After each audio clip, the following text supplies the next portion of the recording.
Martin Chuzzlewit, Part 1, by Charles Dickens. Chapter 1. Introductory. Concerning the pedigree of the Chuzzlewit family. As no lady or gentleman with any claims to polite breeding can possibly sympathize with the Chuzzlewit family without being first assured of the extreme antiquity of the race, it is a great satisfaction to know that it undoubtedly descended in a direct line from Adam and Eve, and was, in the very earliest times, closely connected with the agricultural interest. If it should ever be urged by grudging and malicious persons that a Chuzzlewit, in any period of the family history, displayed an overweening amount of family pride, surely the weakness will be considered not only pardonable but laudable when the immense superiority of the house to the rest of mankind, in respect of this its ancient origin, is taken into account. It is remarkable that as there was, in the oldest family of which we have any record, a murderer and a vagabond, so we never fail to meet, in the records of all old families, with innumerable repetitions of the same phase of character. Indeed, it may be laid down as a general principle that the more extended the ancestry,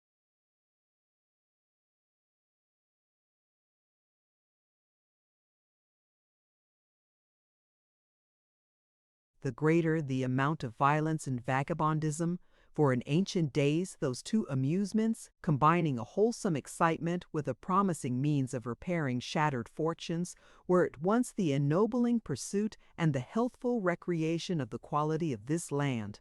Consequently, it is a source of inexpressible comfort and happiness to find that in various periods of our history the Chuzzlewits were actively connected with divers slaughterous conspiracies and bloody frays. It is further recorded of them that being clad from head to heel in steel of proof, they did on many occasions lead their leather jerkined soldiers to the death with invincible courage, and afterwards return home gracefully to their relations and friends. There can be no doubt that at least one Chuzzlewit came over with William the Conqueror. It does not appear that this illustrious ancestor came over that monarch, to employ the vulgar phrase, at any subsequent period, inasmuch as the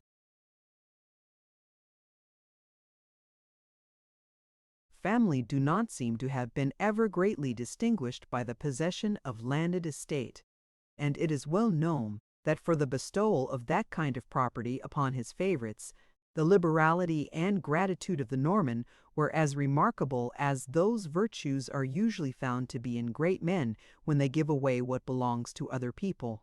Perhaps in this place the history may pause to congratulate itself upon the enormous amount of bravery, wisdom, eloquence, virtue, gentle birth, and true nobility that appears to have come into England with the Norman invasion, an amount which the genealogy of every ancient family lends its aid to swell, and which would beyond all question have been found to be just as great and to the full as prolific in giving birth to long lines of chivalrous descendants, boastful of their origin, even though Williams it is what ordealed it.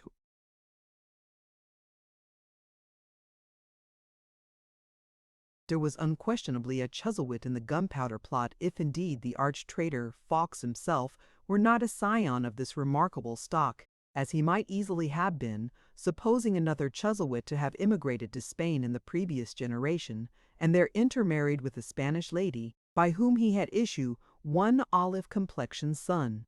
This probable conjecture is strengthened, if not absolutely confirmed, by a fact which cannot fail to be interesting to those who are curious in tracing the progress of hereditary tastes through the lives of their unconscious inheritors. It is a notable circumstance that in these later times many Chuzzlewits, being unsuccessful in other pursuits, have, without the smallest rational hope of enriching themselves or any conceivable reason, set up as coal merchants, and have, month after month, continued gloomily to watch a small stock of coals, without in any one instance negotiating with the purchaser.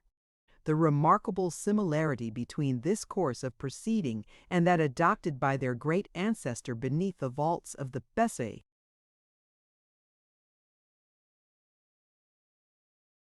Parliament House at Westminster is too obvious and too full of interest to stand in need of comment.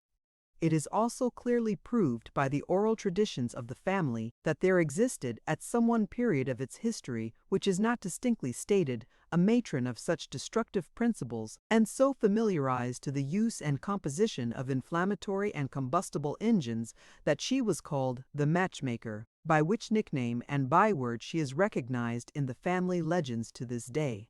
Surely there can be no reasonable doubt that this was the Spanish lady, the mother of Chuzzlewit Fox. But there's one other piece of evidence, bearing immediate reference to their close connection with this memorable event in English history, which must carry conviction, even to a mind, if such a mind there be remaining unconvinced by these presumptive proofs. There was, within a few years, in the possession of a highly respectable and in every way credible and unimpeachable member of the Chuzzlewit family, for his bitterest enemy never dared to hint at his being otherwise than a wealthy man, a dark lantern of undoubted antiquity, rendered still more interesting by being in shape and pattern extremely like such as are in use at the present day. Now this gentleman, since deceased, was at all times ready to make oath, and did again and again set forth upon his solemn asseveration, that he had frequently heard his grandmother say, when contemplating this venerable relic, "Ay, ay, ay." This was carried by my fourth son on the 5th of November, when he was a Guy Fawkes. These remarkable words wrought, as well they might, a strong impression on his mind, and he was in the habit of repeating them very often. The just interpretation which they bear, and the conclusion to which they lead, are triumphant and irresistible. The old lady, naturally strong-minded, was nevertheless frail and fading. She was notoriously subject to that confusion of ideas, or, to say the least, of speech, to which age and garrulity are liable. The slight, the very slight, confusion apparent in these expressions is manifest, and is ludicrously easy of correction. "Ay, ay," quoth she, and it will be observed that no emendation whatever is necessary to be made in these two initiative remarks. "Ay, ay." This lantern was carried by my forefather's not fourth son, which is preposterous, on the 5th of November, and H.E. was Guy Fawkes. Here we have a remark at once consistent, clear, natural, and in strict accordance with the character of the speaker. Indeed, the anecdote is so plainly susceptible of this meaning and no other, that it would be hardly worth recording in its original state, were it not a proof of what may be and very often is effected, not only in historical prose, but in imaginative poetry, by the exercise of a little ingenious labor on the part of a commentator. It has been said that there is no instance in modern times of a Chuzzlewit having been found on terms of intimacy with the great. But here again the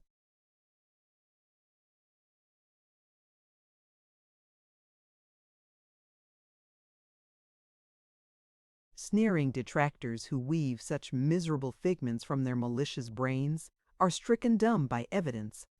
For letters are yet in the possession of various branches of the family, from which it distinctly appears, being stated in so many words, that one Diggory Chuzzlewit was in the habit of perpetually dining with Duke Humphrey. So constantly was he a guest at that nobleman's table indeed, and so unceasingly were his Grace's hospitality and companionship forced as it were upon him, that we find him uneasy and full of constraint and reluctance, writing his friends to the effect that if they fail to do so and so by bearer, he will have no choice but to dine again with Duke Humphrey, and expressing himself in a very marked and extraordinary manner, as one surfeited of high life and gracious company. It has been rumored, and it is needless to say the rumor originated in the same base quarters, that a certain male Chuzzlewit, whose birth must be admitted to be involved in some obscurity, was of very mean and low descent. How stands the proof? When the son of that individual, to whom the secret of his father's birth was supposed to have been communicated by his father in his lifetime, lay upon his deathbed, this question was put to him in a distinct, solemn, and formal way. "Toby Chuzzlewit, who was your grandfather?" To which he, with his last breath, no less distinctly, solemnly, and formally replied. And his words were taken down at the time, and signed by 6 witnesses, each with his name and address in full, the Lord No Zoo. It may be said, it has been said, for human wickedness has no limits, that there is no lord of that name, and that among the titles which have become extinct, none at all resembling this, in sound even, is to be discovered. But what is the irresistible inference? Rejecting a theory broached by some well-meaning but mistaken persons, that this Mr. Toby Chuzzlewit's grandfather, to judge from his name, must surely have been a mandarin, which is wholly insupportable, for there is no pretense of his grandmother ever having been out of this country, or of any mandarin having been in it within some years of his father's birth, except those in the tea shops, which cannot for a moment be regarded as having any bearing on the question. One way or other, rejecting this hypothesis, is it not manifest that Mr. Toby Chuzzlewit had either received the name imperfectly from his father, or that he had forgotten it, or that he had mispronounced it? And that even at the recent period in question, the Chuzzlewits were connected by a bend sinister, or kind of heraldic over the left, with some unknown noble and illustrious house? From documentary evidence yet preserved in the family, the fact is clearly established that in the comparatively modern days of the Diggory Chuzzlewit before mentioned, one of its members had attained to very great wealth and influence.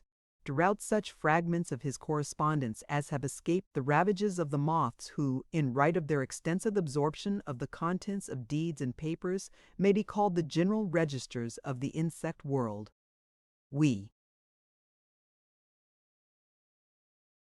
find him making constant reference to an uncle, in respect of whom he would seem to have entertained great expectations, as he was in the habit of seeking to propitiate his favor by presents of plate, jewels, books, watches, and other valuable articles. Thus he writes on one occasion to his brother in reference to a gravy spoon, the brother's property, which he Diggory would appear to have borrowed or otherwise possessed himself of. "Do not be angry, I have parted with it to my uncle." On another occasion he expresses himself in a similar manner with regard to a child's mug, which had been entrusted to him to get repaired.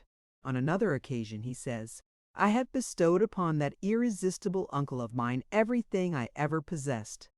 And that he was in the habit of paying long and constant visits to this gentleman at his mansion, if, indeed, he did not wholly reside there, is manifest from the following sentence: "With the exception of the suit of clothes I carry about with me, the whole of my wearing apparel is at present at my uncle's." This gentleman's patronage and influence must have been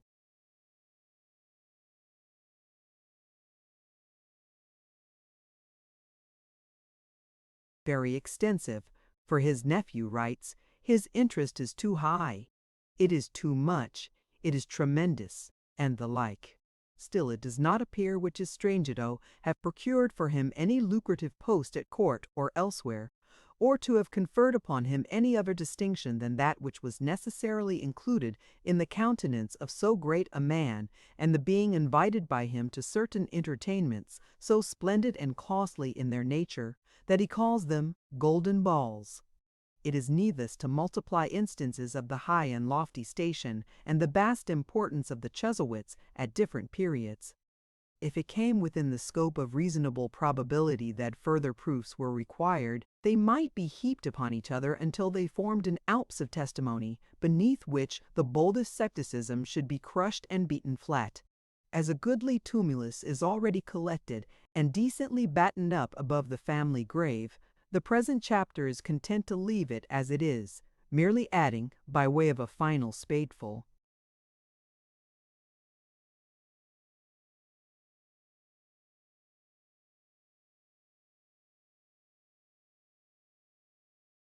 that many Chuzzlewits, both male and female, are proved to demonstration, on the faith of letters written by their own mothers, to have had chiseled noses, undeniable chins, forms that might have served the sculptor for a model, exquisitely turned limbs, and polished foreheads of so transparent a texture that the blue veins might be seen branching off in various directions like so many roads on an ethereal map.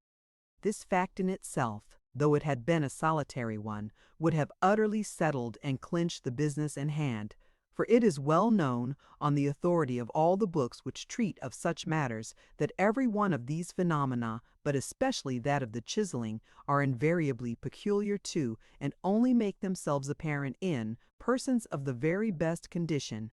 This history having, to its own perfect satisfaction, and, consequently, to the full contentment of all its readers, proved the Chuzzlewits to have had an origin, and to have been at one time or other of an importance which cannot fail to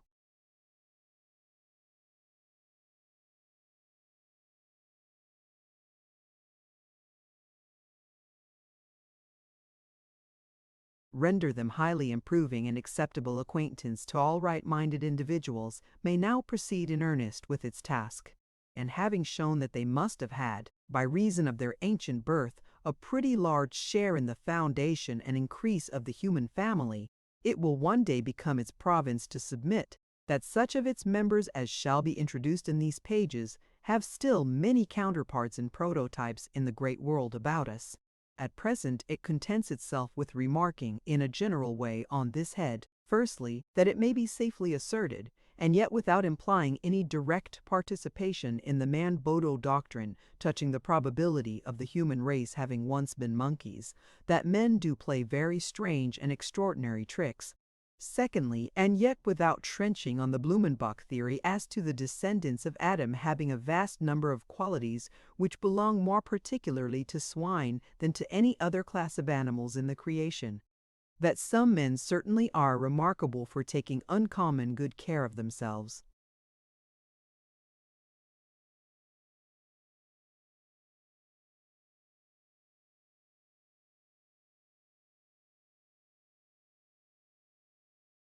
Chapter 2. Wherein certain persons are present to the reader, wolf whom it may, if it je please, becken. It was pretty late in the autumn of the year, when the declining sun, struggling through the mist which had obscured it all day, looked brightly down upon a little Wiltshire village within an easy journey of the fair old town of Salisbury. Like a sudden flash of memory or spirit kindling up the mind of an old man, it shed a glory upon the scene, in which its departed youth and freshness seemed to live again. The wet grass sparkled in the light. The scanty patches of verdure in the hedges, where a few green twigs yet stood together bravely, resisting to the last the tyranny of nipping winds and early frosts, took heart and brightened up. The stream, which had been dull and sullen all day long, broke out into a cheerful smile. The birds began to chirp and twitter on the naked boughs, as though the hopeful creatures half believed that winter had gone by and spring had come already. The vane upon the tapering spire of the old church glistened from its lofty station in sympathy with the general gladness, and from the ivy-shaded windows such gleams of light shone back upon the glowing sky that it seemed as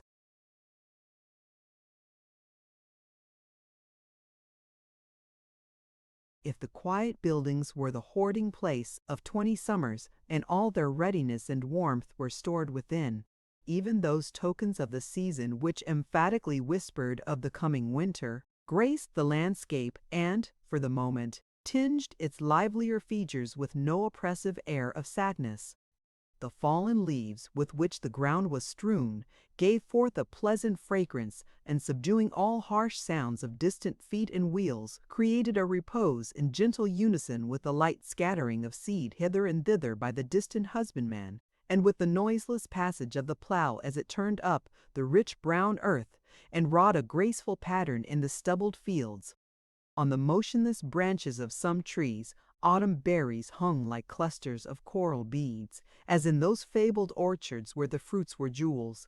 Others, stripped of all their garniture, stood, each the center of its little heap of bright red leaves, watching their slow decay. Others again, still wearing theirs, had them all crunched and crackled up as though they had been burnt.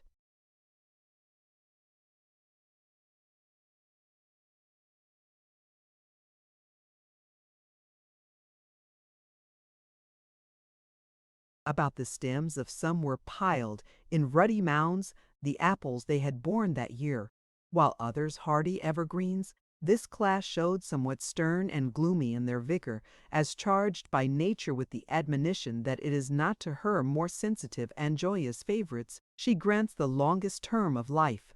Still athwart their darker boughs, the sunbeam struck out paths of deeper gold, and the red light, mantling in among their swarthy branches, used them as foils to set its brightness off, and aid the luster of the dying day.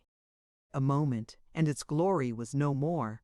The sun went down beneath the long dark lines of hill and cloud which piled up in the west, an airy city, wall heaped on wall, and battlement on battlement.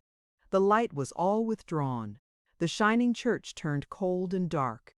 The stream forgot to smile. The birds were silent, and the gloom of winter dwelt on everything. And evening wind up rose too, and the slighter branches cracked and rattled as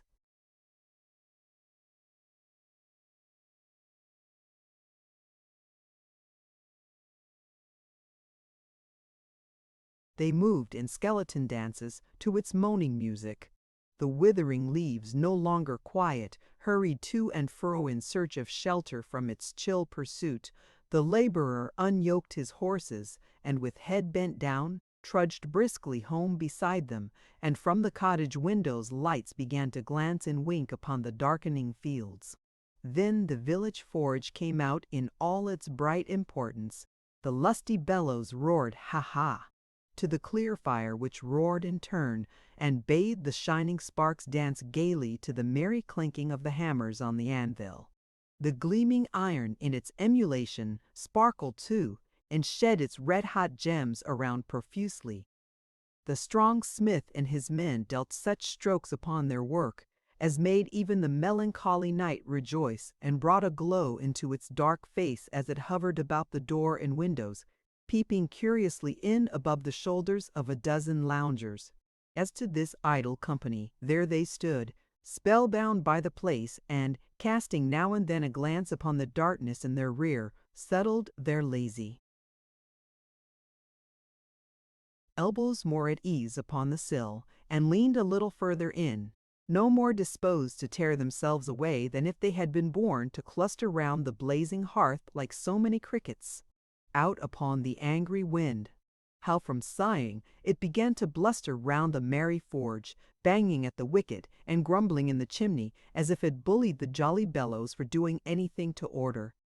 And what an impotent swagger it was too, for all its noise, for if it had any influence on that hoarse companion it was but to make him roar his cheerful song the louder, and by consequence to make the fire burn the brighter, and the sparks to dance more gaily yet. At length they whizzed so madly round and round that it was too much for such a surly wind to bear. So off it flew with a howl, giving the old sign before the Aylescad of Brent that the that whammed.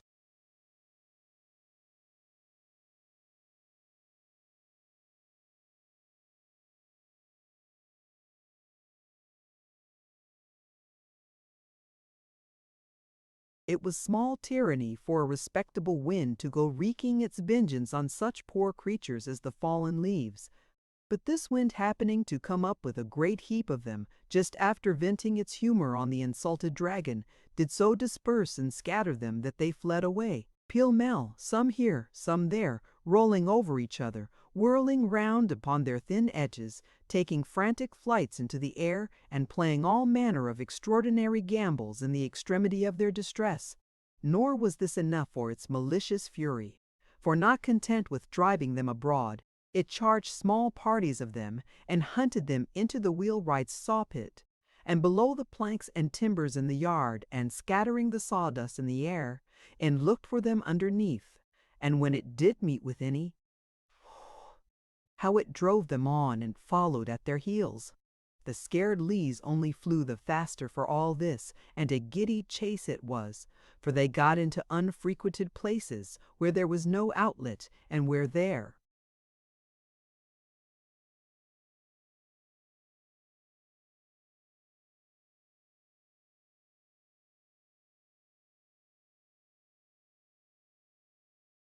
pursuer kept them eddying round and round at his pleasure, and they crept under the eaves of houses, and clung tightly to the sides of hayricks, like bats, and tore in at open chamber windows, and cowered close to hedges, and in short, went anywhere for safety. But the oddest feat they achieved was to take advantage of the sudden opening of Mr. Pecksniff's front door to dash wildly into his passage, whither the wind following close upon them, and finding the back door open, incontinently blew out the lighted candle held by Miss Pecksniff, and slammed the front door against Mr. Pecksniff, who was at that moment entering, with such violence that in the twinkling of an eye he lay on his back at the bottom of the steps. Being by this time weary of such trifling performances, the boisterous rover hurried away rejoicing, roaring over moor and meadow, hill and flat, until it got out to sea, where it met with other winds similarly disposed, and made a night of it. In the meantime, Mr. Pecksniff, having received from a sharp angle in the bottom step but one, that sort of knock on the head which lights up, for the patient's entertainment, an imaginary general illumination of very bright short sixes lay placidly staring at his own street door, and it would seem to have been more suggestive in its aspect than street doors usually are, for he continued to lie there. Rather a lengthy and unreasonable timesniff inquired through the keyhole in a shrill voice, which might have belonged to a wind in its teens, whose there did he make any reply. Nor, when Miss Pecksniff opened the door again and shading the candle with her hand, peered out and looked provokingly round him and over him and everywhere in a marker him at hin of failed, at a bit of the felt him a fittin. "I see you," cried Miss Pecksniff to the ideal inflictor of a runaway knock. "You'll catch it, sir." Still Mr. Pecksniff, perhaps from having caught it already, said nothing. "You're round the corner now," cried Miss Pecksniff. She said it at a venture, but there was appropriate matter in it too, for Mr. Pecksniff, being in the act of extinguishing the candles before mentioned pretty rapidly, and of reducing the number of brass knobs on his street door from 400 or 500, which had previously been juggling of their own accord before his eyes in a very novel manner, to a dozen or so, might in one sense have been said to be coming round the corner, and just turning it. With a sharply delivered warning relative to the cage and the constable, and the stocks and the gallows, Miss Pecksniff was about to close the door again, when Mr. Pecksniff, being still at the bottom of the steps, raised himself on one elbow, and sneezed. "That voice!" cried Miss Pecksniff. "My parent!" At this exclamation, another Miss Pecksniff bounced out of the parlor, and the two Miss Pecksniffs, with many incoherent expressions, dragged Mr. Pecksniff into an upright posture. "Pa!" they cried in concert. "Pa! Speak, Pa! Do not look so wild, my dearest Pa!" But as a gentleman's looks, in such a case of all others, are by no means under his own control, Mr. Pecksniff continued to keep his mouth and his eyes very wide open, and to drop his lower jaw somewhat after the manner of a toy nutcracker. And as his hat had fallen off, and his face was pale, and his hair erect, and his coat muddy, the spectacle he presented was so very doleful that neither of the Miss Pecksniffs could repress an involuntary screech. "That'll do," said Mr. Pecksniff. "I'm better." "He's come to himself," cried the youngest Miss Pecksniff.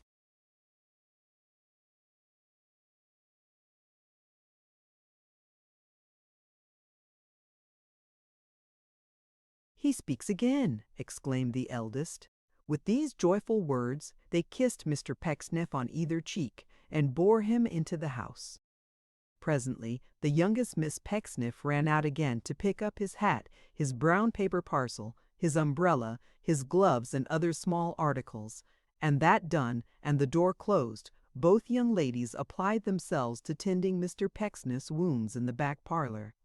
They were not very serious in their nature, being limited to abrasions on what the eldest Miss Pecksniff called the knobby parts of her parent's anatomy, such as his knees and elbows, and to the development of an entirely new organ, unknown to phrenologists, on the back of his head.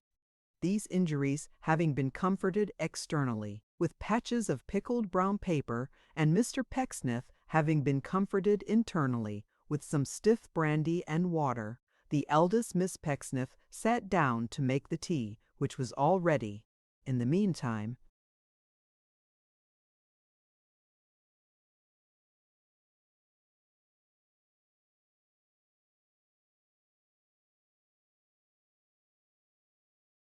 the youngest Miss Pecksniff brought from the kitchen a smoking dish of ham and eggs, and, setting the same before her father, took up her station on a low stool at his feet, thereby bringing her eyes on a level with the tea-board. It must not be inferred from this position of humility that the youngest Miss Pecksniff was so young as to be, as one may say, forced to sit upon a stool by reason of the shortness of her legs. Miss Pecksniff sat upon a stool because of her simplicity and innocence, which were very great, very great. Miss Pecksniff sat upon a stool because she was all girlishness, and playfulness, and wildness, and kittenish buoyancy. She was the most arch, and at the same time the most artless creature was the youngest Miss Pecksniff that you can possibly imagine.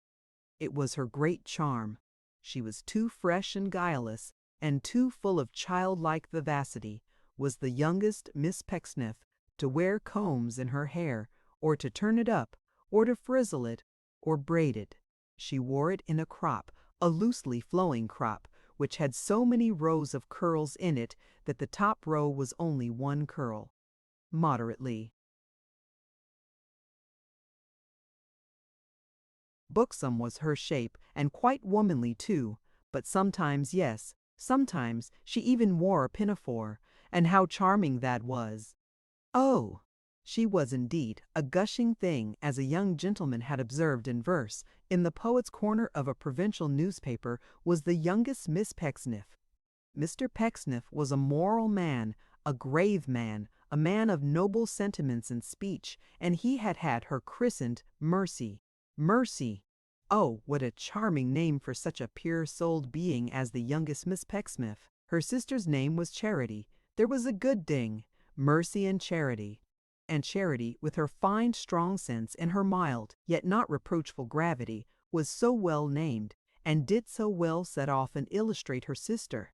What a pleasant sight was that the contrast they presented, to see each loved and loving one sympathizing with, and devoted to, and leaning on, and yet correcting and counterchecking, and, as it were, antidoting, the other. To behold each damsel in her very admiration of her sister, setting up in business for herself on an entirely different principle, and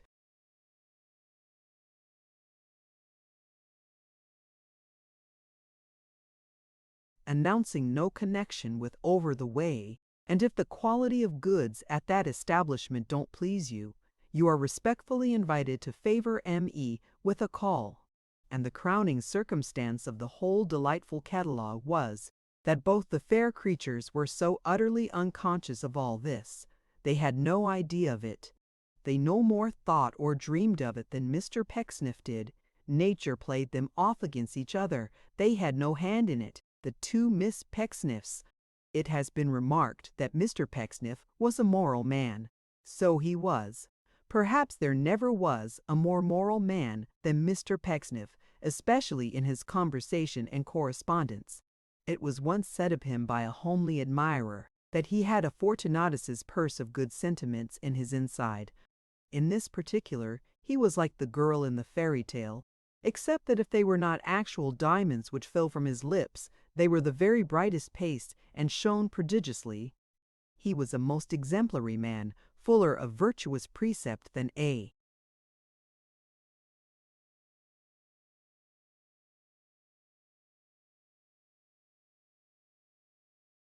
copybook. Some people likened him to a direction post, which is always telling the way to a place and never goes there. But these were his enemies, the shadows cast by his brightness. That was all. His very throat was moral. You saw a good deal of it. You looked over a very low fence of white cravat, whereof no man had ever beheld the tie, for he fastened it behind, and there it lay, a valley between two jutting heights of collar, serene and whiskerless before you. It seemed to say, on the part of Mr. Pecksniff, "There is no deception, ladies and gentlemen. All is peace. A holy calm pervades me." So did his hair, just grizzled with an iron gray which was all brushed off his forehead and stood bolt upright, or slightly drooped in kindred action with his heavy eyelids. So did his person, which was sleek though free from corpulency. So did his manner, which was soft and oily, In a word, even his plain black suit and state of widower and dangling double eyeglass all tended to the same purpose, and cried aloud, "Behold the moral Pecksniff!"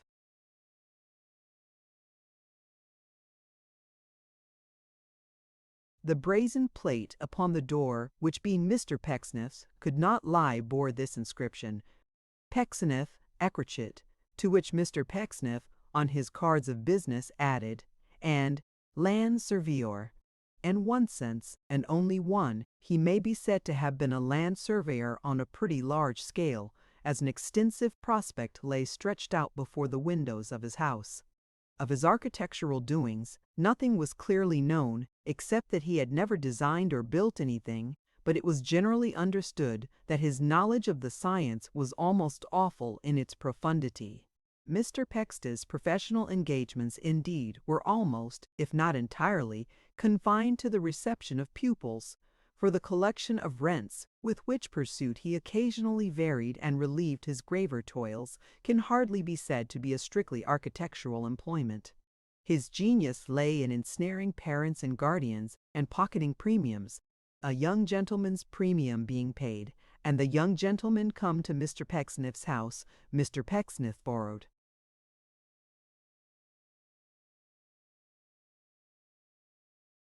His case of mathematical instruments, if silver-mounted or otherwise valuable, entreated him from that moment to consider himself one of the family, complimented him highly on his parents or guardians as the case might be, and turned him loose in a spacious room on the two-pair front, where, in the company of certain drawing-boards, parallel rulers, very stiff-legged compasses, and 2 or perhaps 3 other young gentlemen, he improved himself for 3 or 5 years, according to his inmates aids,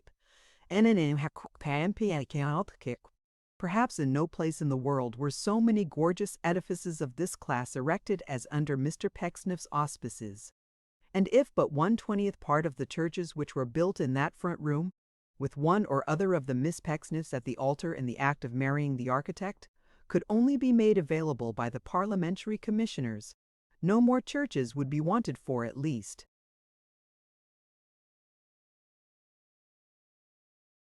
"5 centuries. Even the worldly goods of which we have just disposed," said Mr. Pecksniff, glancing round the table when he had finished. "Even cream, sugar, tea, toast, ham, and eggs," suggested Charity in a low voice. "And eggs," said Mr. Pecksniff, "even they have their moral. See how they come and go. Every pleasure is transitory. We can't even eat long. If we indulge in harmless fluids, we get the dropsy. If in exciting liquids, we get drunk. What a soothing reflection is that!" "Don't say W.E. get drunk, Pa," urged the eldest Miss Pecksniff. "When I say we, my dear," returned her father, "I mean mankind in general, the human race, considered as a body and not as individuals. There is nothing personal in morality, my love." "Even such a thing as this," said Mr. Pecksniff, laying the forefinger of his left hand upon the brown paper patch on the top of his head. "Slight casual baldness though it be, reminds us that we are but—" He was going to say worms, but recollecting that worms were not remarkable for heads of hair, he substituted flesh and blood. "Which," cried Mr. Pecksniff after a pause, during which he seemed to have been casting about for a new moral, and not quite successfully, "which is also very soothing. Mercy, my dear, stir the fire and throw up the cinders." The young lady obeyed, and having done so, resumed her stool, reposed one arm upon her father's knee, and laid her blooming cheek upon it. Miss Charity drew her chair nearer the fire, as one prepared for conversation, and looked towards her father. "Yes," said Mr. Pecksniff after a short pause, during which he had been silently.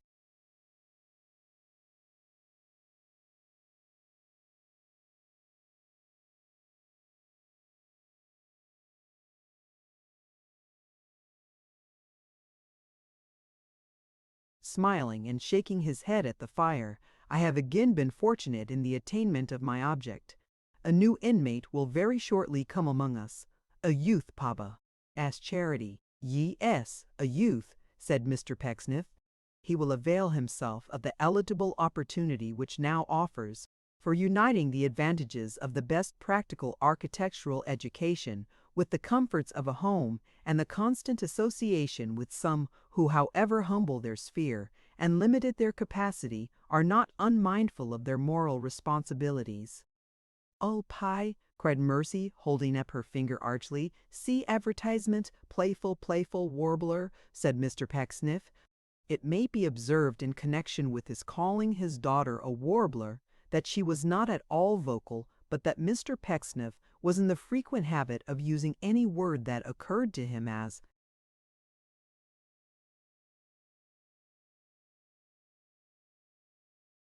having a good sound and rounding a sentence well without much care for its meaning.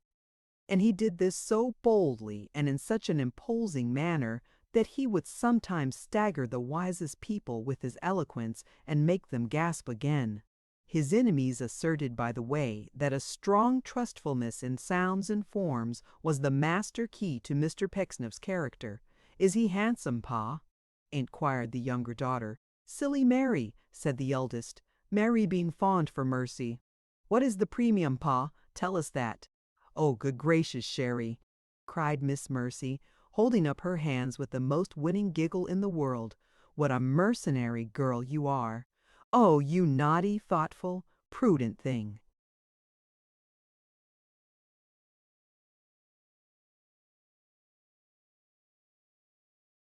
It was perfectly charming and worthy of the pastoral age to see how the two Miss Pecksniffs slapped each other after this, and then subsided into an embrace expressive of their different dispositions. "He is well looking," said Mr. Pecksniff, slowly and distinctly, "well looking enough. I do not positively expect any immediate premium with him." Notwithstanding their different natures, both Charity and Mercy concurred in opening their eyes uncommonly wide at this announcement, and in looking for the moment as blank as if their thoughts had actually had a direct bearing on the main chance. "But what of that?" said Mr. Pecksniff, still smiling at the fire. "There is disinterestedness in the world, I hope. We are not all arrayed in two opposite ranks, the OFF, offensive, and the defensive. Some few there are who walk between, who help the needy as they go, and take no part with either side. Uff."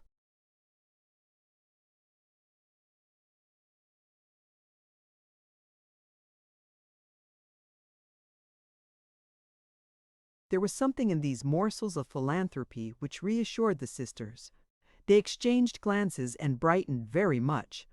"Oh, let us not be forever calculating, devising, and plotting for the future," said Mr. Pecksniff, smiling more and more, and looking at the fire as a man might who was cracking a joke with it. "I am weary of such arts. If our inclinations are but good and open-hearted, let us gratify them boldly, though they bring upon us loss instead of profit. Eh, Charity?" Glancing towards his daughters for the first time since he had begun these reflections, and seeing that they both smiled, Mr. Pecksniff eyed them for an instant, so jocosely though, still with a kind of saintly waggishness, that the younger one was moved to sit upon his knee, forthwith put her fair arms round his neck, and kiss him 20 times. During the whole of this affectionate display she laughed to a most immoderate extent, in which hilarious indulgence even the Perwy.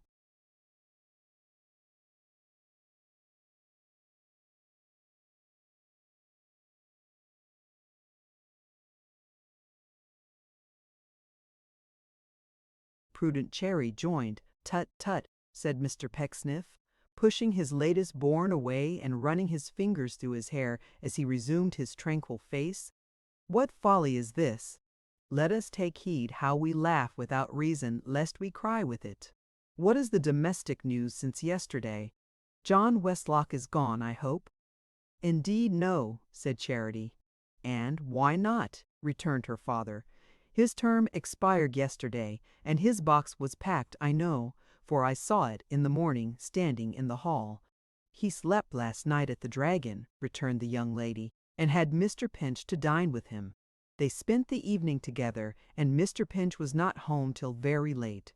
And when I saw him on the stairs this morning, Pa, said Mercy with her usual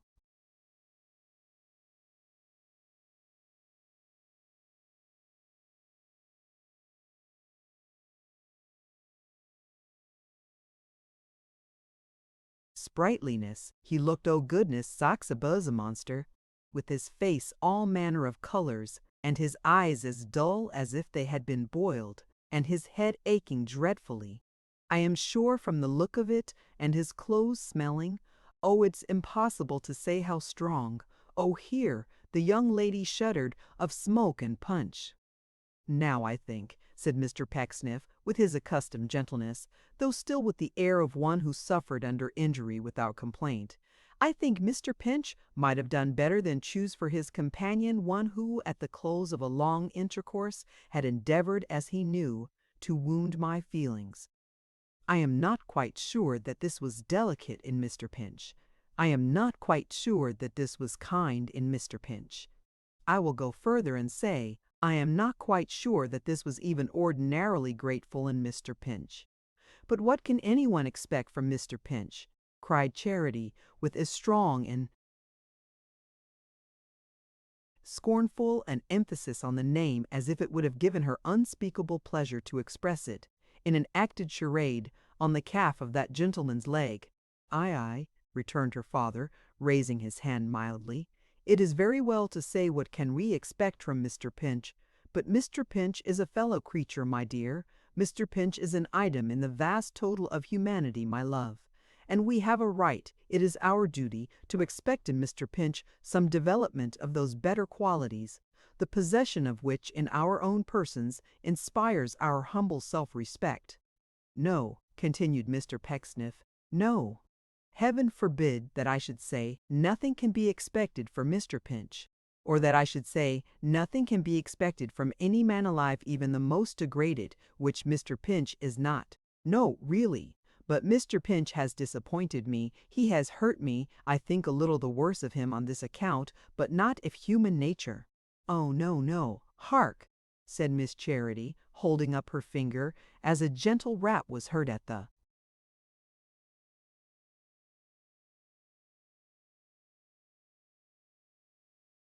street door.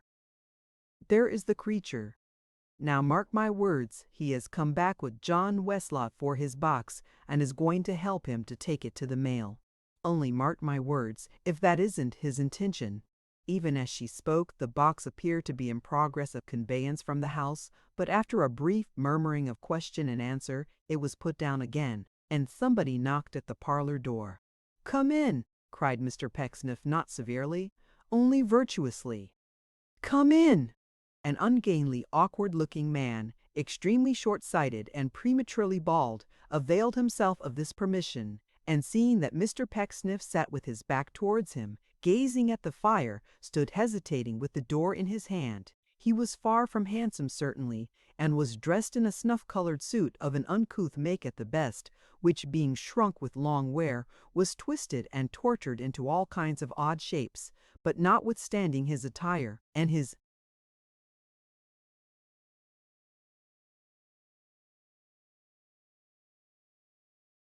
clumsy figure, which a great stoop in his shoulders, and a ludicrous habit he had of thrusting his head forward, by no means redeemed, one would not have been disposed, unless Mr. Pecksniff said so, to consider him a bad fellow by any means. He was perhaps about 30, but he might have been almost any age between 16 and 60, being one of those strange creatures who never decline into an ancient appearance, but look their oldest when they are very young, and get it over at once. Keeping his hand upon the lock of the door, he glanced from Mr. Pecksniff to Mercy, from Mercy to Charity, and from Charity to Mr. Pecksniff again, several times. But the young ladies being as intent upon the fire as their father was, and neither of the three taking any notice of him, he was fain to say at last, "Oh, I beg your pardon, Mr. Pecksniff. I beg your pardon for intruding." "But no intrusion, Mr. Pinch," said that gentleman very sweetly, but without looking round. "Pray be seated, Mr. Pinch. Have the goodness to shut the door, Mr. Pinch, if you please." "Certainly, sir," said Pinch. Not doing so, however, but holding it rather wider open than before, and beckoning nervously to somebody without.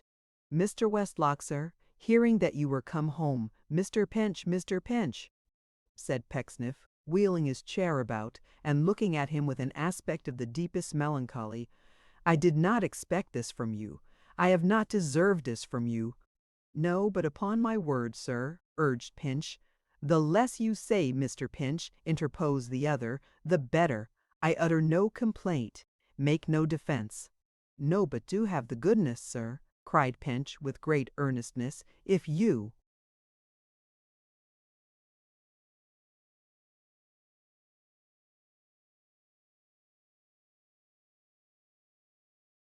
"Please, Mr. Westlock, sir, going away for good and all, wishes to leave none but friends behind him. Mr. Westlock and you, sir, had a little difference the other day. You have had many little differences." "Little differences!" cried Charity. "Little differences!" echoed Mercy. "My loves," said Mr. Pecksniff, with the same serene upraising of his hand, "my dears." After a solemn pause he meekly bowed to Mr. Pinch, as who should say, "Proceed." But Mr. Pinch was so very much at a loss how to resume, and looked so helplessly at the two Miss Pecksniffs, that the conversation would most probably have terminated there if a good-looking youth, newly arrived at man's estate, had not stepped forward from the doorway and taken up the thread of the discourse. "Come, Mr. Pecksniff," he said with a smile, "don't let there be any ill blood between us, pray. I am sorry we have ever differed, and extremely sorry I have ever given you offence. Bear me no ill will at parting, sir." "I bear," answered Mr. Pecksniff mildly, "no ill will to any man on earth." "I told you he didn't," said Pinch in an undertone. "I knew he didn't. He always says he don't." "Then you will shake hands, sir," cried Westlock, advancing a step or two, and bespeaking Mr. Pinch's close attention by a glance. "Umph!" said Mr. Pecksniff, in his most winning tone. "You will shake hands, sir." "No, John," said Mr. Pecksniff, with a calmness quite ethereal. "No, I will not."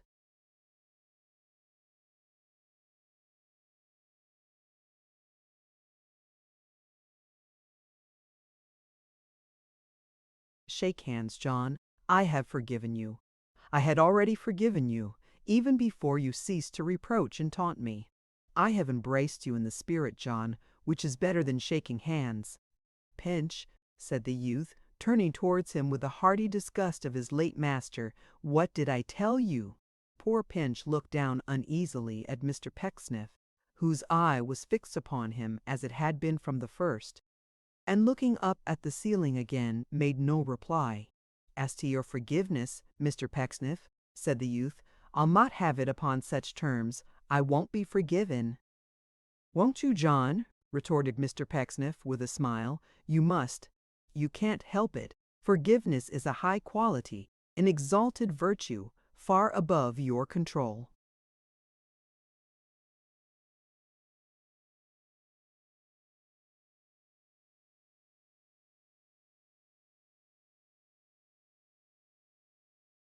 "Or influence, John. I will forgive you. You cannot move me to remember any wrong you have ever done me, John." "Wrong!" cried the other, with all the heat and impetuosity of his age. "Here's a pretty fellow! Wrong! Wrong I have done him! He'll not even remember the £500 he had with me under false pretences, or the £70 a year for board and lodging that would have been dear at 17. Here's a martyr. Money, John," said Mr. Pecksniff, "is the root of all evil.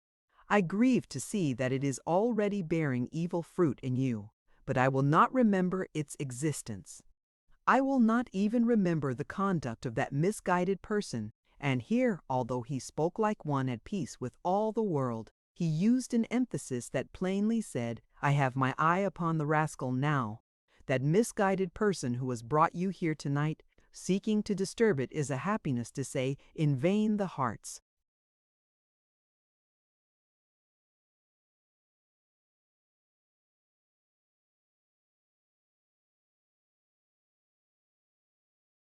repose and peace of one who would have shed his dearest blood to serve him. The voice of Mr. Pecksniff trembled as he spoke, and sobs were heard from his daughters. Sounds floated on the air, moreover, as if two spirit voices had exclaimed, one, beast, the other, savage. Forgiveness, said Mr. Pecksniff, entire and pure forgiveness, is not incompatible with a wounded heart.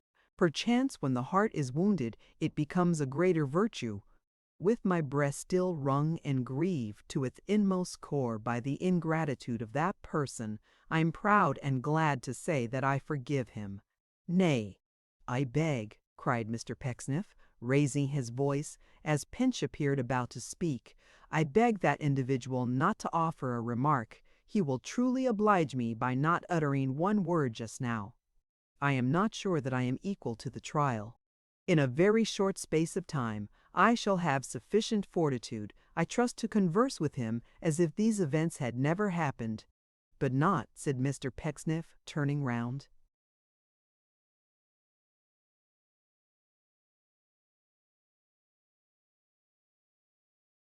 Again towards the fire, and waving his hand in the direction of the door. Not now. Bah! Cried John Westlock with the utmost disgust and disdain the monosyllable is capable of expressing. Ladies, good evening. Come, Pinch, it's not worth thinking of. I was right and you were wrong.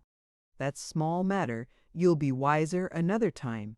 So saying, he clapped that dejected companion on the shoulder, turned upon his heel, and walked out into the passage, whither poor Mr. Pinch, after lingering irresolutely in the parlor for a few seconds, expressing in his countenance the deepest mental misery and gloom, followed him.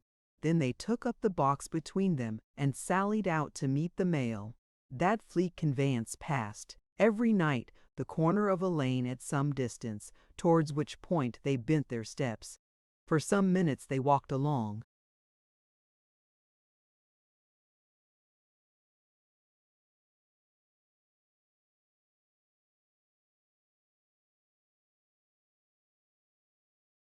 In silence, until at length young Westlock burst into a loud laugh, and at intervals into another and another. Still there was no response from his companion. I'll tell you what, Pinch, he said abruptly, after another lengthened silence. You haven't half enough of the devil in you. Half enough. You haven't any. Well, said Pinch with a sigh, I don't know, I'm sure. It's compliment to say so. If I haven't, I suppose I'm all the better for it. All the better, repeated his companion tartly. All the worse, you mean to say. And yet, said Pinch, pursuing his own thoughts, and not this last remark on the part of his friend, I must have a good deal of what you call the devil in me too, or how could I make Pecksniff so uncomfortable? I wouldn't have.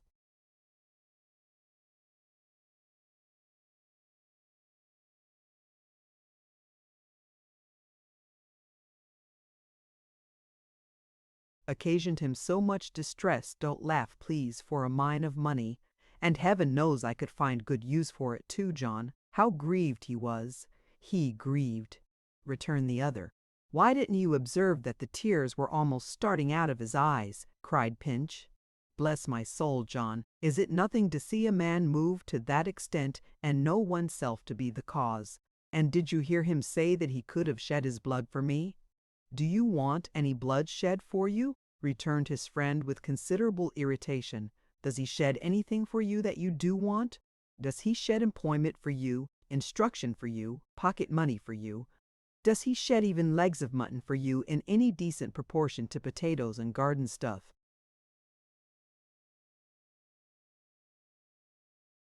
I am afraid, said Pinch, sighing again, that I am a great eater. I can't disguise from myself that I'm a great eater. Now, you know that, John. You a great eater, retorted his companion with no less indignation than before. How do you know you are? There appeared to be forcible matter in this inquiry, for Mr. Pinch only repeated in an undertone that he had a strong misgiving on the subject, and that he greatly feared he was. Besides, whether I am or no, he added, that has little or nothing to do with his thinking me ungrateful. John, there is scarcely a sin in the world that is in my eyes such a crying one as ingratitude. And when he taxes me with that and believes me to be guilty of it, he makes me miserable and wretched. Do you think he don't know that? Returned the other scornfully. But come,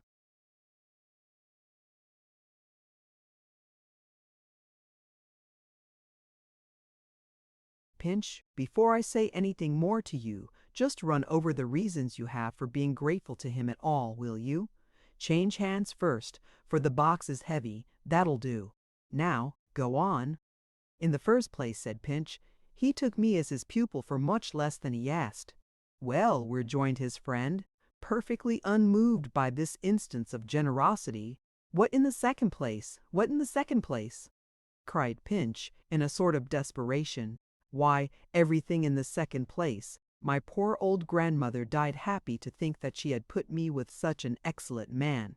I have grown up in his house. I am in his confidence. I am his assistant. He allows me a salary. When his business improves, my prospects are to improve too. All this, and a great deal more, is in the second place. And in the very prologue and preface to the first place, John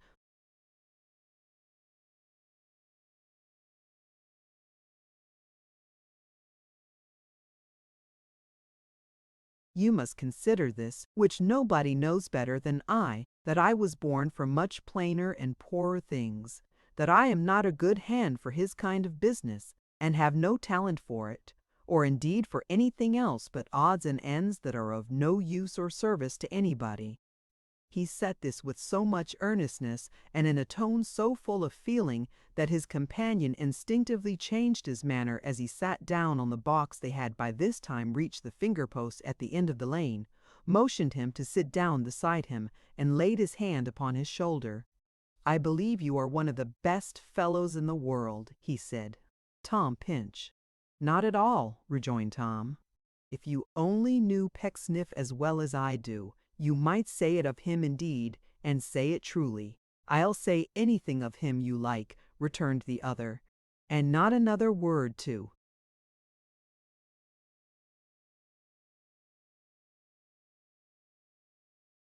His disparagement. "It's for my sake then, not his, I am afraid," said Pinch, shaking his head gravely. "For whose you please, Tom, so that it does please you. Oh! He's a famous fellow. He never scraped and clawed into his pouch all your poor grandmother's hard savings. She was a housekeeper, wasn't she, Tom?" "Yes," said Mr. Pinch, nursing one of his large knees and nodding his head. "A gentleman's housekeeper. Hay never scraped and clawed into his pouch all her hard savings, dazzling her with prospects of your happiness and advancement, which he knew, and no man better, never would be realized. He never speculated and traded on her pride in you, and her having educated you, and on her desire that you at least should live to be a gentleman. Not he, Tom."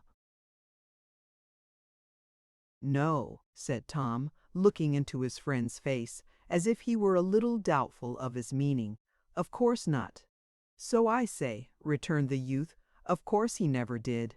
He didn't take less than he had asked, because that less was all she had, and more than he expected.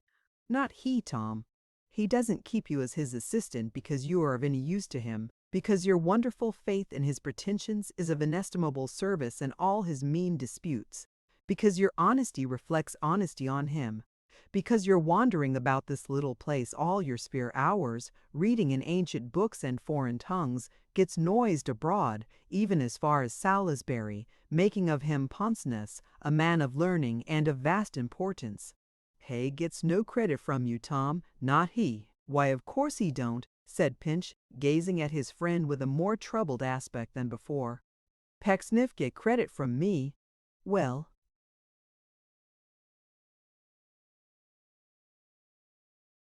don't I say that it's ridiculous," rejoined the other, "even to think of such a thing." "Why, it's madness," said Tom. "Madness," returned young Westlock. "Certainly it's madness. Who but a madman would suppose he cares to hear it said on Sundays that the volunteer who plays the organ in the church and practices on summer evenings in the dark is Mr. Pecksniff's young man, eh, Tom?" Who but a madman would suppose it is the game of such a man as he to have his name in everybody's mouth, connected with 1,000 useless odds and ends? You do, and which, of course, he taught you, eh, Tom? Who but a madman would suppose you advertised him hereabouts, much cheaper and much better than a chalker on the walls could? Eh, Tom? As well might one suppose that he doesn't on all occasions pour out his whole heart and soul to you, that he doesn't make you a very liberal, and indeed,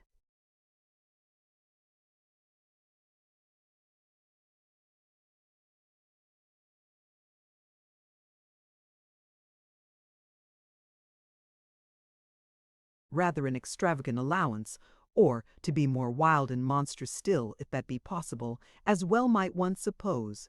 And here, at every word, he struck him lightly on the breast, that Pecksniff traded in your nature, and that your nature was to be timid and distrustful of yourself, and trustful of all other men, but most of all of him who least deserves it. There would be madness, Tom. Mr. Pinch had listened to all this with looks of bewilderment, which seemed to be in part occasioned by the matter of his companion's speech, and in part by his rapid and vehement manner. Now that he had come to a close, he drew a very long breath, and gazing wistfully in his face as if he were unable to settle in his own mind what expression it wore, and were desirous to draw from it as good a clue to his real meaning as it was possible to obtain in the dark, was about to answer, when the sound of the mail guard's horn came cheerily upon their ears, putting an immediate end to the conference, greatly as it seemed to the naval guard's horn came cheerily upon their ears, putting an immediate end to the conference greatly.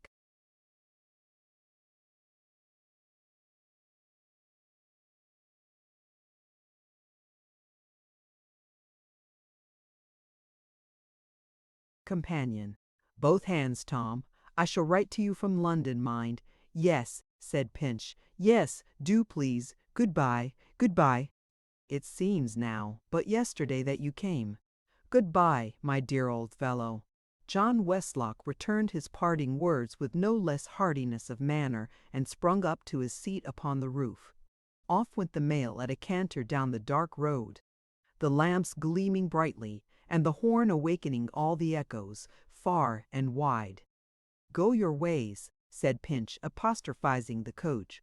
I can hardly persuade myself, but you're alive, and are some great monster who visits this place at certain intervals to bear my friends away into the world. You're more exulting and rampant than usual tonight, I think, and you may well crow over your prize, for he is a fine lad, an ingenuous lad, and has but one fault that I know of. He don't mean it, but he is most cruelly unjust to Pecksniff.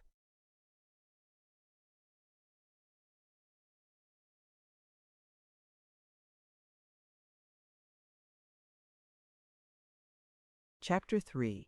Insixit and other persons are introducted, on the same terms as in the last chapter.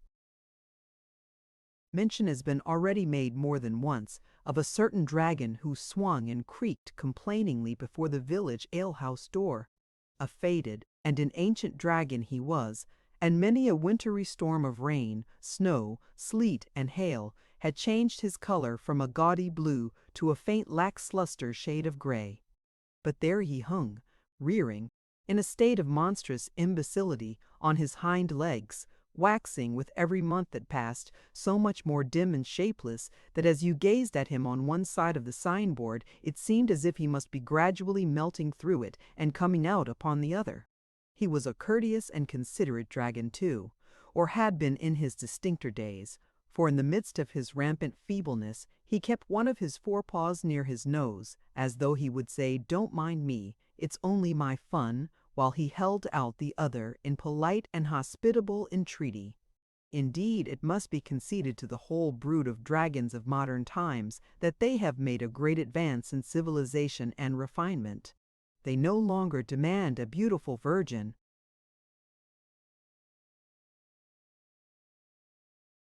for breakfast every morning with as much regularity as any tame single gentleman expects his hot roll, but rest content with the society of idle bachelors and roving married men, and they are now remarkable, rather for holding aloof from the softer sex and discouraging their visits, especially on Saturday nights, than for rudely insisting on their company without any reference to their inclinations, as they are known to have done in days of yore. Nor is this tribute to the reclaimed animals in question so wide a digression into the realms of natural history as it may, at first sight, appear to be. For the present business of these pages, in with the dragon who had his retreat in Mr. Pecksniff's neighborhood, and that courteous animal being already on the carpet, there is nothing in the way of its immediate transaction. For many years, then, he had swung and creaked and flacked himself about before the 2 windows of the best bedroom of that house of entertainment, to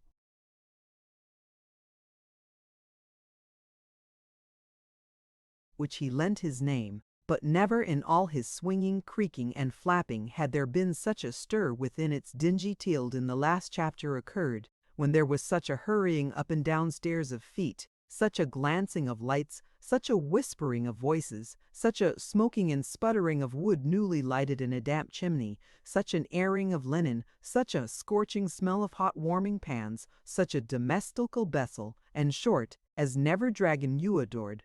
It sounded to monastrudel paraguay.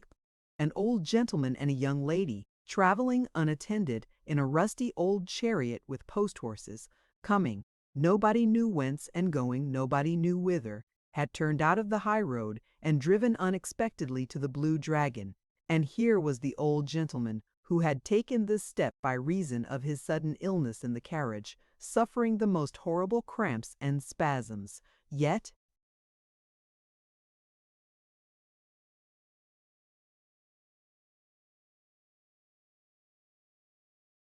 protesting and vowing in the very midst of his pain that he wouldn't have a doctor sent for, and wouldn't take any remedies but those which the young lady administered from a small medicine chest, and wouldn't, in a word, do anything but terrify the landlady out of her 5 wits, and obstinately refuse compliance with every suggestion that was made to him.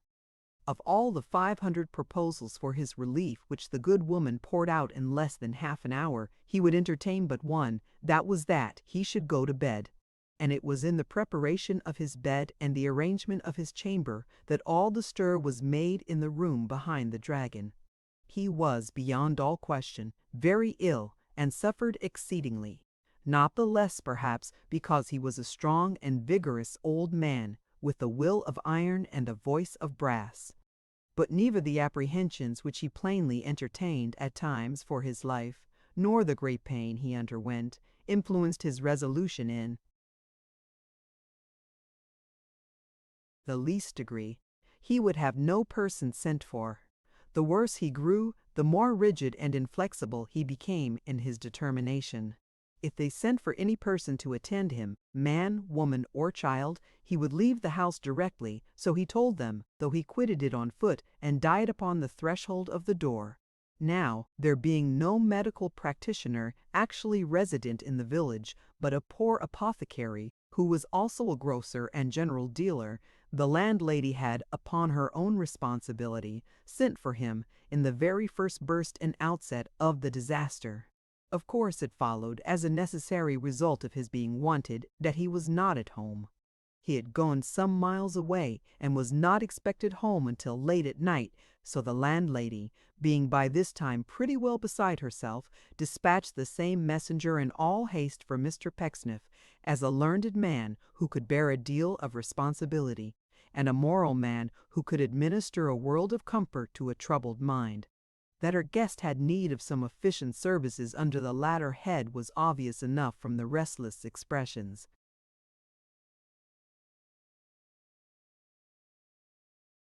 importing, however, rather a worldly than a spiritual anxiety, to which he gave frequent utterance. From this last mentioned secret errand, the messenger returned with no better news than from the first. Mr. Pecksniff was not at home.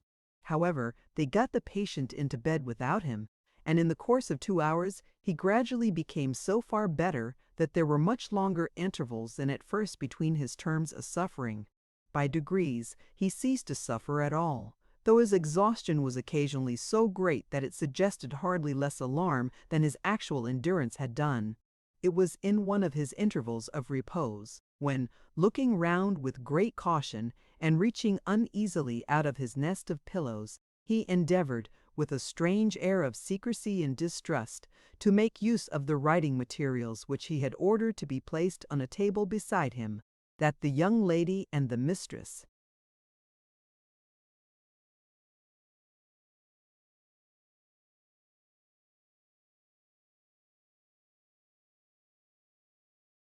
of the Blue Dragon found themselves sitting side by side before the fire in the sick chamber. The mistress of the Blue Dragon was in outward appearance just what a landlady should be, broad, buxom, comfortable, and good-looking, with a face of clear red and white, which by its jovial aspect at once bore testimony to her hearty participation in the good things of the larder and cellar, and to their thriving and healthful influences. She was a widow, but years ago had passed through her state of weeds and burst into flower again, and in full bloom she had continued ever since, and in full bloom she was now, with roses on her ample skirts, and roses on her bodice, roses in her cap, roses in her cheeks, aye, and roses worth the gathering too, on her lips for that matter. She had still a bright black eye, and jet black hair, was comely, dimpled, plump, and tight as a gooseberry, and though she was not exactly what the world calls young, you may make an affidavit on trust before any mayor or magistrate in Christendom, that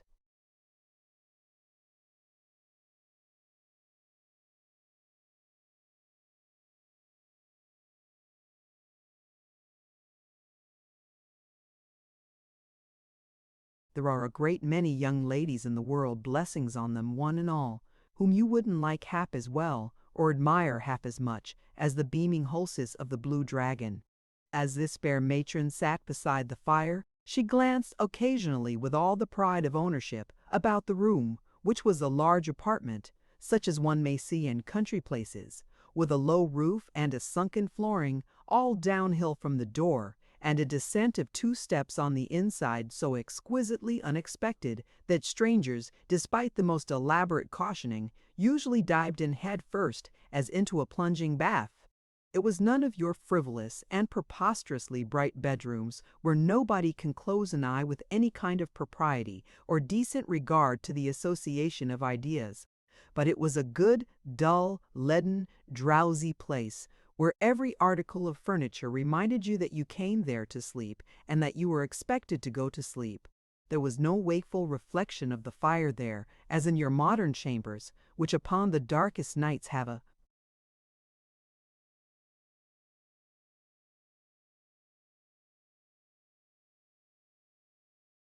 watchful consciousness of French polish. The old Spanish mahogany winked at it now and then, as a dozing cat or dog might, nothing more. The very size and shape and hopeless immovability of the bedstead and wardrobe, and in a minor degree of even the chairs and tables, provoked sleep. They were plainly apoplectic and disposed to snore. There were no staring portraits to remonstrate with you for being lazy, no round-eyed birds upon the curtains, disgustingly wide awake and insufferably prying. The thick neutral hangings, and the dark blinds, and the heavy heap of bedclothes were all designed to hold in sleep and act as non-conductors to the day and getting up.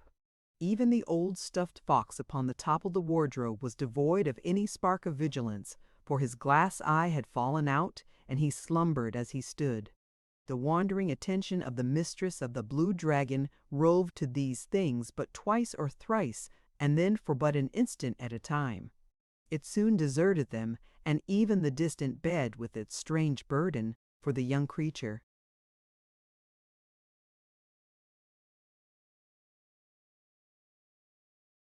Immediately before her, who, with her downcast eyes intently fixed upon the fire, sat wrapped in silent meditation.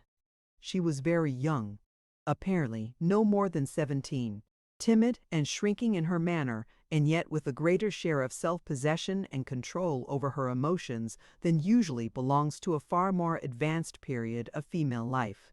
This she had abundantly shown, but now in her tending of the sick gentleman. She was short in stature, and her figure was slight as became her years, but all the charms of youth and maidenhood set it off, and clustered on her gentle brow. Her face was very pale, in part, no doubt, from recent agitation. Her dark brown hair, disordered from the same cause, had fallen negligently from its bonds and hung upon her neck, for which instance of its waywardness no male observer would have had the heart to blame it. Her attire was that of a lady, but extremely plain, and in her manner, even when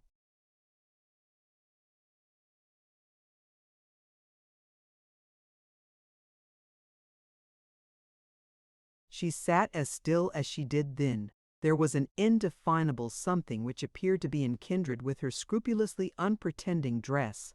She had sat at first looking anxiously towards the bed, but seeing that the patient remained quiet and was busy with his writing, she had softly moved her chair into its present place, partly, as it seemed, from an instinctive consciousness that he desired to avoid observation, and partly that she might, unseen by him, give some vent to the natural feelings she had hitherto suppressed. Of all this and much more, the rosy landlady of the Blue Dragon took as accurate note and observation as only woman can take of woman. And at length she said in a voice too low, she knew, to reach the bed, "You have seen the gentleman in this way before, miss? Is he used to these attacks?"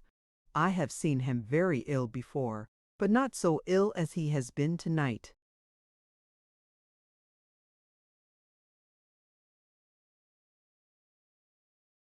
"What a providence," said the landlady of the Dragon, "that you had the prescriptions and the medicines with you, miss. They are intended for such an emergency. We never travel without them." "Oh," thought the hostess, "then we are in the habit of traveling and of traveling together." She was so conscious of expressing this in her face that, meeting the young lady's eyes immediately afterwards, and being a very honest hostess, she was rather confused. "The gentleman, your grandpapa," she resumed after a short pause, "being so bent on having no assistance, must terrify you very much, miss. I have been very much alarmed tonight. He is not my grandfather."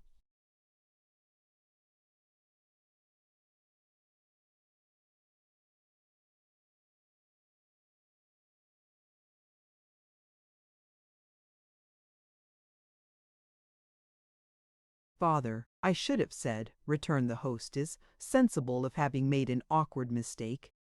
"Nor my father," said the young lady. "Nor," she added, slightly smiling, with a quick perception of what the landlady was going to add, "nor my uncle.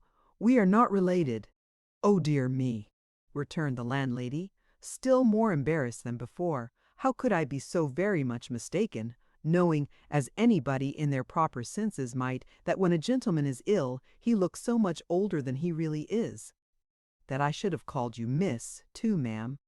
But when she had proceeded thus far, she glanced involuntarily at the third finger of the young lady's left hand, and faltered again, for there was no ring upon it. "When I told you we were not related," said the other mildly, but not without confusion on her own part, "I meant not in any way, not even by marriage, did."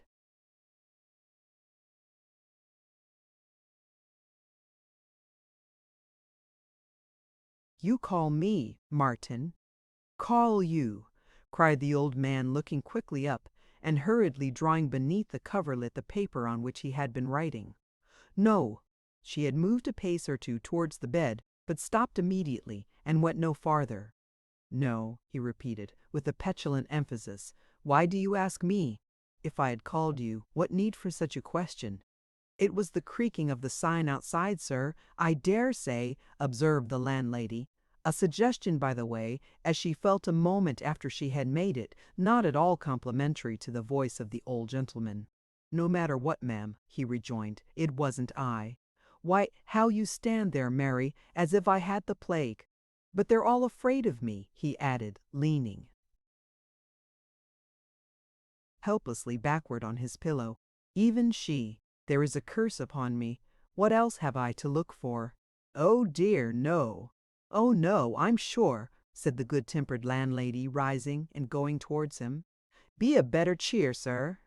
These are only sick fancies." "What are only sick fancies?" he retorted. "What do you know about fancies? Who told you about fancies?" "The old story. Fancies, only see again there how you take one up," said the mistress of the Blue Dragon with unimpaired good humor. "Dear heart alive, there is no harm in the word, sir, if it is an old one. Folks in good health have their fancies too, and strange ones, every day." Harmless as this speech appeared to be, it acted on the traveler's distrust like oil on fire. He raised his head up in the bed and, fixing on her two dark eyes,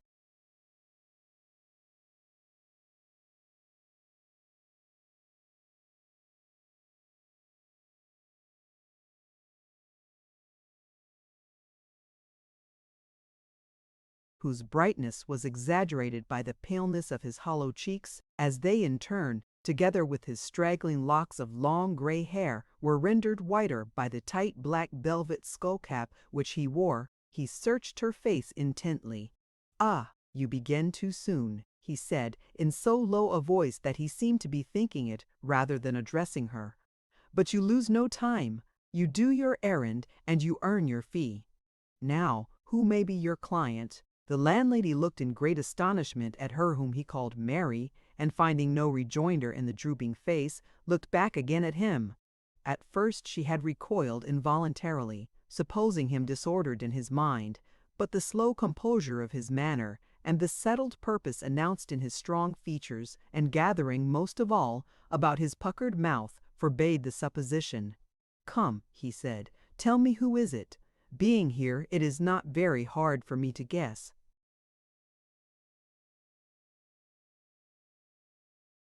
"You may suppose." "Martin," interposed the young lady, laying her hand upon his arm, "reflect how short a time we have been in this house, and that even your name is unknown here. Unless," he said, he was evidently tempted to express a suspicion of her having broken his confidence in favor of the landlady, but either remembering her tender nursing, or being moved in some sort by her face, he checked himself, and changing his uneasy posture in the bed, was silent. "There," said Mrs. Lupin, for in that name the Blue Dragon was licensed to furnish entertainment both to man and beast. "Now, you will be well again, sir. You forgot, for the moment, that there were none but friends here." "Oh!" cried the old man, moaning impatiently as he tossed one restless arm upon the coverlet. "Why do you talk to me of friends? Can you or anybody teach me to know who are my friends and who my enemies?" "At least," urged Mrs. Lupin gently, "this young lady is your friend, I am sure." "She has no temptation to be otherwise," cried the old man, like one whose hope and confidence were utterly exhausted. "I suppose she is, heaven knows. There, let me try to sleep. Leave the candle where it is." As they retired from the bed, he drew forth the writing which had occupied him so long, and holding it in the flame of the taper burnt it to ashes. That done, he extinguished the light, and turning his face away with a heavy sigh, drew the coverlet about his head, and lay quite still. This destruction of the paper, both as being strangely inconsistent with the labor he had devoted to it, and as involving considerable danger of fire to the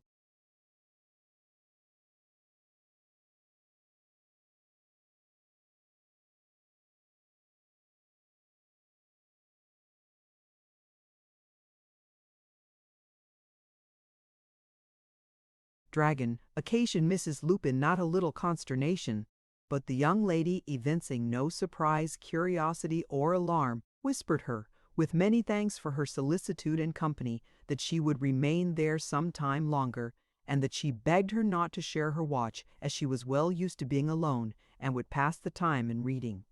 Mrs. Lupin had her full share and dividend of that large capital of curiosity which is inherited by her sex, and at another time it might have been difficult so to impress this hint upon her as to induce her to take it. But now, in sheer wonder and amazement at these mysteries, she withdrew at once, and repairing straightway to her own little parlor below stairs, sat down in her easy-chair with unnatural composure.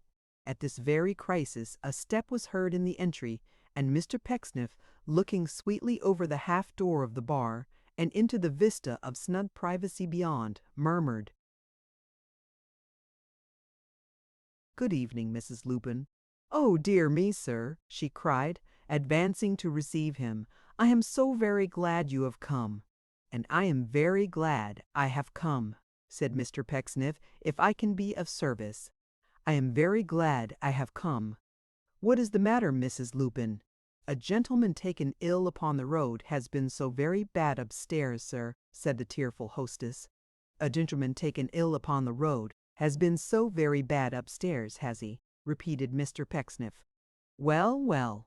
Now there was nothing that one may call decidedly original in this remark, nor can it be exactly said to have contained any wise precept theretofore unknown to mankind, or to have opened any hidden source of consolation. But Mr. Pecksniff's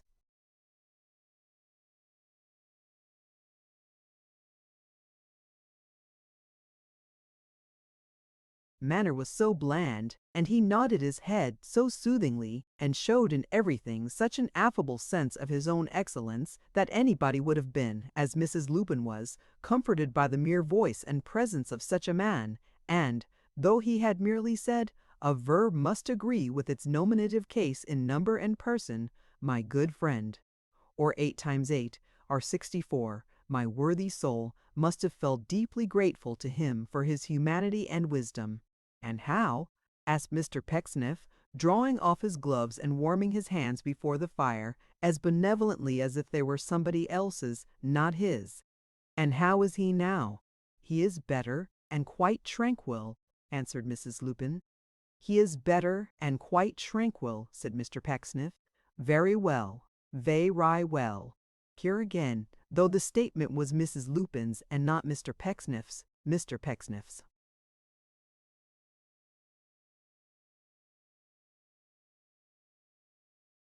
Pecksniff made it his own and consoled her with it. It was not much when Mrs. Lupin said it, but it was a whole book when Mr. Pecksniff said it. I observe, he seemed to say, and through me, morality in general remarks, that he is better and quite tranquil. "There must be weighty matters on his mind, though," said the hostess, shaking her head, "for he talks, sir, in the strangest way you ever heard. He is far from easy in his thoughts, and wants some proper advice from those whose goodness makes it worth his having." "Then," said Mr. Pecksniff, "he is the sort of customer for me." But though he said this in the plainest language, he didn't speak a word. He only shook his head, disparagingly of himself too. "I am afraid, sir," continued the landlady, first looking round to assure herself that there was nobody within hearing, and then looking down upon the floor. "I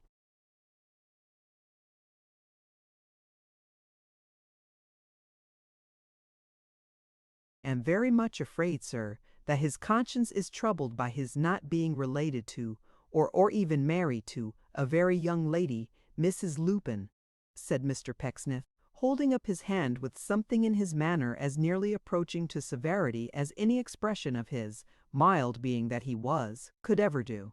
"Person. Young person?" "A very young person," said Mrs. Lupin, curtseying and blushing.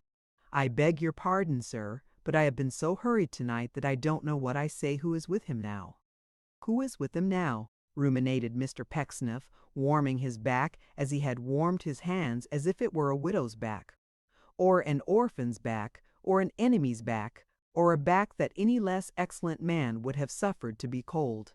"Oh, dear me, dear me!"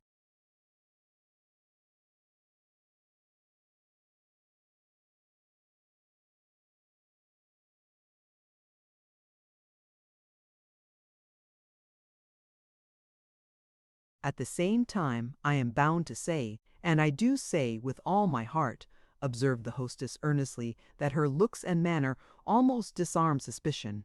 "Your suspicion, Mrs. Lupin," said Mr. Pecksniff gravely, "is very natural." Touching which remark, let it be written down to their confusion, that the enemies of this worthy man unblushingly maintained that he always said of what was very bad, that it was very natural, and that he unconsciously betrayed his own nature in doing so. "Your suspicion, Mrs. Lupin," he repeated, "is very natural, and I have no doubt correct. I will wait upon these travelers." With that he took off his great coat, and having run his fingers through his hair, thrust one hand gently in the bosom of his waistcoat, and meekly signed to her to lead the way.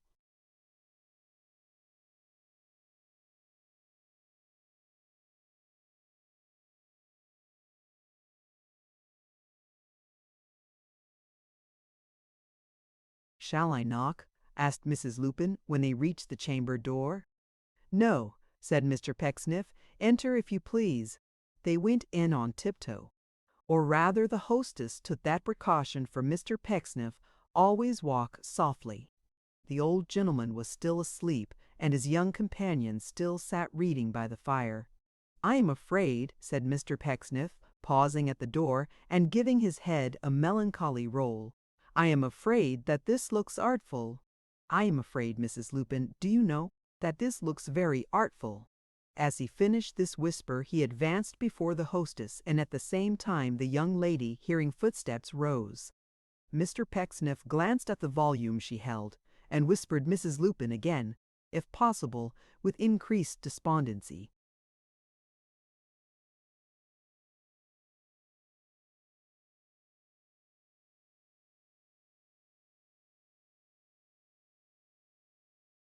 "Yes, ma'am," he said, "it is a good book. I was fearful of that beforehand. I am apprehensive that this is a very deep thing indeed." "What gentleman is this?" inquired the object of his virtuous doubts. "Hush! Don't trouble yourself, ma'am," said Mr. Pecksniff, as the landlady was about to answer. This young, in spite of himself, he hesitated when "person" rose to his lips, and substituted another word. This young stranger, Mrs. Lupin, will excuse me for replying briefly that I reside in this village. It may be in an influential manner, however, undeserved, and that I have been summoned here by you. I am here, as I am everywhere, I hope, in sympathy for the sick and sorry." With these impressive words, Mr. Pecksniff passed over to the bedside, where, after patting the counterpane once or twice in a very solemn manner, as if by that means he gained a clear insight into the patient's disorder, he took his seat in a large armchair, and in an attitude of some thoughtfulness and much comfort.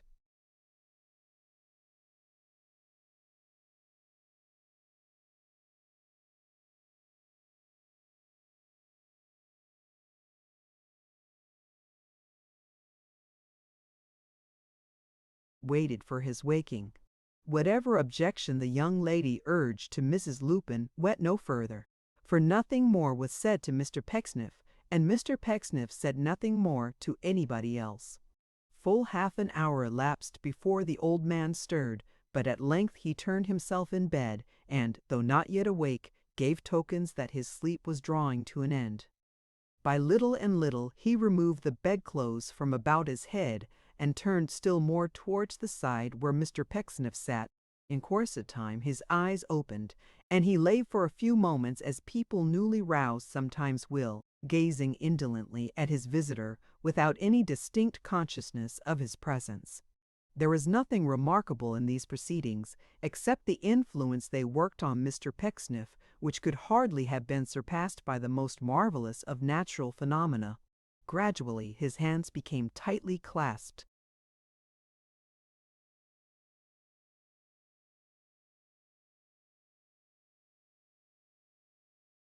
Upon the elbows of the chair, his eyes dilated with surprise, his mouth opened, his hair stood more erect upon his forehead than its custom was, until, at length, when the old man rose in bed and stared at him with scarcely less emotion than he showed himself, the Pecksniff doubts were all resolved, and he exclaimed aloud, "You are Martin Chuzzlewit!" His consternation of surprise was so genuine that the old man, with all the disposition that he clearly entertained to believe it assumed, was convinced of its reality.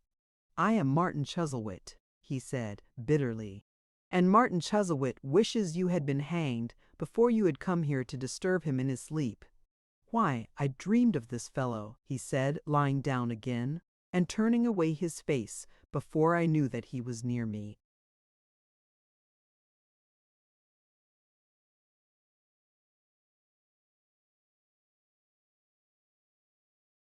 "My good cousin," said Mr. Pecksniff, There, his very first words, cried the old man, shaking his gray head to and fro upon the pillow and throwing up his hands.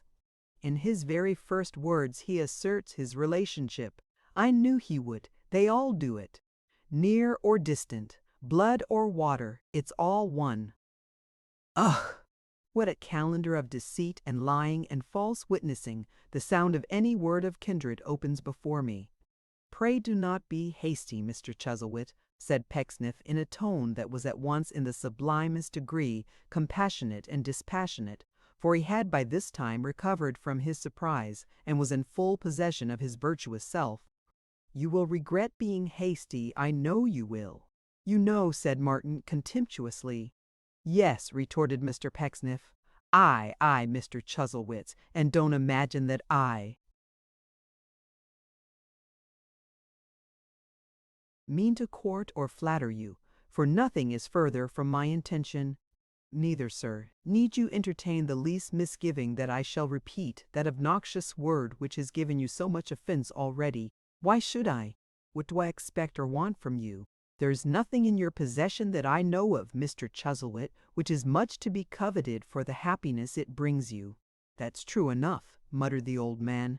Apart from that consideration, said Mr. Pecksniff, watchful of the effect he made, it must be plain to you, I am sure by this time, that if I had wished to insinuate myself into your good opinion, I should have been of all things careful not to address you as a relative, knowing your humor, and being quite certain beforehand that I could not have a worse letter of recommendation.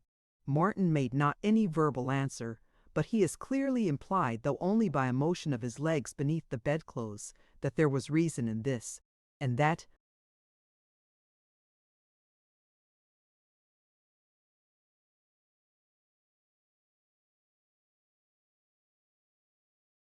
he could not dispute it, as if he had said as much in good set terms. No, said Mr. Pecksniff, keeping his hand in his waistcoat as though he were ready, on the shortest notice, to produce his heart for Martin Chuzzlewit's inspection. I came here to offer my services to a stranger. I make no offer of them to you because I know you would distrust me if I did. But lying on that bed, sir, I regard you as a stranger, and I have just that amount of interest in you which I hope I should feel in any stranger, circumstanced as you are. Beyond that, I am quite as indifferent to you, Mr. Chuzzlewit, as you are to me. Having said which, Mr. Pecksniff threw himself back in the easy-chair, so radiant with ingenuous honesty that Mrs. Lupin almost wondered not to see a stained-glass glory, such as the saint wore in the church, shining about his head. A long pause succeeded. The old man, with increased restlessness, changed his posture several times. Mrs. Lupin and the young lady gazed in silence at the counterpane. Mr. Pecksniff toyed abstractedly with his eyeglass and kept his eyes shut, that he might ruminate the better. He said at last, opening them suddenly and looking towards the bed. I beg your pardon, I thought you spoke. Mrs. Lupin, he continued, slowly rising, I am not aware that I can be of any service to you here. The gentleman is better, and you are as good a nurse as he can have. Eh? This last note of interrogation bore reference to another change of posture on the old man's part, which brought his face towards Mr. Pecksniff for the first time since he had turned away from him. If you desire to speak to me before I go, sir, continued that gentleman, after another pause, you may command my leisure, but I must stipulate, in justice to myself, that you do so as to a stranger, strictly as to a stranger.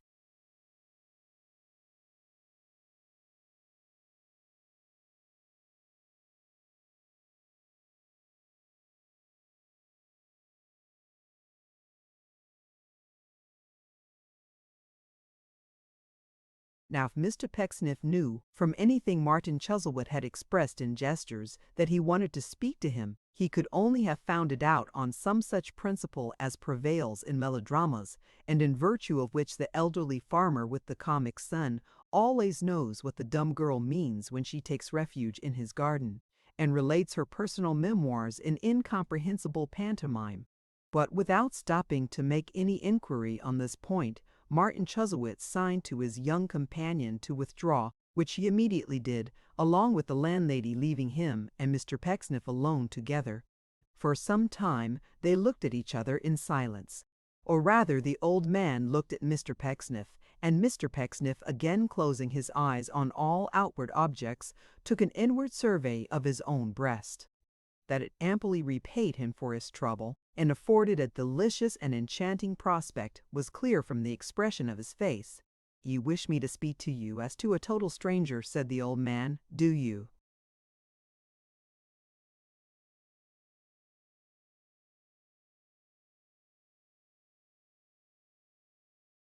Mr. Pecksniff replied by a shrug of his shoulders and an apparent turning round of his eyes in their sockets before he opened them, that he was still reduced to the necessity of entertaining that desire. "You shall be gratified," said Martin. "Sir, I am a rich man. Not so rich as some suppose, perhaps, but yet wealthy.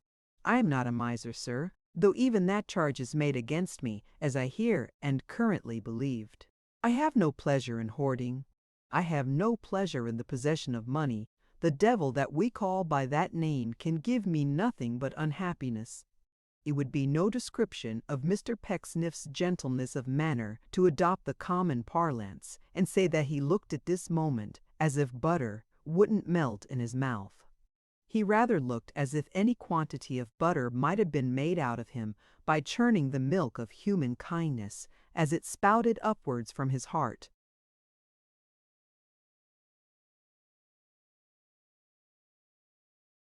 "For the same reason that I am not a hoarder of money," said the old man.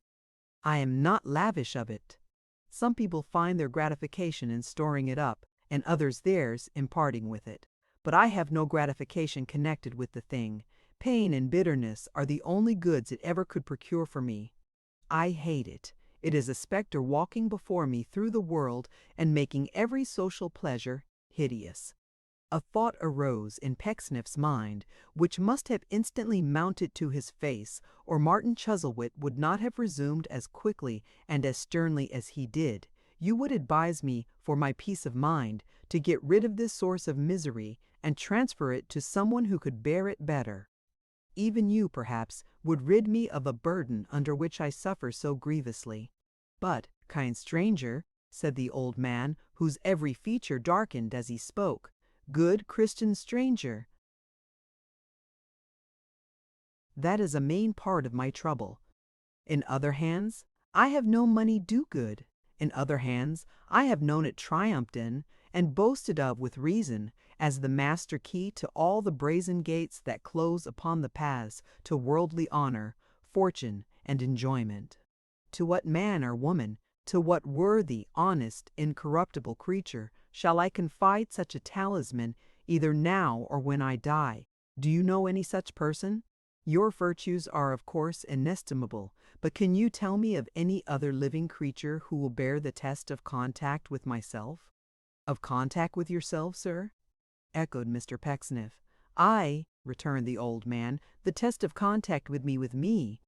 You have heard of him whose misery the gratification of his own foolish wish was, that he turned everything he touched into gold. The curse of my existence and the realization of my own mad desire is that by the golden standard which I bear,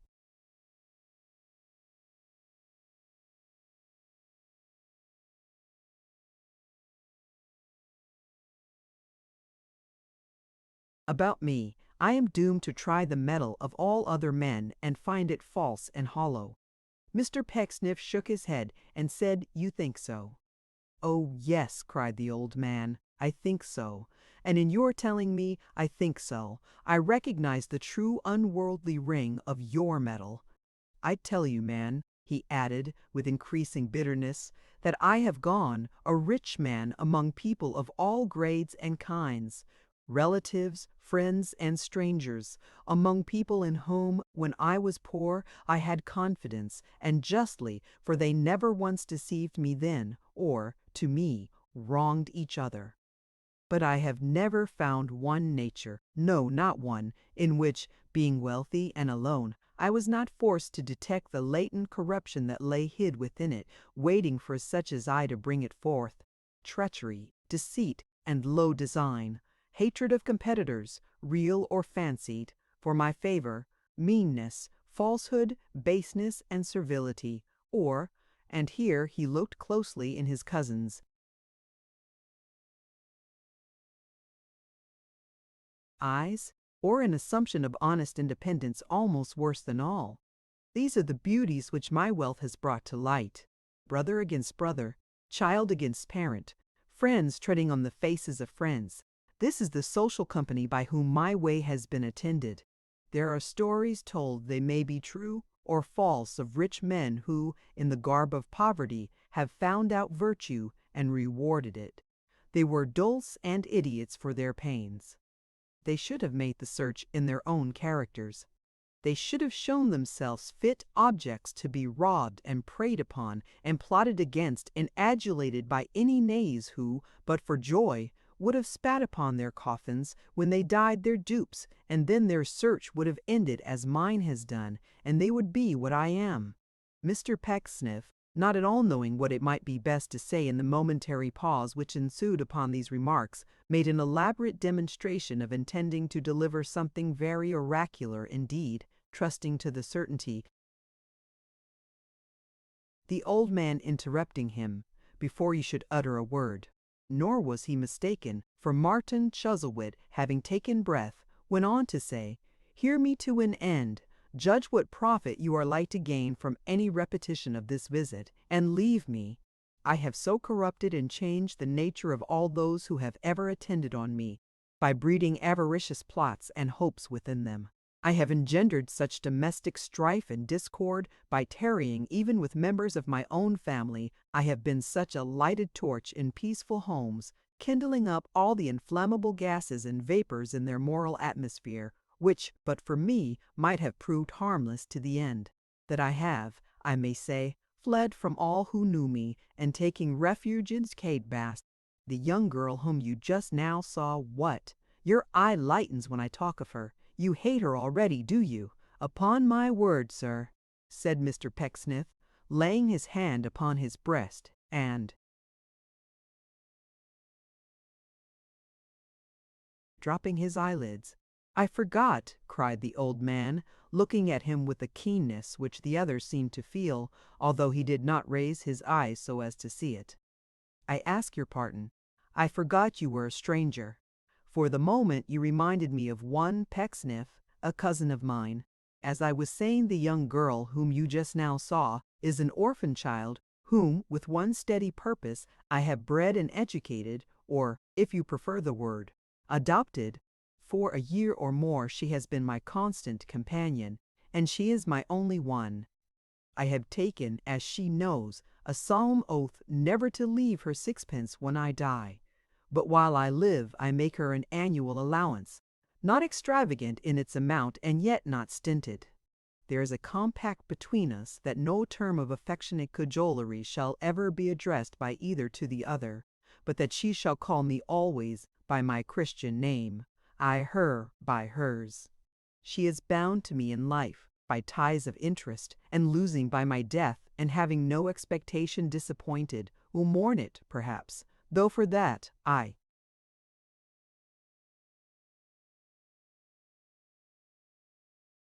care little. This is the only kind of friend I have or will have. Judge from such premises what a profitable hour you have spent in coming here, and leave me, to return no more." With these words, the old man fell slowly back upon his pillow. Mr. Pecksniff as slowly rose, and, with a prefatory hem, began as follows: "Mr. Chuzzlewit—" "There, go," interposed the other. "Enough of this. I am weary of you." "I am sorry for that, sir," rejoined Mr. Pecksniff, "because I have a duty to discharge, from which, depend upon it, I shall not shrink. No, sir, I shall not shrink." It is a lamentable fact that as Mr. Pecksniff stood erect beside the bed, in all the dignity of goodness, and addressed him thus, the old man cast an angry glance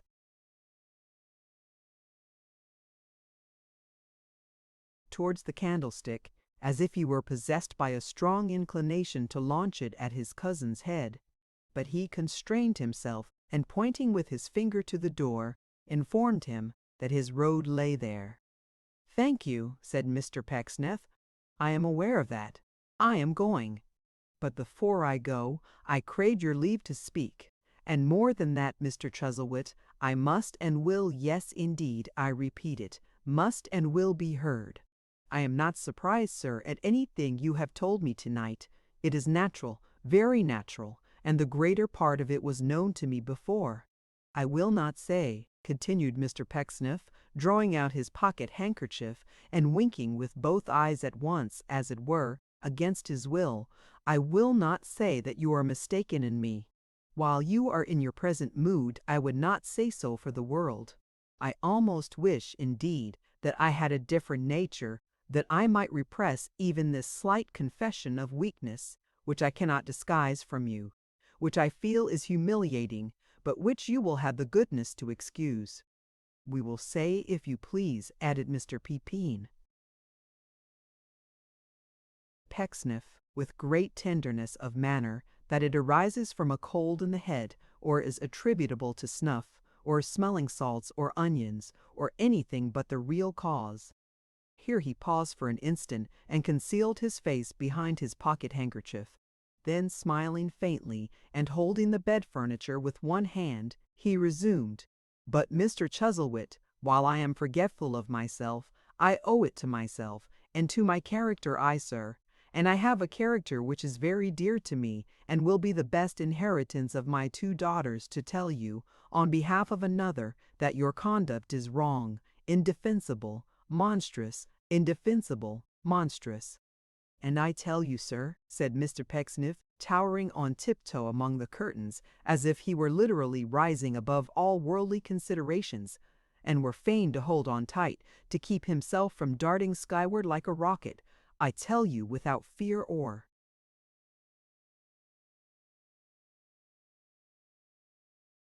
favor, that it will not do for you to be unmindful of your grandson, young Martin, who has the strongest natural claim upon you." "It will not do, sir," repeated Mr. Pecksniff, shaking his head. "You may think it will do, but it won't. You must provide for that young man. You shall provide for him. You will provide for him." "I believe," said Mr. Pecksniff, glancing at the pen and ink, "that in secret you have already done so." "Bless you for doing so. Bless you for doing right, sir. Bless you for hating me, and good night." So saying, Mr. Pecksniff waved his right hand with much solemnity, and once more inserting it in his waistcoat, departed. There was emotion in his manner, but his step was firm. Subject to human weaknesses, he was upheld by conscience. Martin lay for some time, with an expression on his face of silent wonder, not unmixed with rage. At length he muttered in a whisper,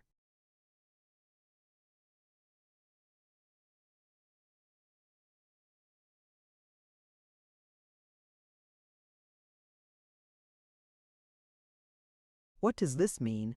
Can the false-hearted boy have chosen such a tool as yonder fellow who has just gone out? Why not? He has conspired against me, like the rest, and they are but birds of one feather. A new plot, a new plot, a new plot, a self, at every turn nothing but self." He fell to trifling, as he ceased to speak, with the ashes of the burnt paper in the candlestick. He did so at first in pure abstraction, but they presently became the subject of his thoughts. "Another will made and destroyed," he said, "nothing determined on, nothing done, and I might have died tonight. I plainly see to what foul uses all this money will be put at last," he cried, almost writhing in the bed. "After filling me with cares and miseries all my life, it will perpetuate discord and bad passions when I am dead. So it always is. What lawsuits grow out of the graves of rich men every day, sowing perjury, hatred, and lies among near kindred, where there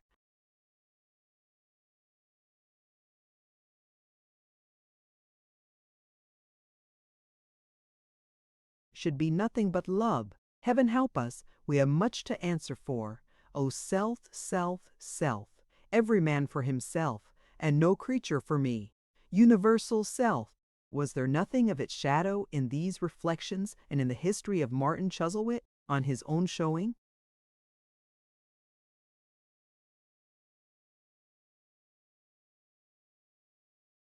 Chapter 4. From Situate per, that if union be stirring, and family affection be pleasantate to contemplate. The Situates were the mersters, the most agreed of family. The Chuzzlewits were the merstered and most agreeable family in the world.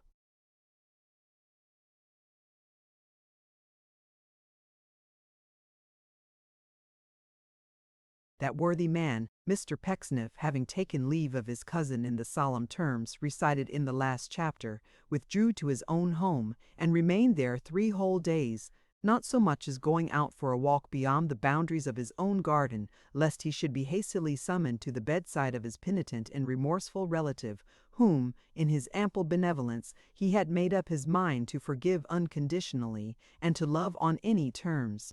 But such was the obstinacy and such the bitter nature of that stern old man that no repentant summons came, and the 4th day found Mr. Pecksniff apparently much farther from his Christian object than the first. During the whole of this interval he haunted the dragon at all times and seasons in the day and night, and, returning good for evil, evinced the deepest solicitude in the progress of the obdurate invalid, insomuch that Mrs. Lupin was fairly melted by his disinterested anxiety, for he often particularly required her to take notice that he would do the same by any stranger or pauper and the like.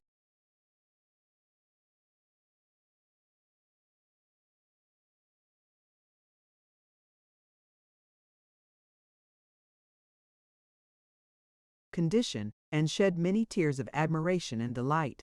Meantime, old Martin Chuzzlewit remained shut up in his own chamber, and saw no person but his young companion, saving the hostess of the Blue Dragon, who was, at certain times, admitted to his presence. So surely as she came into the room, however, Martin feigned to fall asleep. It was only when he and the young lady were alone that he would utter a word, even in answer to the simplest inquiry. Though Mr. Pecksniff could make out, by hard listening at the door, that they two being left together, he was talkative enough. It happened on the 4th evening that Mr. Pecksniff, walking, as usual, into the bar of the Dragon, and finding no Mrs. Lupin there, went straight upstairs, purposing, in the fervor of his affectionate zeal, to apply his ear once more to the keyhole, and quiet his mind by assuring himself that the hard-hearted patient was going on well. It happened that Mr. Pecksniff, coming softly upon the dark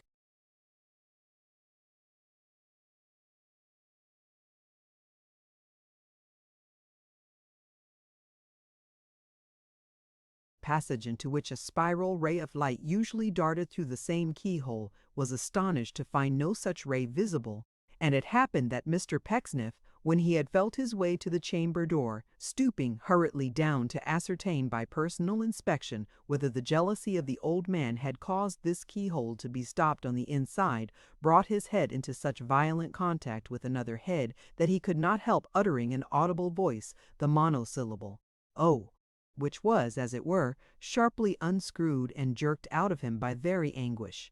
It happened then and lastly that Mr. Pecksniff found himself immediately collared by something which smelt like several damp umbrellas, a barrel of beer, a cask of warm brandy and water, and a small parlor full of stale tobacco smoke mixed, and was straightway led downstairs into the bar from which he had lately come, where he found himself standing opposite to, and in the grasp of, a perfectly strange gentleman of still stranger appearance, who, with his disengaged hand, rubbed his own head very hard, and looked at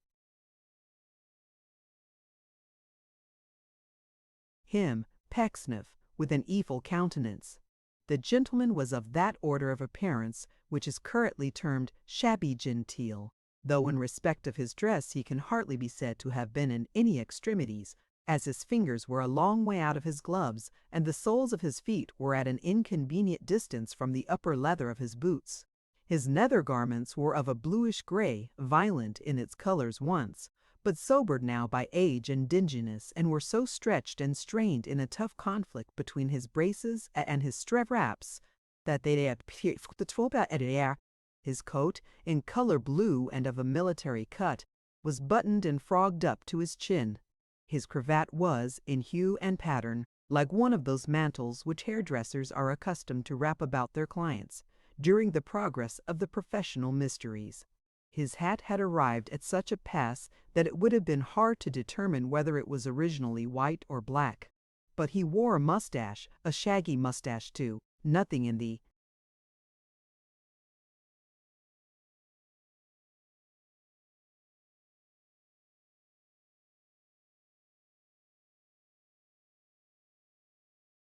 meek and merciful way, but quite in the fierce and scornful style, the regular satanic sort of thing, and he wore, besides, a vast quantity of unbrushed hair.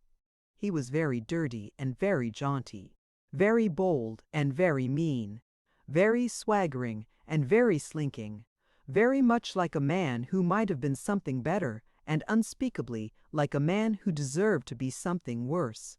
"You were eavesdropping at that door, you vagabond," said this gentleman. Mr. Pecksniff cast him off, as St. George might have repudiated the dragon in that animal's last moments, and said, "Where is Mrs. Lupin, I wonder? Can the good woman possibly be aware that there is a person here who—" "Stay," said the gentleman.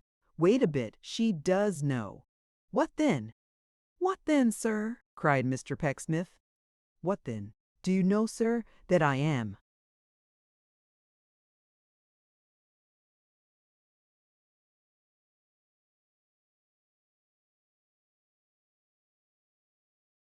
"The friend and relative of that sick gentleman?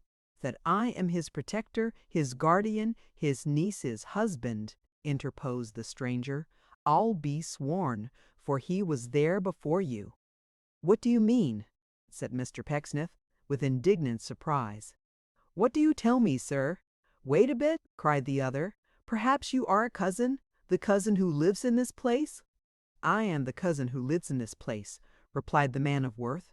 "Your name is Pecksniff?" said the gentleman. "It is." "I am proud to know you, and I ask your pardon," said the gentleman, touching his hat, and subsequently diving behind his cravat for a shirt collar, which however he did not succeed in bringing to the surface. "You behold in me, sir, one who has also an interest in that gentleman upstairs. Wait a bit." As he said this, he touched the tip of his high nose by way of intimation that he would let Mr. Pecksniff into a secret presently, and pulling off his hat, began to search inside the crown among a mass of crumpled documents and small pieces of what may be called the bark of broken cigars, whence he presently selected the cover of an old letter, begrimed with dirt and redolent of tobacco. "Read that," he cried, giving it to Mr. Pecksniff. "This is addressed to Chevy Slime, Esquire," said that gentleman. "You know Chevy Slime, Esquire, I believe?" returned the stranger.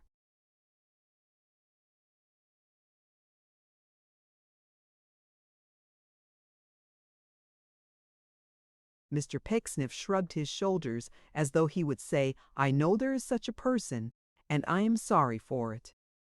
"Very good," remarked the gentleman. "That is my interest and business here." With that he made another dive for his shirt collar and brought up a string. "Now this is very distressing, my friend," said Mr. Pecksniff, shaking his head and smiling composedly. "It is very distressing to me to be compelled to say that you are not the person you claim to be. I know, Mr. Slime, my friend, this will not do. Honesty is the best policy. You had better not. You had indeed." "Stop!" cried the gentleman, stretching forth his right arm, which was so tightly wedged into his threadbare sleeve that it looked like a cloth sausage. "Wait a bit." He paused to establish himself immediately in front of the fire with his back towards it. Then, gathering the skirts of his coat under his left arm, and smoothing his mustache with his right thumb and forefinger, he resumed, "I understand your mistake, and I am not offended. Why? Because it's complimentary. You suppose I would set myself up for Chevy Slime. Sir, if there is a man on earth whom a gentleman would feel proud and honored to be mistaken for, that man is my friend Slime. For he is, without an exception, the highest minded, the most independent spirited, most original, spiritual, classical, talented, the most thoroughly Shakespearean, if not Miltonic, and at the same time the most disgustingly unappreciated dog I know. But, sir, I have not the vanity to attempt to pass for Slime. Any other man in the wide world I am equal to, but Slime is, I frankly confess, a great many cuts above me. Therefore you are wrong. I judged from this, said Mr. Pecksniff, holding out the cover of the letter. No doubt you did, returned the gentleman, but Mr. Pecksniff, the whole thing resolves itself into an instance of the peculiarities of genius. Every man of true genius has his peculiarity. Sir, the peculiarity of my friend Slym is that he is always waiting round the corner. He is perpetually round the corner, sir. He is round the corner at this instant. Now, said the gentleman, shaking his forefinger before his nose and planting his legs wider apart as he looked attentively in Mr. Pecksniff's face, that is a remarkably curious and interesting trait in Mr. Slym's character, and whenever Slym's life comes to be written, that trait must be thoroughly worked out by a grapher, or society will not be satisfied. Observe me, society will not be satisfied. Mr. Pecksniff coughed. Slime's biographer, sir, whoever he may be, resumed the gentleman, must apply to me, or if I am gone to that what's-his-name from which no thingumbob comes back, he must apply to my executors for leave to search among my papers.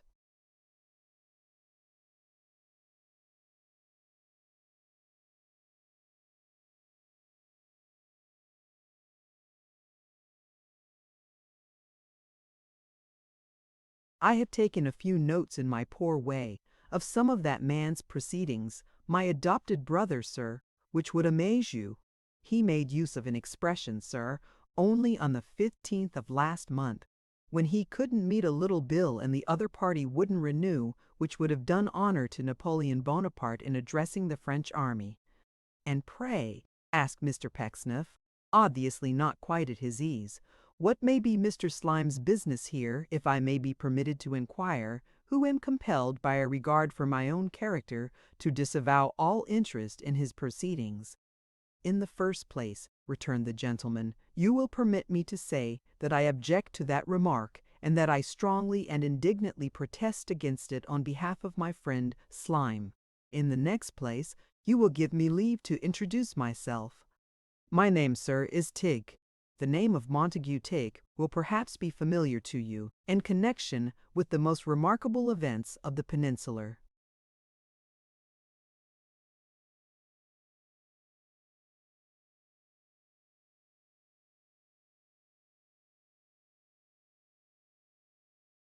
War. Mr. Pecksniff gently shook his head. No matter, said the gentleman. That man was my father, and I bear his name. I am consequently proud as Lucifer. Excuse me one moment. I desire my friend Slym to be present at the remainder of this conference. With this announcement, he hurried away to the outer door of the Blue Dragon, and almost immediately returned with a companion shorter than himself, who was wrapped in an old blue camlet cloak, with a lining of faded scarlet, his sharp features being much pinched and nipped by long waiting in the cold, and his straggling red whiskers and frowsy hair being more than usually dishevelled from the same cause. He certainly looked rather unwholesome and uncomfortable than Shakespearean or Miltonic.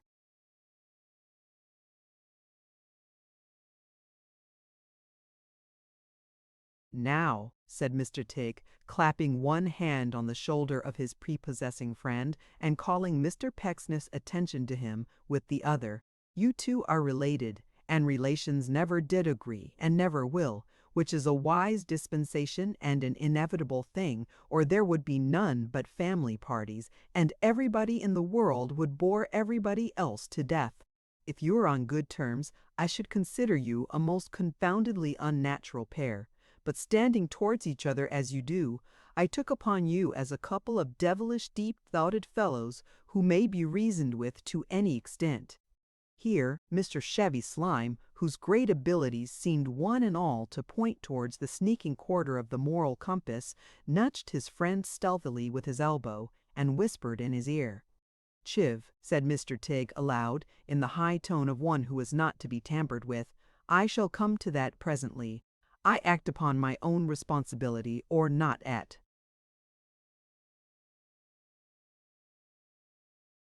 all.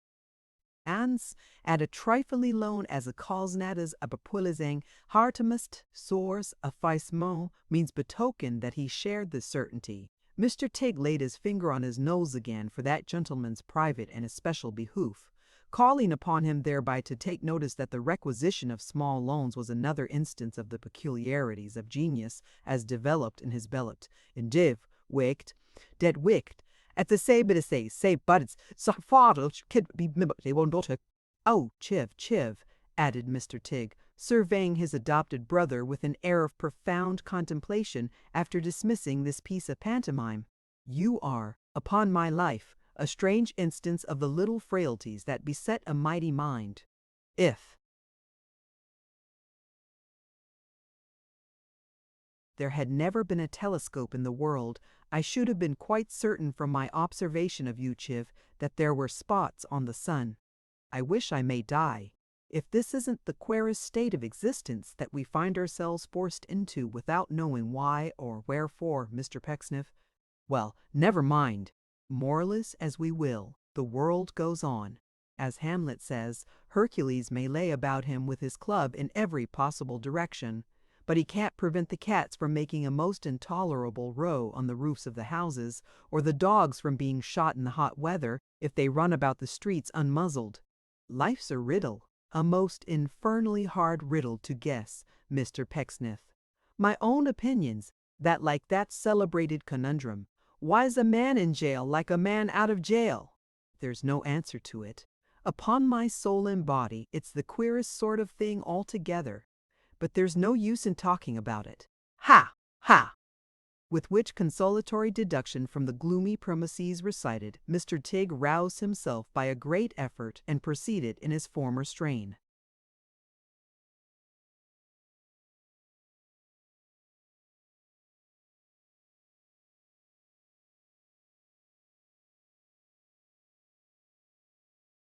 Now I'll tell you what it is. I'm a most confoundedly soft-hearted kind of fellow in my way, and I cannot stand by and see you two blades cutting each other's throats when there's nothing to be got by it.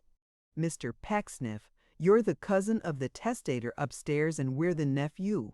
I say we, meaning Chiv. Perhaps in all essential points you are more nearly related to him than we are. Very good. If so, so be it. But you can't get at him, neither can we. I give you my brightest word of honor, sir, that I've been looking through that keyhole with short intervals of rest, ever since 9 o'clock this morning, in expectation of receiving an answer to one of the most moderate and gentlemanly applications for a little temporary assistance, only £15, and immense security that the mind of man can conceive. In the meantime, sir, he is perpetually closeted with, and pouring his whole confidence into the bosom of, a stranger. Now I say decisively with regard to this state of circumstances that it won't do, that it won't act, that it can't be, and that it must not be suffered to continue.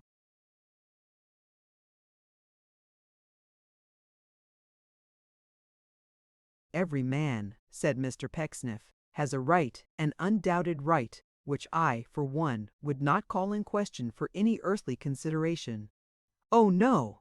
To regulate his own proceedings by his own likings and dislikings, supposing they are not immoral and not irreligious.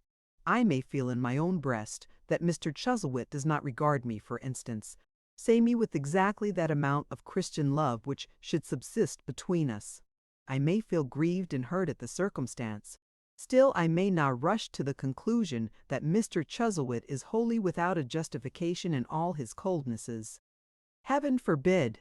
Besides, how, Mr. Tigg, continued Pecksniff even more gravely and impressively than he had spoken yet, how could Mr. Chuzzlewit be prevented from having these peculiar and most extraordinary confidences of which you speak, the existence of which I must admit, and which I cannot but deplore for his sake? Consider, my good sir, and here Mr. Pecksniff eyed him wistfully, how very much at random you are talking.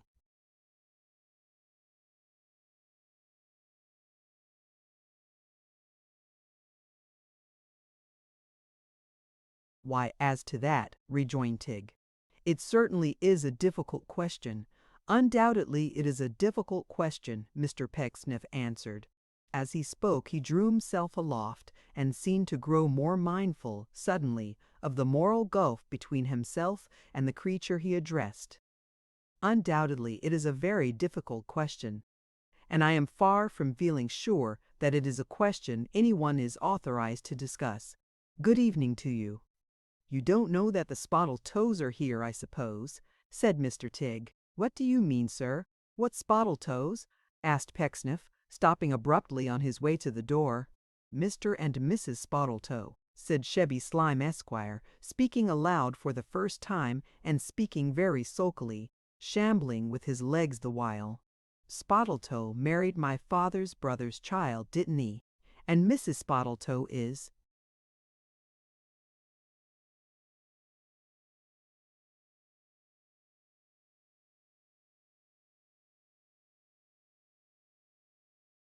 "Chuzzlewit's own niece, isn't she? She was his favorite once. You may well ask what Spottletoe's—" "Now, upon my sacred word!" cried Mr. Pecksniff, looking upwards.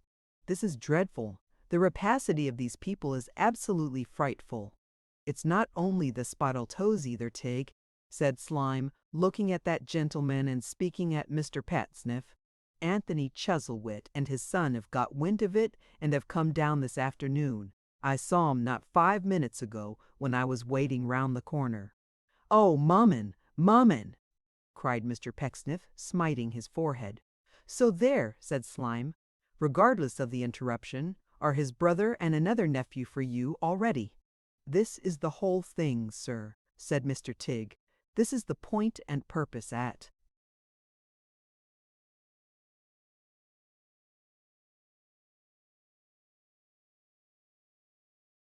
which I was gradually arriving when my friend Slime here, with 6 words, hit it full.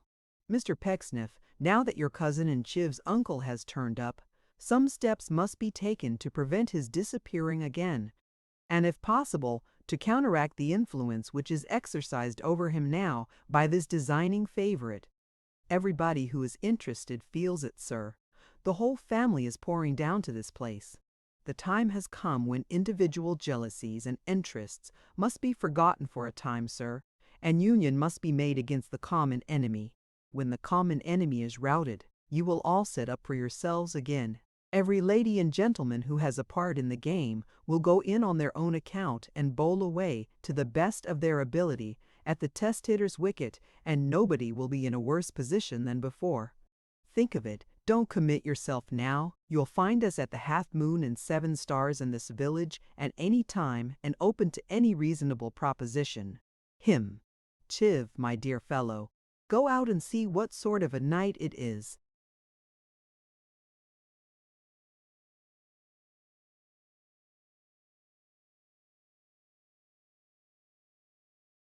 Mr. Slim lost no time in disappearing, and it is to be presumed in going round the corner.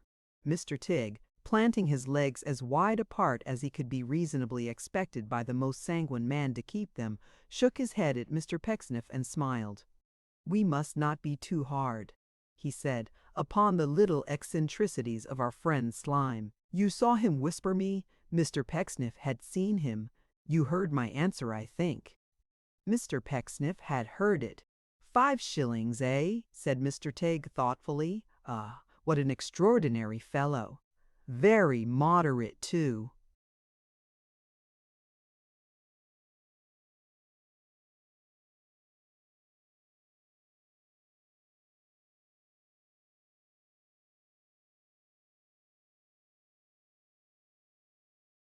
Mr. Pecksniff made no answer. 5 shillings, pursued Mr. Tig, musing, and to be punctually repaid next week. That's the best of it. You heard that. Mr. Pecksniff had not heard that. "No, you surprise me," cried Tig. "That's the cream of the thing, sir. I never knew that man fail to redeem a promise in my life. You're not in want of change, are you?" "No," said Mr. Pecksniff. "Thank you, not at all." "Just so," returned Mr. Tig. "If you had been, I'd have got it for you." With that he began to whistle. But a dozen seconds had not elapsed when he stopped short, and looking earnestly at Mr. Pecksniff said,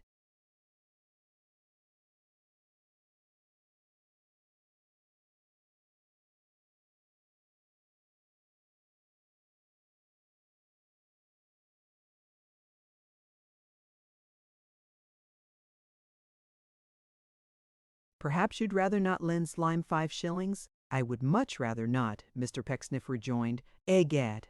cried Tigg, gravely nodding his head, as if some ground of objection occurred to him at that moment for the first time. "It's very possible you may be right. Would you entertain the same sort of objection to lending me 5 shillings now?" "Yes, I couldn't do it indeed," said Mr. Pecksniff. "Not even half a crown, perhaps?" urged Mr. Tigg. "Not even half a crown." "Why then we come," said Mr. Tigg, "to the ridiculously small amount of 18 pence. Ha! ha! ha!"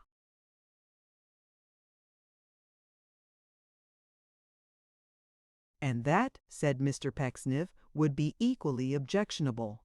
On receipt of this assurance, Mr. Tigg shook him heartily by both hands, protesting with much earnestness that he was one of the most consistent and remarkable men he had ever met, and that he desired the honor of his better acquaintance. He, moreover, observed that there were many little characteristics about his friend Slime of which he could by no means, as a man of strict honor, approve, but that he was prepared to forgive him all these slight drawbacks and much more in consideration of the great pleasure he himself had that day enjoyed in his social intercourse with Mr. Pecksniff, which had given him a far higher and more enduring delight than the successful negotiation of any small loan on the part of his friend could possibly have imparted. With which remarks he would beg leave, he said, to wish Mr. Pecksniff a very good evening. And so he took himself off, as little abashed by his recent failure as any gentleman would desire to be.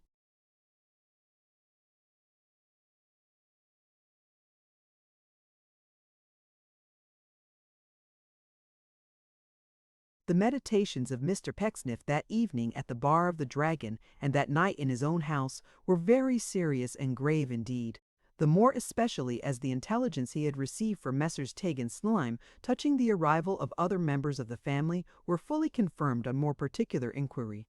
For the Spottletoes had actually gone straight to the Dragon, where they were at that moment housed and mounting guard, and where their appearance had occasioned such a vast sensation that Mrs. Lupin, scenting their errand, before they had been under her roof half an hour, carried the news herself, with all possible secrecy, straight to Mr. Pecksniff's house.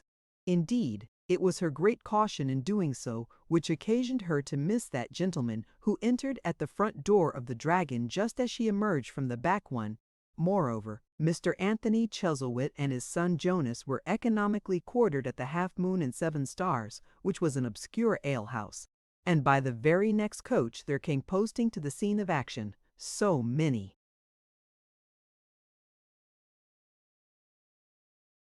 other affectionate members of the family who quarreled with each other, inside and out, all the way down, to the utter distraction of the coachman, that in less than 24 hours the scanty tavern accommodation was at a premium, and all the private lodgings in the place, amounting to full 4 beds and sofa, rose cent per cent in the market. In a word, things came to that pass that nearly the whole family sat down before the Blue Dragon and formally invested it, and Martin Chuzzlewit was in a state of siege. But he resisted bravely, refusing to receive all letters, messages, and parcels, obstinately declining to treat with anybody, and holding out no hope or promise of capitulation. Meantime the family forces were perpetually encountering each other in divers parts of the neighborhood, and, as no one branch of the Chuzzlewit tree had ever been known to agree with another within the memory of man, there was such a skirmishing and flouting and snapping off of heads, in the metaphorical sense of that expression, such a bandying of words,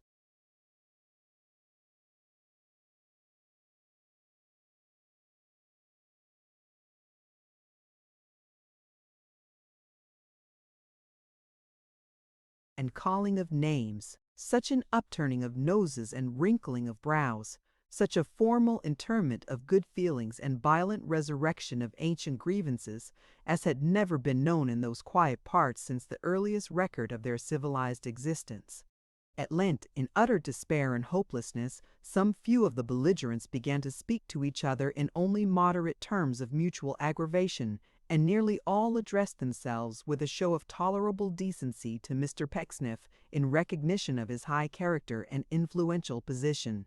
Thus, by little and little, they made common cause of Martin Chuzzlewit's obduracy, until it was agreed, if such a word can be used in connection with the Chuzzlewits, that there should be a general council and conference held at Mr. Pecksniff's house upon a certain day at noon, which all members of the family who had brought themselves within reach of the summons were forthwith bidden and invited, solemnly, to attend.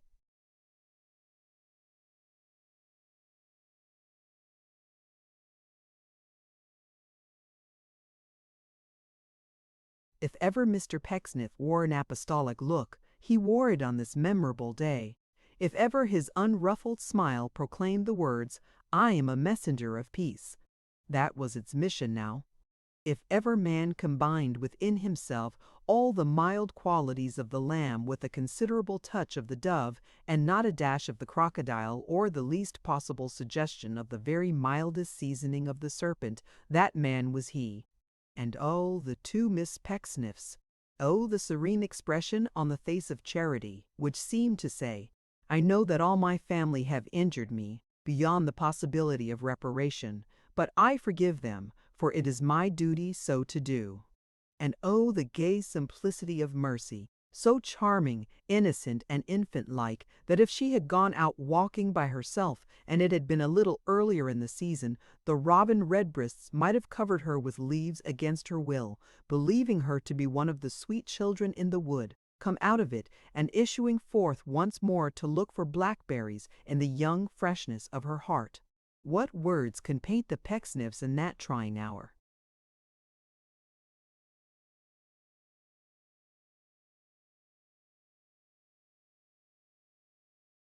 Oh, none, for words have naughty company among them, and the Pecksniffs were all goodness.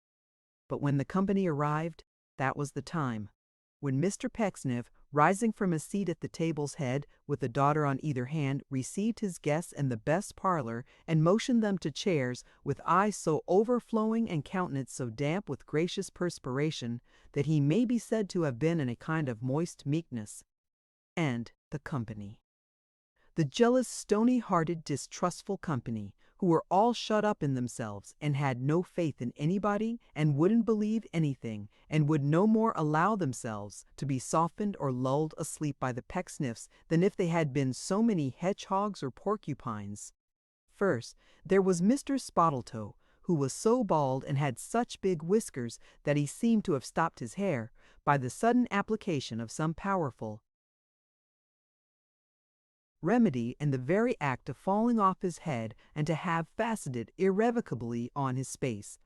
Then there was Mrs. Spottletoe, who being much too slim for her years, and of a poetical constitution, was accustomed to inform her more intimate friends that the said whiskers were the lodestar of her existence, and who could now, by reason of her strong affection for her uncle Chuzzlewit, and the shock it gave her to be suspected of testamentary designs upon him, do nothing but cry except moan. Then there were Anthony Chuzzlewit and his son Jonas. The face of the old man so sharpened by the wariness and cunning of his life that it seemed to cut him a passage through the crowded room as he edged away behind the remotest chairs, while the son had so well profited by the precept and example of the father that he looked a year or two the elder of the twain as they stood winking their red eyes side by side and whispering to each other softly. Then there was the widow of a deceased brother of Mr. Martin Chuzzlewit, who being almost supernaturally disagreeable, and having a dreary,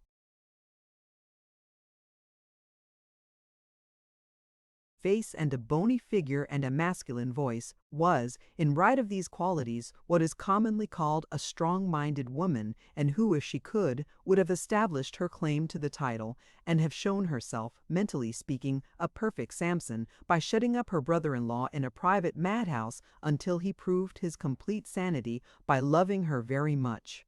Beside her sat her spinster daughters, 3 in number, and of gentlemanly deportment, who had so mortified themselves with tight stays that their tempers were reduced to something less than their waists, and sharp lacing was expressed in their very noses. Then there was a young gentleman, grand-nephew of Mr. Martin Chuzzlewit, very dark and very hairy, and apparently born for no particular purpose but to save looking-glasses the trouble of reflecting more than just the first idea and sketchy notion of a face which had never been carried out. Then there was a solitary female cousin who was remarkable for nothing but being very deaf and living by herself and always having the toothache. Then there was George Chuzzlewit, a gay bachelor cousin, who claimed to be young but had been younger, and was inclined to corpulency, and rather overfed himself, to that extent indeed that his eyes were strained in their sockets, as if with constant surprise, and he had such an obvious disposition to pimples that the bright spots on his cravat, the rich pattern on his waistcoat, and even his glittering trinkets, seemed to have broken out upon him, and not to have come into existence comfortably. Last of all, there were present Mr. Chevy Slim and his friend Tig. And it is worthy of remark that although each person present disliked the other, mainly because he or she did belong to the family, they one and all concurred in hating Mr. Tig because he didn't.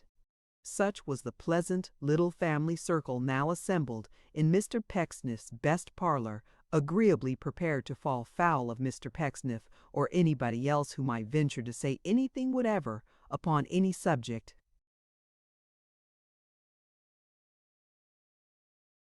"This," said Mr. Pecksniff, rising and looking round upon them with folded hands, "does me good. It does my daughters good. We thank you for assembling here. We are grateful to you with our whole hearts.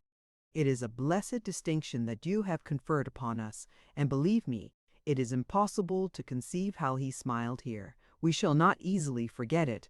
"I am sorry to interrupt you, Pecksniff," remarked Mr. Spottletoe with his whiskers in a very portentous state, "but you are assuming too much to yourself, sir.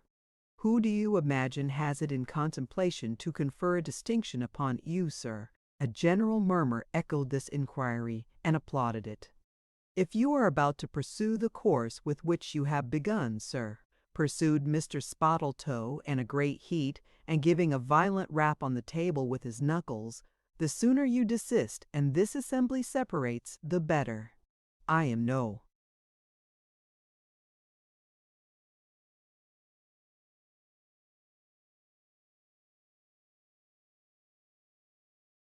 stranger, sir, to your preposterous desire to be regarded as the head of this family, but I can tell you, sir—" "Oh yes, indeed. He-tee-tull! Heek! What? He was the head, was he?"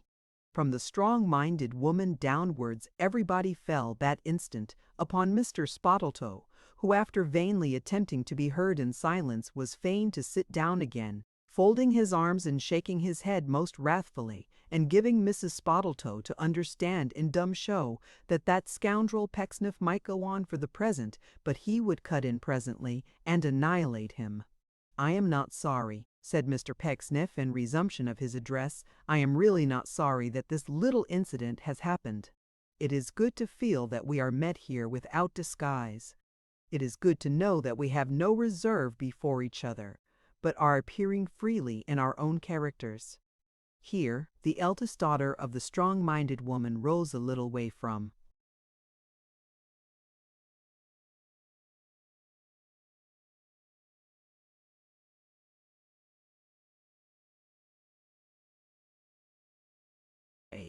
"But might," says it iddy, "that would it only for such a proceeding having the attraction of novelty to recommend it, and that when they meaning the some people before mentioned talked about their relations, they would be careful to observe who was present in company at the time, otherwise it might come round to those relations' ears in a way they little expected, and as to red noses, she observed she had yet to learn that a red nose was any scarce, and what said Pelb might have to barrel mana calls that the bepits of that. This remark being received with a shrill titter by the two sisters of the speaker, Miss Charity Pecksniff begged with much politeness to be informed whether any of those very low observations were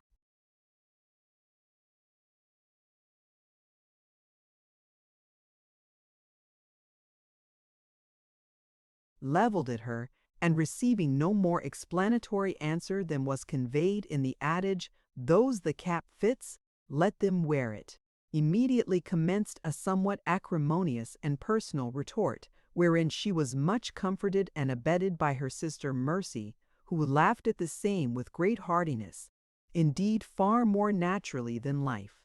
And it being quite impossible that any difference of opinion can take place among women, without every woman who is within hearing taking active part in it, the strong-minded lady and her two daughters, and Mrs. Spottletoe, and the deaf cousin, who was not at all disqualified from joining in the dispute by reason of being perfectly unacquainted with its merits, one and all plunged into the quarrel directly.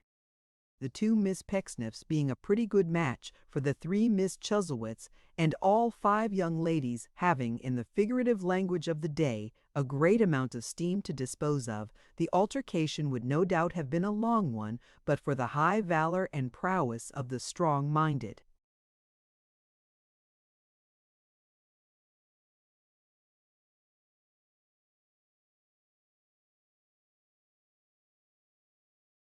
Woman, who, in right of her reputation for powers of sarcasm, did so belabor and pummel Mrs. Spottletoe with taunting words that the poor lady, before the engagement was 2 minutes old, had no refuge but in tears.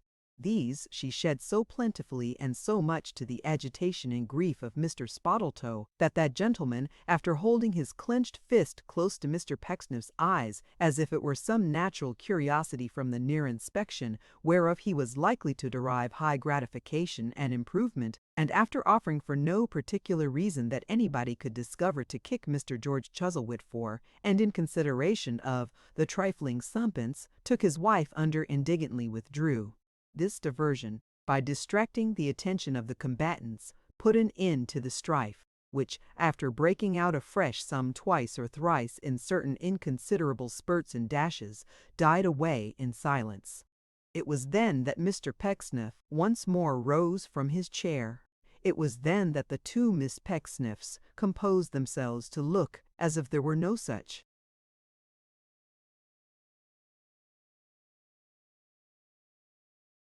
beings, not to say present, but in the whole compass of the world as the three Miss Chuzzlewits, while the three Miss Chuzzlewits became equally unconscious of the existence of the two Miss Pecksniffs. "It is to be lamented," said Mr. Pecksniff, with a forgiving recollection of Mr. Spottletoe's fist, "that our friend should have withdrawn himself so very hastily, though we have cause for mutual congratulation even in that, since we are assured that he is not distrustful of us in regard to anything we may say or do while he is absent." "Now that is very soothing, is it not, Pecksniff?" said Anthony, who had been watching the whole party with peculiar keenness from the first. "Don't you be a hypocrite." "A what, my good sir?" demanded Mr. Pecksniff. "A hypocrite."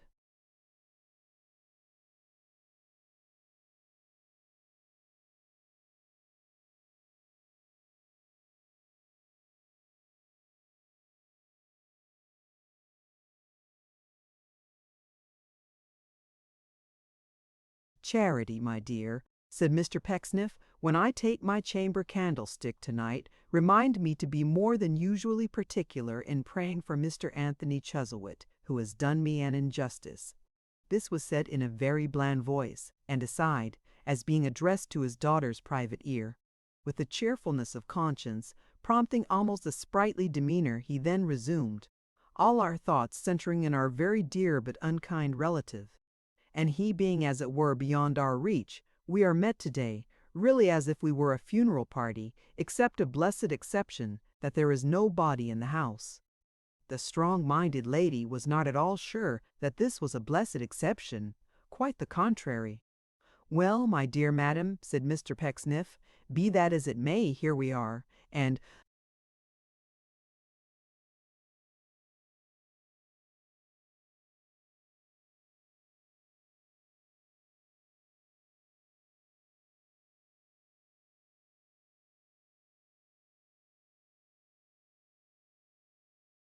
being here, we are to consider whether it is possible by any justifiable means. Why, you know as well as I, said the strong-minded lady, that any means are justifiable in such a case, don't you? Very good, my dear madam, very good. Whether it is possible by any means, we will say by any means, to open the eyes of our valued relative to his present infatuation. Whether it is possible to make him acquainted by any means with the real character and purpose of that young female whose very strange position, in reference to himself here, Mr. Pecksniff sunk his voice to an impressive whisper, really casts a shadow of disgrace and shame upon this family, and who, we know, here he raised his voice again, elsewise she his companion, harbors the very basest designs upon his weakness and his property. In their strong feeling on this point, they, who agreed in nothing else, all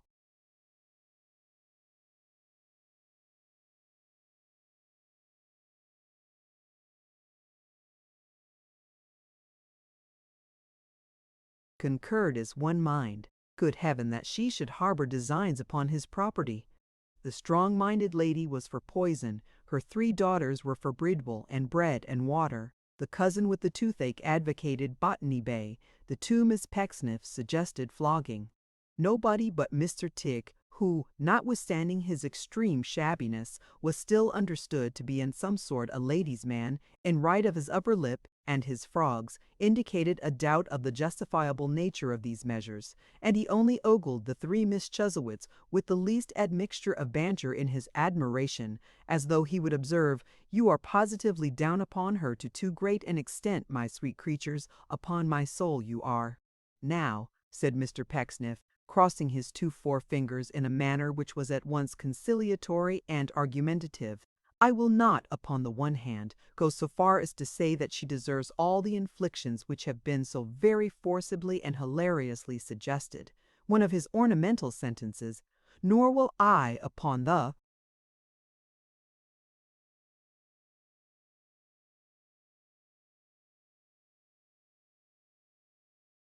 other on any account compromise my common understanding as a man by making the assertion that she does not. What I would observe is, that I think some practical means might be devised of inducing our respected, shall I say our revered?" "No," interposed the strong-minded woman in a loud voice. "Then I will not," said Mr. Pecksniff. "You are quite right, my dear madam, and I appreciate and thank you for your discriminating objection. A respected relative, to dispose himself to listen to the promptings of nature, and not to the go on, pa," cried Mercy. "Why, the truth is, my dear," said Mr. Pecksniff, smiling upon his assembled kindred, "that I am at a loss for a word. The name of those fabulous animals, pagan, I regret to say, who used to sing in the water, has quite escaped me." Mr. George Chuzzlewit suggested swans. "No," said Mr. Pecksniff. "Not swans. Very like swans, too. Thank you." The nephew, with the outline of a countenance, speaking for the first and last time on that occasion, propounded oysters. "No," said Mr. Pecksniff, with his own peculiar urbanity, "nor oysters, but by no means unlike oysters. A very excellent idea. Thank you, my dear sir, very much. Wait, sirens." "Dear me, sirens, of course. I think, I say, that means might be devised of disposing our respected relative to listen to the promptings of nature and not to the siren-like delusions of art. Now we must not lose sight of the fact that our esteemed friend has a grandson to whom he was, until lately, very much attached, and whom I could have wished to see here today, for I have a real and deep regard for him. A fine young man, a very fine young man. I would submit to you whether we might not remove Mr. Chuzzlewit's distrust of us, and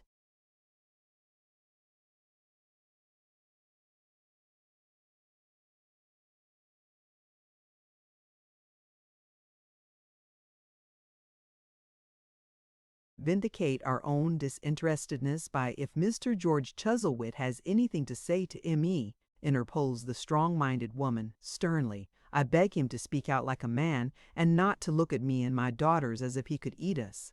"As to looking, I have heard it said, Mrs. Ned," returned Mr. George angrily, "that a cat is free to contemplate a monarch. And therefore I hope I have some right, having been born a member of this family, to look at a person who only came into it by marriage. As to eating, I beg to say, whatever bitterness your jealousies and disappointed expectations may suggest to you, that I am not a cannibal, ma'am." "I don't know that," cried the strong-minded woman. "At all events, if I was a cannibal," said Mr. George Chuzzlewit greatly,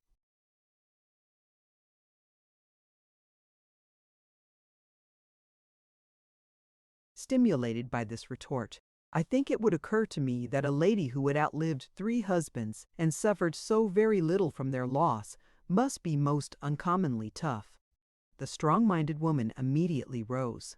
"And I will further add," said Mr. George, nodding his head violently at every second syllable, naming no names, and therefore hurting nobody but those whose consciences tell them they are alluded to, "that I think it would be much more decent and becoming if those who hooked and crooked themselves into this family by getting on the blind side of some of its members before marriage and manslaughtering them afterwards, by crowing over them to that strong pitch that they were glad to die, would refrain from acting the parfort ivrative bays spare vigwin macdedash of kirk. I think it would be full as well, if not better, if those individuals would keep at home, contenting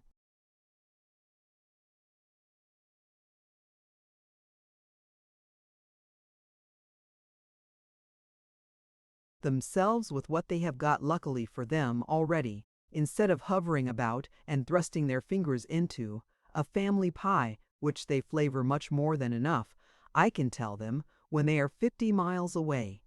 "I might have been prepared for this," cried the strong-minded woman, looking about her with a disdainful smile as she moved towards the door, followed by her 3 daughters. "Indeed, I was fully prepared for it from the first. What else could I expect in such an atmosphere as this?" "Don't direct your half-pay officer's gaze at me, ma'am, if you please," interposed Miss Charity, "for I won't bear it." This was a smart stab at a pension enjoyed by the strong-minded woman during her second widowhood and before her last coverture. It told immensely. "I pass from the memory of a grateful country, you very miserable minx," said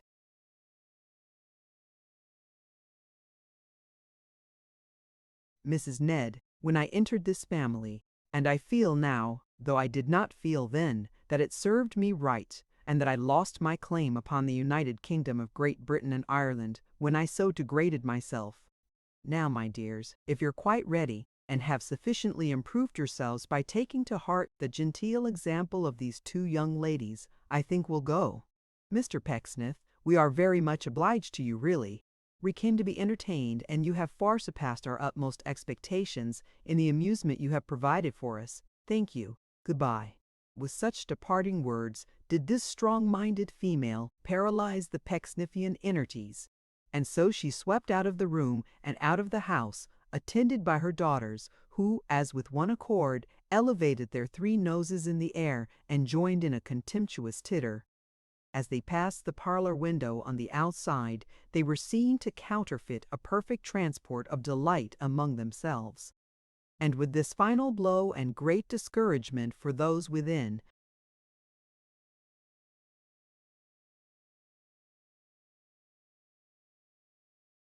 they vanished. Before Mr. Pecksniff or any of his remaining visitors could offer a remark, another figure passed this window, coming at a great rate in the opposite direction, and immediately afterwards Mr. Spottletoe burst into the chamber. Compared with his present state of heat, he had gone out a man of snow or ice. His head distilled such oil upon his whiskers that they were rich and clogged with unctuous drops. His face was violently inflamed, his limbs trembled, and he gasped and strove for breath. "My good sir," cried Mr. Pecksniff. "Oh, yes," returned the other. "Oh, yes, certainly. Oh, to be sure. Oh, of course. You hear him? You hear him? All of you. What's the matter?" cried several voices. "Oh, nothing," cried Spottletoe, still gasping. Nothing at all. It's of no consequence. Ask him. He'll tell you." "I do not understand our friend," said Mr. Pecksniff, looking about him in utter amazement. "I assure you that he is quite unintelligible to me." "Unintelligible, sir!" cried the other. "Unintelligible! Do you mean to say, sir, that you don't know what has happened, that you haven't decoyed us here and laid a plot and a plan against us? Will you venture to say that you didn't know Mr. Chuzzlewit was going, sir, and that you don't know he's gone, sir?" "Gone!" was the general cry. "Gone!" echoed Mr. Spottletoe. "Gone while we were sitting here. Gone. Nobody knows where he's gone. Oh, of course not. Nobody knew he was going. Oh, of course not." The landlady thought up to the very last moment that they were merely going for a ride. She had no other suspicion. "Oh, of course not. She's not this fellow's creature. Oh, of course not." Adding to these exclamations a kind of ironical howl, and gazing upon the company for one brief instant afterwards, in a sudden silence, the irritated gentleman started off again at the same tremendous pace, and was seen no more. It was in vain for Mr. Pecksniff to assure them that this new and opportune evasion of the family was at least as great a shock and surprise to him as to anybody else. Of all the bullyings and denunciations that were ever heaped on one unlucky head, none can ever have exceeded in energy and heartiness those with which he was complimented by each of his remaining relatives, singly, upon bidding him farewell.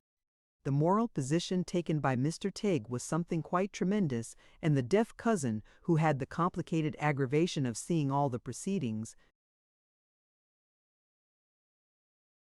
and hearing nothing but the catastrophe, actually scraped her shoes upon the scraper, and afterwards distributed impressions of them all over the top step, in token that she shook the dust from her feet before quitting that dissembling and perfidious mansion.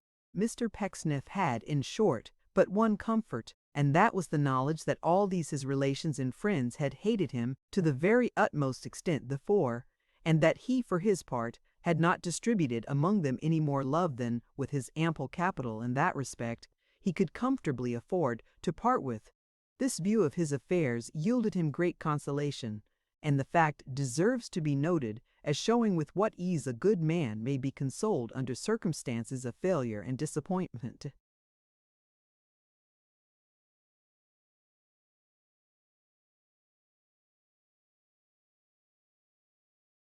Chapter 5, containing a full AC count of the installation of Mere Pecksniff's new pupil into the bosom of Emmer Pecksniff's family, with all the festivities held on that O.C. Cashin, and the great enjoyment of Mere Pinge.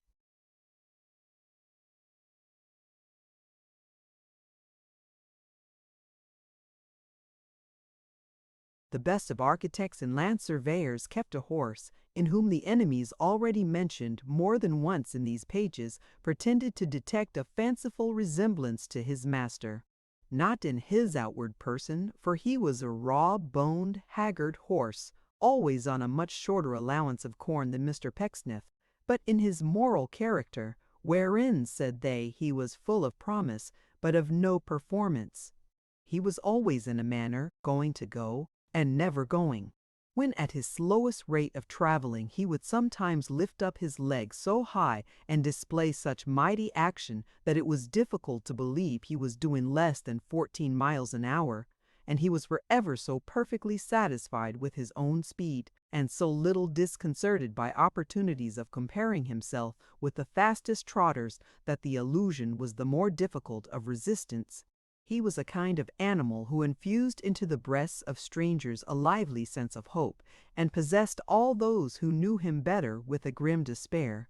In what respect, having these points of character, he might be fairly likened to his master.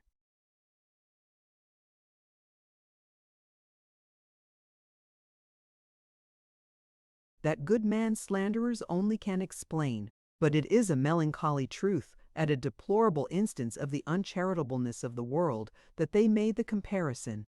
In this horse, and the hooded vehicle, whatever its proper name might be, to which he was usually harnessed, It was more like a gig with a tumor than anything else. All Mr. Pinch's thoughts and wishes centered, one bright frosty morning, for with this gallant equipage he was about to drive to Salisbury alone, there to meet with the new pupil, and thence to bring him home in triumph. Blessings on thy simple heart, Tom Pinch, how proudly dost thou button up that scanty coat, called by a sad misnomer for these many years, a great one, and how thoroughly, as with thy cheerful voice thou pleasantly adjurest Sam the hostler not to let him go yet, dost thou believe that quadruped desires to go, and would go if he might. Who could repress a smile of love for thee, Tom Pinch, and not in jest at thy expense, for thou art poor enough already. Heaven knows to think that such a holiday as lies before thee should awaken that quick flow and hurry of the spirits in which thou settest down again, almost untasted, on the kitchen window-sill, that great white mug put by thy own hands, last night, that breakfast might not hold thee late, and layest yonder crust upon the seat beside thee, to be eaten on the road, when thou art calmer in thy high rejoicing. Who, as thou drivest off, a happy man, and noddest with a grateful lovingness to Pecksniff in his nightcap at his chamber window, would not cry, Heaven speed thee, Tom, and send that thou were going off for ever to some quiet home where thou mightst live at peace, and sorrow should not touch thee. What better time for driving, riding, walking, moving through the air by any means than a fresh, frosty morning, when hope runs cheerily through the veins with the brisk blood, and tingles in the frame from head to foot. This was the glad commencement of a bracing day in early winter, such as may put the languid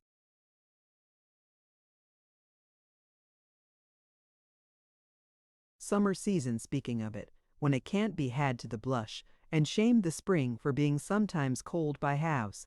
The sheep bells rang as clearly in the vigorous air as if they felt its wholesome influence like living creatures. The trees, in lieu of leaves or blossoms, shed upon the ground a frosty rime that sparkled as it fell, and might have been the dust of diamonds. So it was to Tom. From cottage chimneys smoke went streaming up high, high, as if the earth had lost its grossness, being so fair, and must not be oppressed by heavy vapor. The crust of ice on the else rippling brook was so transparent and so thin in texture that the lively water might of its own free will have stopped in Tom's glad mind. It had to look upon the lovely morning. And lest the sun should break this charm too eagerly, there moved between him and the ground a mist like that which waits upon the moon on summer nights, the very same to Tom, and wooed him to dissolve it gently. Tom Pinch went on, not fast, but with a sense of rapid motion which did just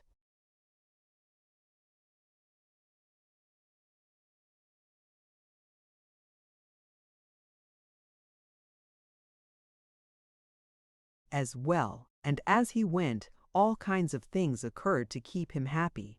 Thus, when he came within sight of the turnpike, and was a long way off, he saw the tollman's wife, who had that moment checked a wagon, run back into the little house again like mad, to say she knew that Mr. Pinch was coming up. And she was right, for when he drew within hail of the gate, forth rushed the tollman's children, shrieking in tiny chorus, Mr. Pinch! To Tom's intense delight, the very tollman, though an ugly chap in general, and one whom folks were rather shy of handling, came out himself to take the toll, and give him rough good morning, and that with all this, and a glimpse of the family breakfast on a little round table before the fire, the crust Tom Pinch had brought away with him acquired as rich a flavor as though it had been cut from a fairy loaf. But there was more than this. It was not only the married people and the children who gave Tom Pinch a welcome as he passed. No, sparkling eyes and snowy breasts came hurriedly to many an upper casement as he clattered by, and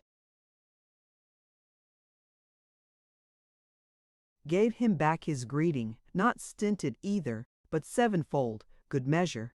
They were all merry. They all laughed. And some of the wickedest among them even kissed their hands as Tom looked back. For who minded poor Mr. Pinch? There was no harm in him. And now the morning grew so fair, and all things were so wide awake and gay, that the sun seeming to say Tom had no doubt, he said, "I can't stand it any longer. I must have a look," streamed out in radiant majesty. The mist, too shy and gentle for such lusty company, fled off quite scared before it, and as it swept away, the hills and mounds and distant pasture lands, teeming with placid sheep and noisy crows, came out as bright as though they were unrolled brand new for the occasion. In compliment to which discovery, the brook stood still no longer, but ran briskly off to bear the tidings to the watermill 3 miles away. Mr. Pinch was jogging along, full of pleasant thoughts and cheerful influences,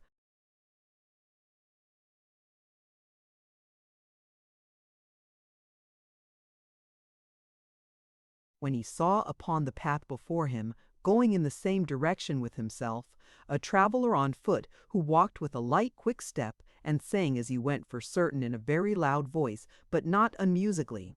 He was a young fellow of some 5 or 6 and 20 perhaps, and was dressed in such a free and fly-away fashion that the long ends of his loose red neckcloth were streaming out behind him quite as often as before, and the bunch of bright winter berries in the buttonhole of his velveteen coat was as visible to Mr. Pinch's rearward observation as if he had worn that garment wrong side foremost.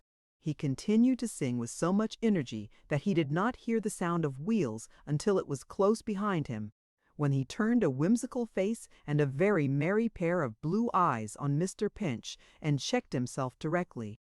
"Why, Mark," said Tom Pinch, stopping, "who'd have thought of seeing you here? Well, this is surprising."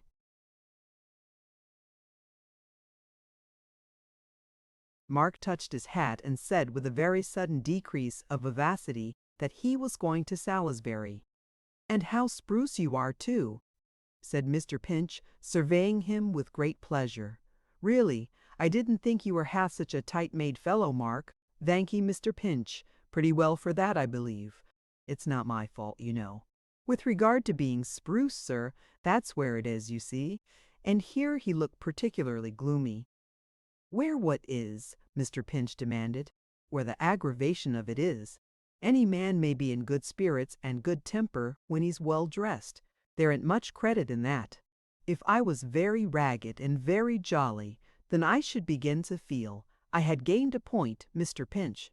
So you were singing just now, to bear up, as it were, against being well dressed."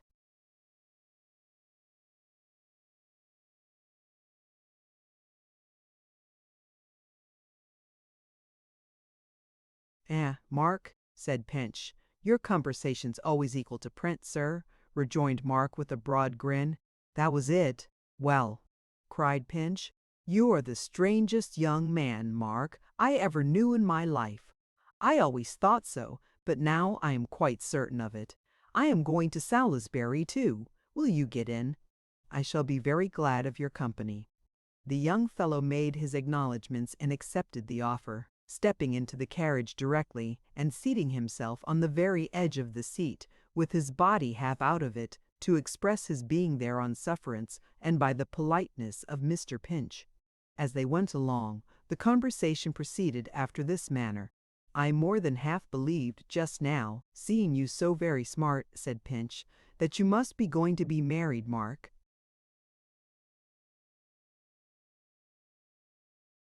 "Well, sir, I've thought of that too," he replied. "There might be some credit in being jolly with a wife, specially if the children had the measles, and that, and was very fractious indeed. But I'm a'most afraid to try it. I don't see my way clear." "You're not very fond of anybody, perhaps?" said Pinch. "Not particular, sir, I think." "But the way would be, you know, Mark, according to your views of things," said Mr. Pinch, "to marry somebody you didn't like and who was very disagreeable." "So it would, sir, but that might be carrying out a principle a little too far, mightn't it?" "Perhaps it might," said Mr. Pinch, at which they both laughed gaily.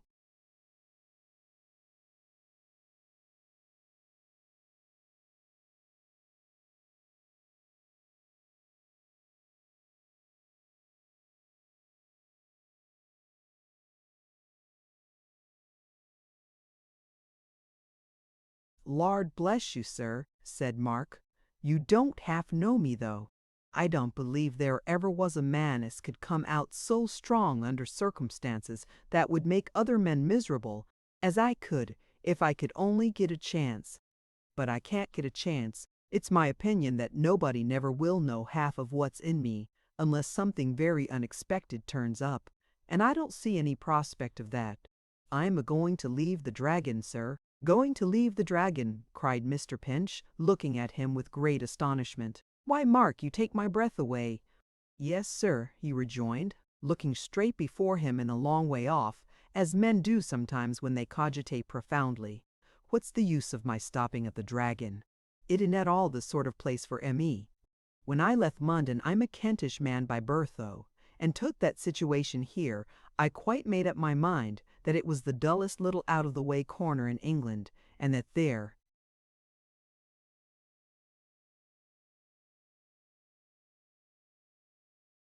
would be some credit in being jolly under such circumstances. But Lord, there's no dullness at the Dragon. Skittles, cricket, quoits, ninepins, comic songs, choruses, company round the chimney corner every winter's evening. Any man could be jolly at the Dragon. There's no credit in that. But if common report be true for once, Mark, as I think it is, being able to confirm it by what I know myself," said Mr. Pinch, "you are the cause of half this merriment, and set it going." "There may be something in that too, sir," answered Mark, "but that's no consolation." "Well," said Mr. Pinch after a short silence, his usually subdued tone being even now more subdued than ever, "I can hardly think enough of what you tell me. Why, what will become of Mrs. Lupin, Mark?" Mark looked more fixedly before him, and further off still, as he answered that he didn't suppose it would be much of an object to her. There were plenty of smart young fellows as would be glad of the place. He knew a dozen himself. "That's probable enough," said Mr. Pinch, "but I am not at all sure that Mrs. Lupin would be glad of them." "Why, I always supposed that Mrs. Lupin and you would make a match of it, Mark, and so did everyone, as far as I know."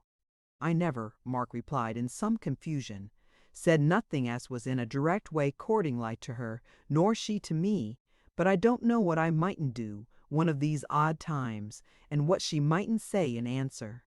"Well, sir, that wouldn't suit. Not to be landlord of the Dragon, Mark," cried Mr. Pinch. "No, sir, certainly not," returned the other, withdrawing his gaze from the horizon, and looking at his fellow traveler. "Why, that would be the ruin of a man like me. I go and sit down comfortably for life, and no man never finds me out. What would be the credit of the landlord of the Dragon's being jolly? Why, he couldn't help it if he tried." "Does Mrs. Lupin know you are going to leave her?" Mr. Pinch inquired. "I haven't broke it to her yet, sir, but I must. I'm looking out this morning for something new and suitable," he said, nodding towards the city. "What kind of thing now?" Mr. Pinch demanded. "I was thinking," Mark replied, "of something in the grave-digging way." "Good gracious, Mark," cried Mr. Pinch. "It's a good damp, wormy sort of business, sir," said Mark, shaking his head.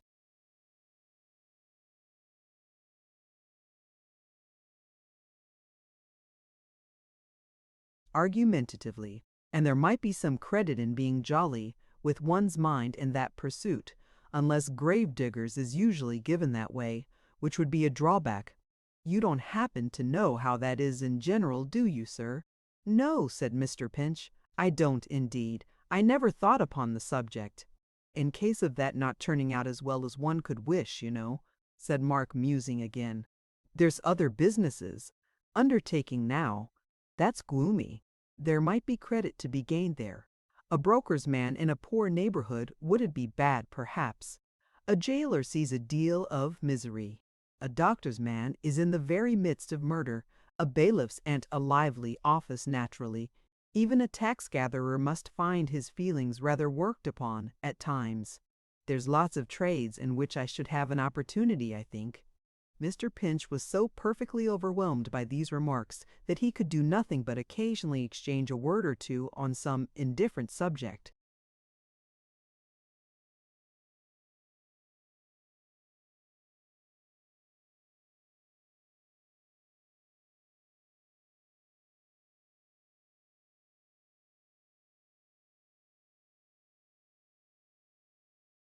and cast sidelong glances at the bright face of his odd friend, who seemed quite unconscious of his observation, until they reached a certain corner of the road close upon the outskirts of the city, when Mark said he would jump down there if he pleased.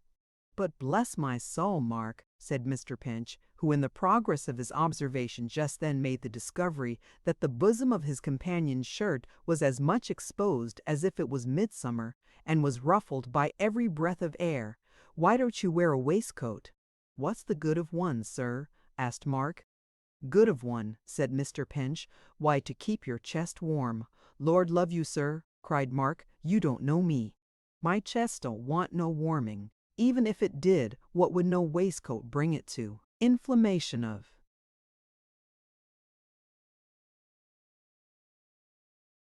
the lungs, perhaps. Well, there'd be some credit in being jolly with the inflammation of the lungs." As Mr. Pinch returned no other answer than such as was conveyed in his breathing very hard and opening his eyes very wide, and nodding his head very much, Mark thanked him for his ride, and without troubling him to stop, jumped lightly down, and away he fluttered with his red neckerchief and his open coat down a cross lane, turning back from time to time to nod to Mr. Pinch, and looking one of the most careless, good-humored, comical fellows in life. His late companion, with a thoughtful face, pursued his way to Salisbury. Mr. Pinch had a shrewd notion that Salisbury was a very desperate sort of place, an exceeding wild and dissipated city, and when he had put up the horse and given the hostler to understand that he would look in again in the course of an hour or two to see him take his corn, he set forth on a stroll about the streets, with a vague and not unpleasant idea that they teemed with all kinds of mystery and bedevilment. To one of his quiet habits, this little delusion was greatly assisted by the circumstance of its being market day, and the thoroughfares about the marketplace being filled with carts, horses, donkeys, baskets, wagons, garden stuff, meat, tripe, pies, poultry, and hucksters' wares of every opposite description and possible variety of character. Then there were young farmers and old farmers with smock frocks, brown greatcoats, drab greatcoats, red worsted comforters, leather leggings, wonderful shaped hats, hunting whips, and rough sticks, standing about in groups, or talking noisily together on the tavern steps, or paying and receiving huge amounts of greasy wealth with the assistance of such bulky pocket-books that when they were in their pockets it was apoplexy to get them out, and when they were out it was spasms to get them in again. Also there were farmers' wives in beaver bonnets and red cloaks, riding shaggy horses purged of all earthly passions, who went soberly into all manner of places.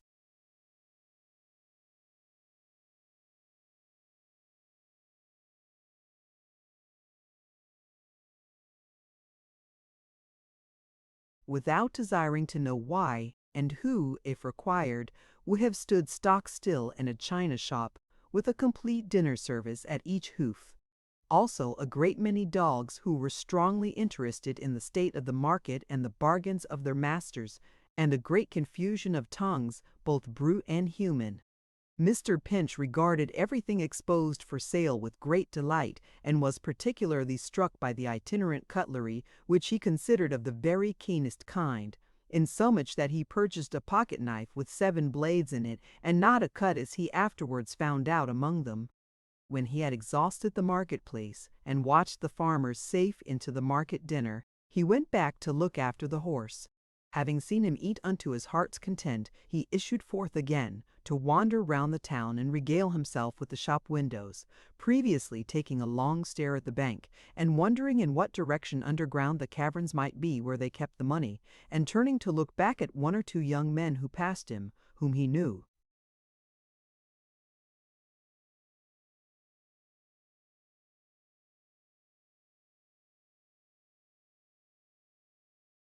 to be articled to solicitors in the town, and who had a sort of fearful interest in his eyes, as jolly dogs who knew a thing or two, and kept it up tremendously. But the shops.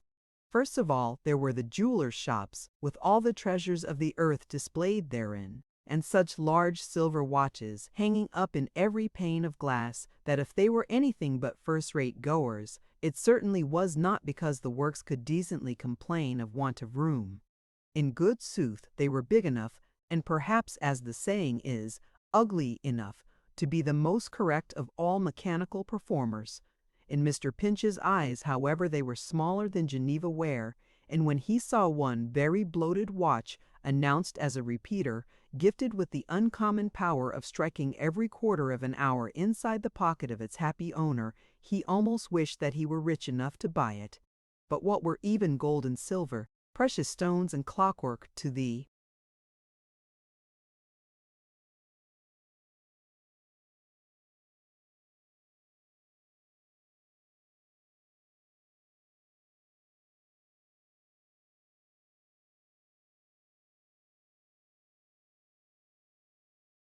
Bookshops, whence a pleasant smell of paper freshly pressed came issuing forth, awakening instant recollections of some new grammar had at school long time ago, with Master Pinch, Grove House Academy, inscribed in faultless writing on the flyleaf.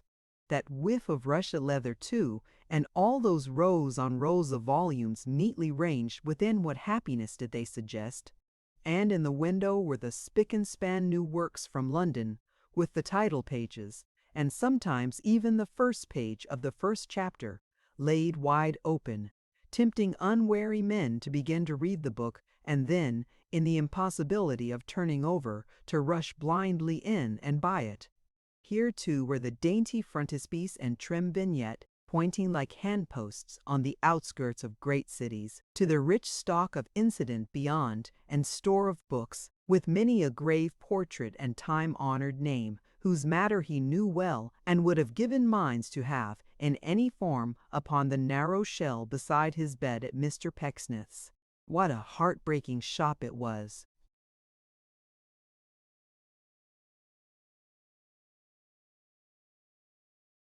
There was another, not quite so bad at first, but still a trying shop, where children's books were sold, and where poor Robinson Crusoe stood alone in his might, with dog and hatchet, goatskin cap and fowling pieces, calmly surveying Philip Quarn and the host of imitators round him, and calling Mr. Pinch to witness that he, of all the crowd, impressed one solitary footprint on the shore of boyish memory, whereof the tread of generations should not stir the lightest grain of Siné.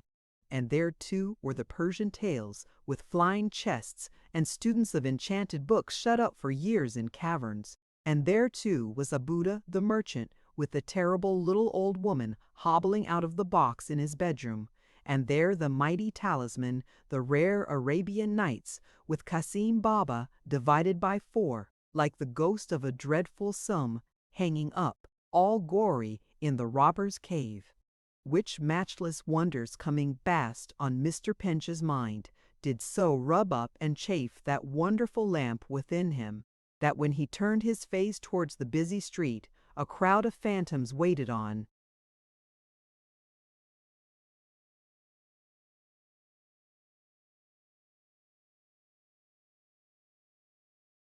his pleasure, and he lived again, with new delight, the happy days before the Pecksniff era. He had less interest now in the chemist shops, with their great glowing bottles, with smaller repositories of brightness in their very stoppers, and in their agreeable compromises between medicine and perfumery, in the shape of toothsome lozenges and virgin honey. Neither had he the least regard, but he never had much for the tailors, where the newest metropolitan waistcoat patterns were hanging up, which by some strange transformation always looked amazing there, and never appeared at all like the same thing anywhere else. But he stopped to read the playbill at the theatre and surveyed the doorway with a kind of awe, which was not diminished when a sallow gentleman with long dark hair came out, and told a boy to run home to his lodgings and bring down his broadsword. Mr. Pinch stood rooted to the spot on hearing this, and might have stood there until dark, but that the old cathedral bell began to ring for vesper.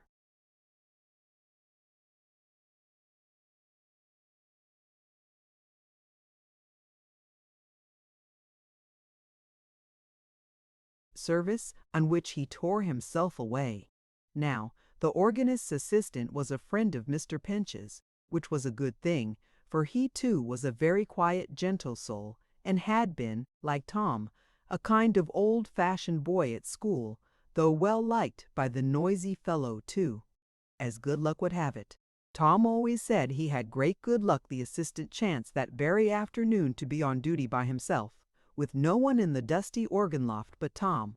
So while he played, Tom helped him with the stops, and finally, the service being just over, Tom took the organ himself. It was then turning dark, and the yellow light that streamed in through the ancient windows in the choir was mingled with a murky red. As the grand tones resounded through the church, they seemed, to Tom, to find an echo in the depth of every ancient tomb, no less than in the deep mystery of his own heart. Great thoughts and hopes came crowding on his mind as the rich music rolled upon the air, and yet among them something more grave and solemn in their purpose, but the but.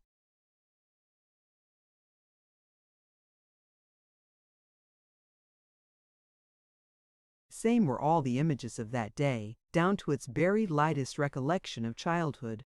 The feeling that the sounds awakened in the moment of their existence seemed to include his whole life and being, and as the surrounding realities of stone and wood and glass grew dimmer in the darkness, these visions grew so much the brighter that Tom might have forgotten the new pupil and the expected master, and have sat there pouring out his grateful heart till midnight, but for a very earthy old verger insisting on locking up the cathedral forthwith.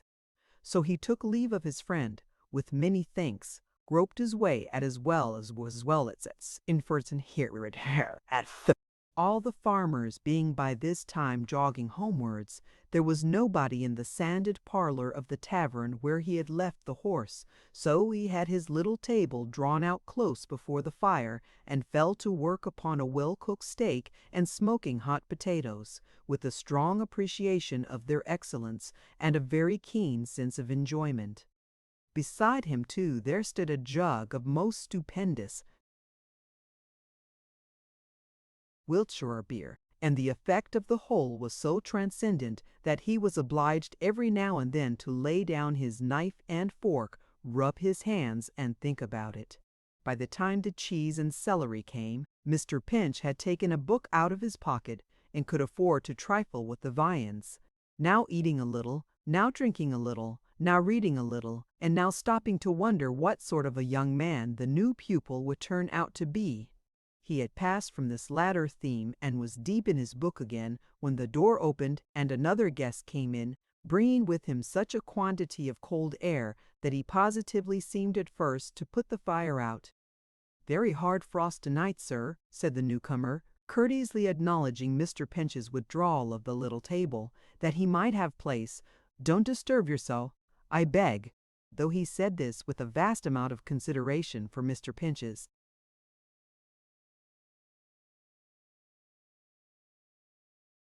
comfort. He dragged one of the great leather-bottomed chairs to the very center of the hearth notwithstanding, and sat down in front of the fire with a foot on each hob. "My feet are quite numbed." "Ah, bitter cold to be sure." "You have been in the air some considerable time, I dare say," said Mr. Pinch. "All day. Outside a coach, too." "That accounts for his making the room so cool," thought Mr. Pinch. "Poor fellow, how thoroughly chilled he must be." The stranger became thoughtful likewise, and sat for 5 or 10 minutes looking at the fire in silence. At length he rose and divested himself of his shawl and greatcoat, which, far different from Mr. Pinch's, was a very warm and thick one. But he was not a whit more conversational out of his greatcoat than in it.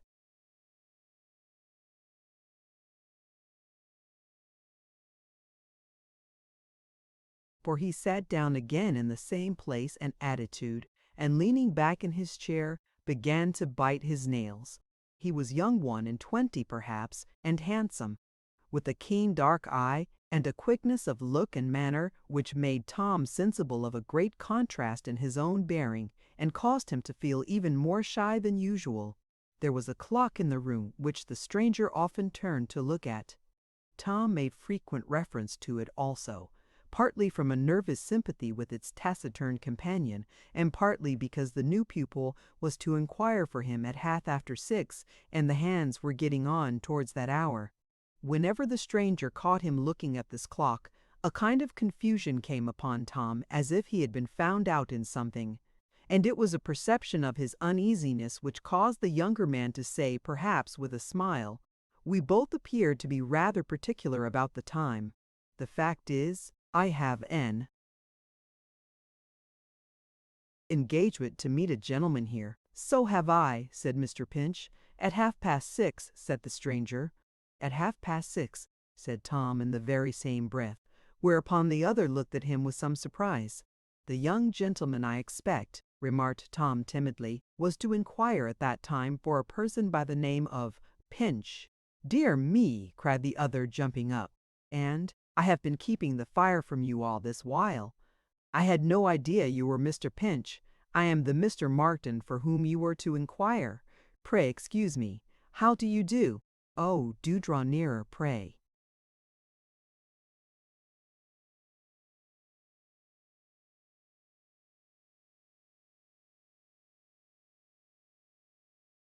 "Thank you," said Tom. "Thank you. I'm not at all cold. And you are, and we have a cold ride before us. Well, if you wish it, I will." I am very glad," said Tom, smiling with an embarrassed frankness peculiarly his, and which was as plainly a confession of his own imperfections and an appeal to the kindness of the person he addressed, as if he had drawn one up in simple language and committed it to paper. "I am very glad indeed that you turned out to be the party I expected. I was thinking but a minute ago that I could wish him to be like you." "I am very glad to hear it," returned Martin, shaking hands with him again. "For I assure you, I was thinking there could be no such luck as Mr. Pinch's turning out like you." "No, really," said Tom with great pleasure. "Are you serious?" "Upon my word I am," replied his new acquaintance. "You and I will get on excellently well, I know, which it's no small relief to me to feel. For to tell you the truth, I am not at all the sort of fellow who could get on with everybody, and that's the point on which I had the greatest doubts, but they're quite relieved now. Do me the favor to ring the bell, will you?" Mr. Pinch rose and complied with great alacrity. The handle hung just over Martin's head, as he warmed himself and listened with a smiling face to what his friend went on to say. It was, "If you like punch, you'll allow me to order a glass apiece, as hot as it can be made, that we may usher in our friendship in a becoming manner. To let you into a secret, Mr. Pinch, I never was so much in want of something warm and cheering in my life, but I didn't like to run the chance of being found drinking it without knowing what kind of person you were, for first impressions, you know, often go a long way and last a long time." Mr. Pinch assented, and the punch was ordered. In due course it came, hot and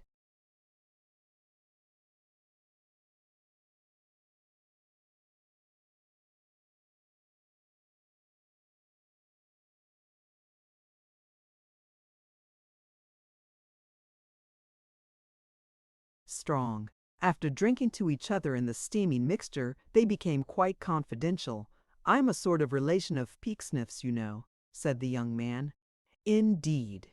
cried Mr. Pinch. "Yes, my grandfather is his cousin, so he's kith and kin to me somehow. If you can make that out, I can't. Then Martin is your Christian name?" said Mr. Pinch thoughtfully. "Oh, of course it is," returned his friend. "I wish it was my surname, for my own is not a very pretty one, and it takes a long time to sign. Chuzzlewit is my name." "Dear me!" cried Mr. Pinch with an involuntary start. "You're not surprised at my having two names, I suppose?" returned the other.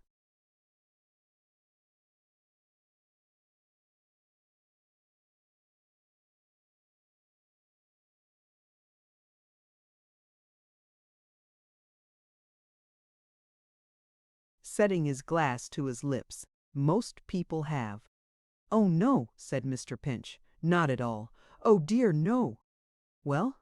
And then remembering that Mr. Pecksniff had privately cautioned him to say nothing in reference to the old gentleman of the same name who had lodged at the Dragon, But to reserve all mention of that person for him, he had no better means of hiding his confusion than by raising his own glass to his mouth. They looked at each other out of their respective tumblers for a few seconds and then put them down empty. "I told them in the stable to be ready for us 10 minutes ago," said Mr. Pinch, glancing at the clock again. "Shall we go?" "If you please," returned the other. "Would you like to drive?" said Mr. Pinch, his whole face beaming with the consciousness of the splendor of his offer. "You shall, if you wish." "Why, that depends, Mr. Pinch," said Martin, laughing, "upon what sort of a horse you have. Because if he's a bad one, I would rather keep my hands warm by holding them comfortably in my greatcoat pockets." He appeared to think this such a good joke that Mr. Pinch was quite sure it must be a capital one. Accordingly, he laughed too, and was fully persuaded that he enjoyed it very much. Then he settled his bill, and Mr. Chuzzlewit paid for the punch, and having wrapped themselves up to the extent of their respective means, they went out together to the front door, where Mr. Pecksniff's property stopped the way. "I won't drive, thank you, Mr. Pinch," said Martin, getting into the sitter's place. "By the by, there's a box of mine. Can we manage to take it?" "Oh, certainly," said Tom. "Put it in, Dick, anywhere."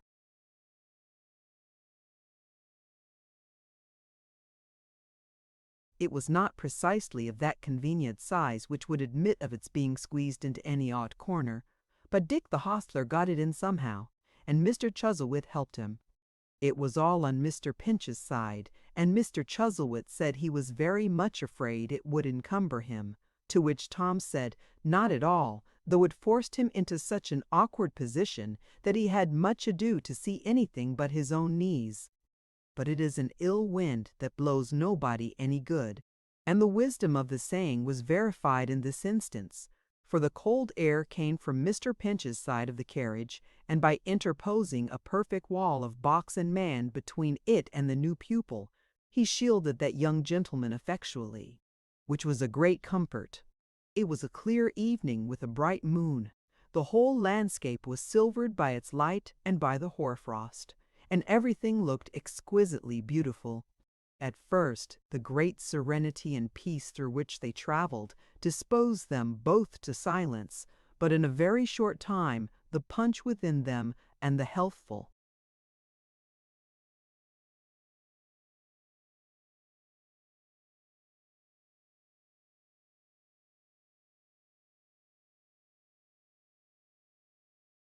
air without made them loquacious, and they talked incessantly. When they were halfway home, and stopped to give the horse some water, Martin, who was very generous with his money, ordered another glass of punch, which they drank between them, and which had not the effect of making them less conversational than before. Their principal topic of discourse was naturally Mr. Pecksniff and his family, of whom, and of the great obligations they had heaped upon him. Tom Pinch, with the tears standing in his eyes, drew such a picture as would have inclined any one of common feeling almost to revere them, and of which Mr. Pecksniff had not the slightest foresight or preconceived idea, or he certainly, being very humble, would not have sent Tom Pinch to bring the pupil home. In this way they went on, and on, and on, in the language of the story books, until at last the village lights appeared before them, and the church spire cast a long reflection on the graveyard grass, as if it were a dial, alas, the truest in the world, marking, whatever light shone out of heaven, the flight of days.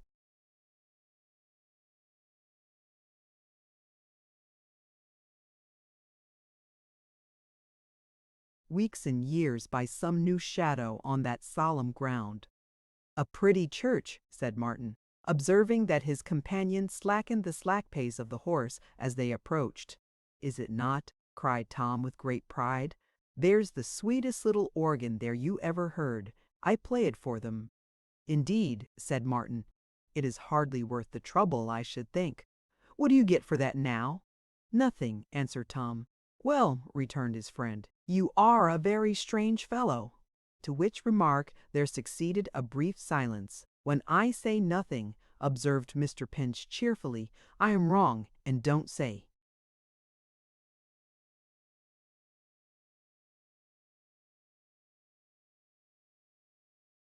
What I mean, because I get a great deal of pleasure from it, and the means of passing some of the happiest hours I know.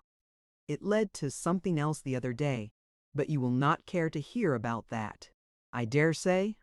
Oh, yes, I shall. What? It led to my seeing, said Tom in a lower voice, one of the loveliest and most beautiful faces you can possibly picture to yourself. And yet I am able to picture a beautiful one, said his friend thoughtfully, or should be if I have any memory. She came, said Tom, laying his hand upon the other's arm, for the first time, very early in the morning, when it was hardly light, and when I saw her over my shoulder, standing just within the porch, I turned quite cold, almost believing her to be a spirit. A moment's reflection got the better of that, of course, and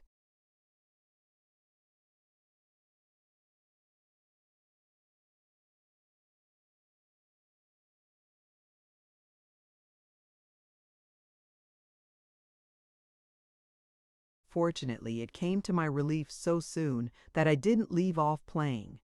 Why fortunately? Why? Because she stood there, listening. I had my spectacles on, and saw her through the chinks in the curtains as plainly as I see you. And she was beautiful. After a while she glided off, and I continued to play until she was out of hearing. Why did you do that, don't you see? Responded Tom. Because she might suppose I hadn't seen her, and might return. And did she? Certainly she did. Next morning and next evening too, but always when there were no people about and always alone. I rose earlier and sat there later that when she came she might find the church door open and the organ playing and might not be disappointed. She strolled that way for some days and always stayed to listen. But she is gone now, and of all unlikely things in this wide world, it is perhaps the most improbable that I shall ever look upon her face again. You don't know anything more about her? No. And you never followed her when she went away? Why should I distress her by doing that? Said Tom Pinch. Is it likely that she wanted my company? She came to hear the organ, not to see me, and would you have had me scare her from a place she seemed to grow quite fond of? Now heaven bless her, cried Tom, to have given her but a minute's pleasure, every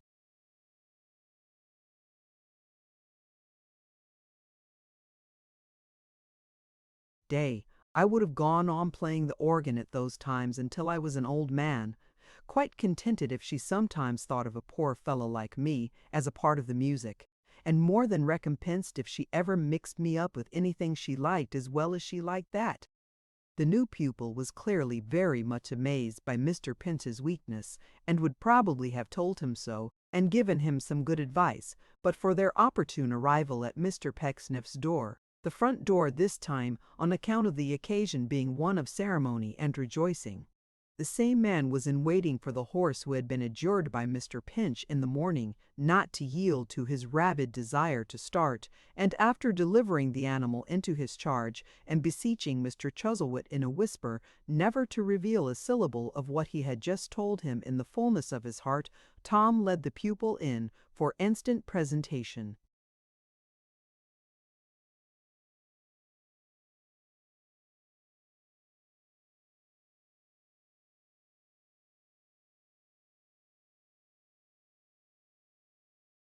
Mr. Pecksniff had clearly not expected them for hours to come, for he was surrounded by open books, and was glancing from volume to volume with a black lead pencil in his mouth and a pair of compasses in his hand, at a vast number of mathematical diagrams of such extraordinary shapes that they looked like designs for fireworks.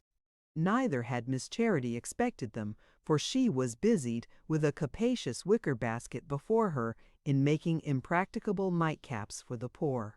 Neither had Miss Mercy expected them, for she was sitting upon her stool, tying on the "oh good gracious," the petticoat of a large doll that she was dressing for a neighbor's child, really quite a grown-up doll, which made it more confusing, and had its little bonnet dangling by the ribbon from one of her fair curls, to which she had fastened it lest it should be lost or sat upon.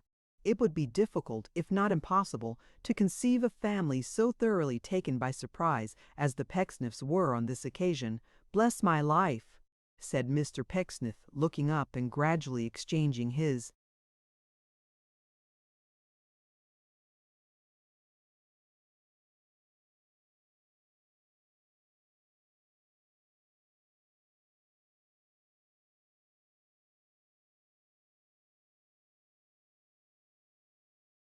abstracted face for one of joyful recognition. "Here already! Martin, my dear boy, I am delighted to welcome you to my poor house." With this kind greeting, Mr. Pecksniff fairly took him to his arms and patted him several times upon the back with his right hand the while, as if to express that his feelings during the embrace were too much for utterance. "But here," he said, recovering, "are my daughters, Martin, my two only children, whom if you ever saw them you have not beheld. Ah, these sad family divisions! Since you were infants together. Nay, my dears, why blush at being detected in your everyday pursuits? We had prepared to give you the reception of a visitor, Martin, in our little room of state," said Mr. Pecksniff, smiling. "But I like this better, I like this better. O blessed star of innocence, wherever you may be, how did you glitter in your home of ether when the two Miss Pecksniffs put forth each her lily hand and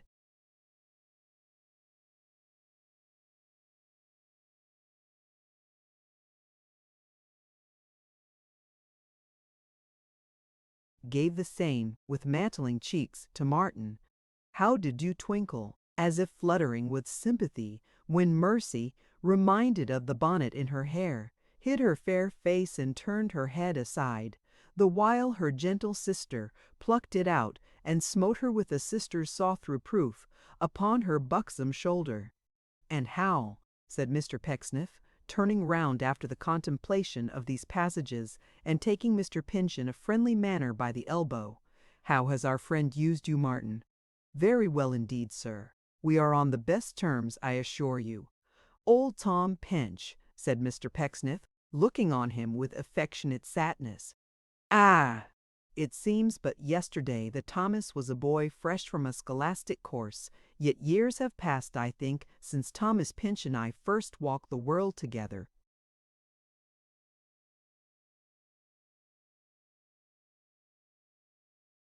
Mr. Pinch could say nothing. He was too much moved, but he pressed his master's hand and tried to thank him.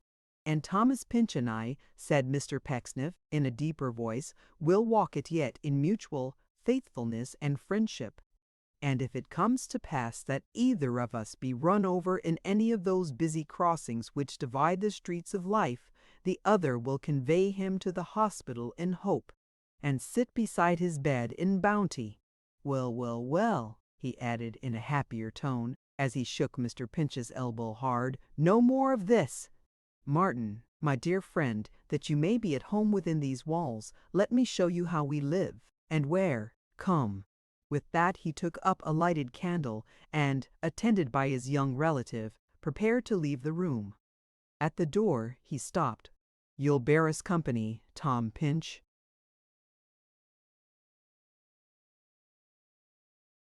Aye, cheerfully, though it had been to death, would Tom have followed him, glad to lay down his life for such a man. "This," said Mr. Pecksniff, opening the door of an opposite parlor, "is the little room of state I mentioned to you. My girls have pride in it, Martin. This," opening another door, "is the little chamber in which my works, slight things at best, have been concocted. Portrait of myself, by Spiller. Bust by Spoker. The latter is considered a good likeness. I seem to recognize something about the left-hand corner of the nose, myself." Martin thought it was very like, but scarcely intellectual enough. Mr. Pecksniff observed that the same fault had been found with it before. It was remarkable it should have struck his young relation too. He was glad to see he had an eye for art. "Various books, you observe," said Mr. Pecksniff, waving his hand towards the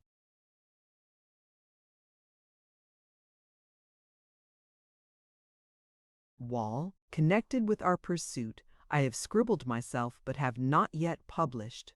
Be careful how you come upstairs. This," Opening another door is my chamber. I read here when the family suppose I have retired to rest. Sometimes I injure my health rather more than I can quite justify to myself by doing so. But art is long and time is short. Every facility you see for jotting down crude notions, even here. These latter words were explained by his pointing to a small, round table, on which were a lamp, divers sheets of paper, a piece of India rubber, and a case of instruments, all put ready in case an architectural idea should come into Mr. Pecksniff's head in the night, in which event he would instantly leap out of bed and fix it forever. Mr. Pecksniff opened another door on the same floor and shut it again, all at once, as if it were a blue chamber. But before he had well done so, he looked smilingly round and said, "Why not?" Martin couldn't say why not, because he didn't know anything at all about it. So Mr. Pecksniff answered himself by throwing open the door and saying, "My daughter's room. A poor first floor to us, but a bower to them. Very neat, very airy. Plants you observe, hyacinths, books again, birds. These birds, by the by, comprised in all one staggering old sparrow without a tail, which had been borrowed expressly from the kitchen. Such trifles as girls love are here. Nothing more. Those who seek heartless splendor would seek here in vain." With that he led them to the floor above. "This," said Mr. Pecksniff, throwing wide the door of the memorable two-pair front, "is a room where some talent has been developed, I believe. This is a room in which an idea for a steeple occurred to me that I may one day give to the world."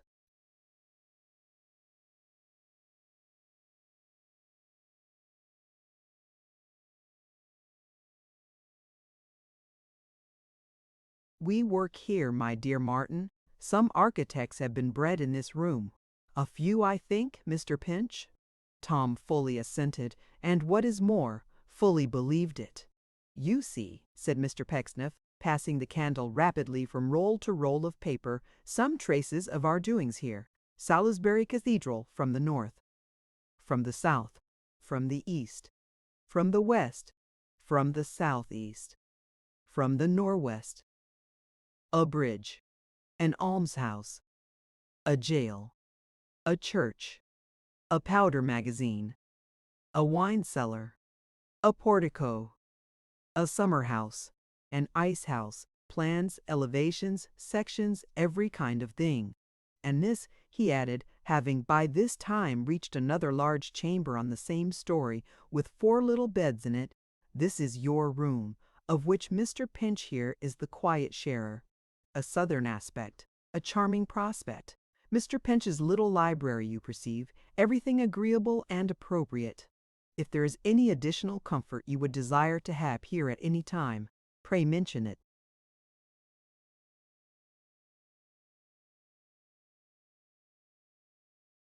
"Even to strangers, far less to you, my dear Martin, there is no restriction on that point." It was undoubtedly true, and may be stated in corroboration of Mr. Pecksniff, that any pupil had the most liberal permission to mention anything in this way that suggested itself to his fancy. Some young gentlemen had gone on mentioning the very same thing for 5 years without ever being stopped.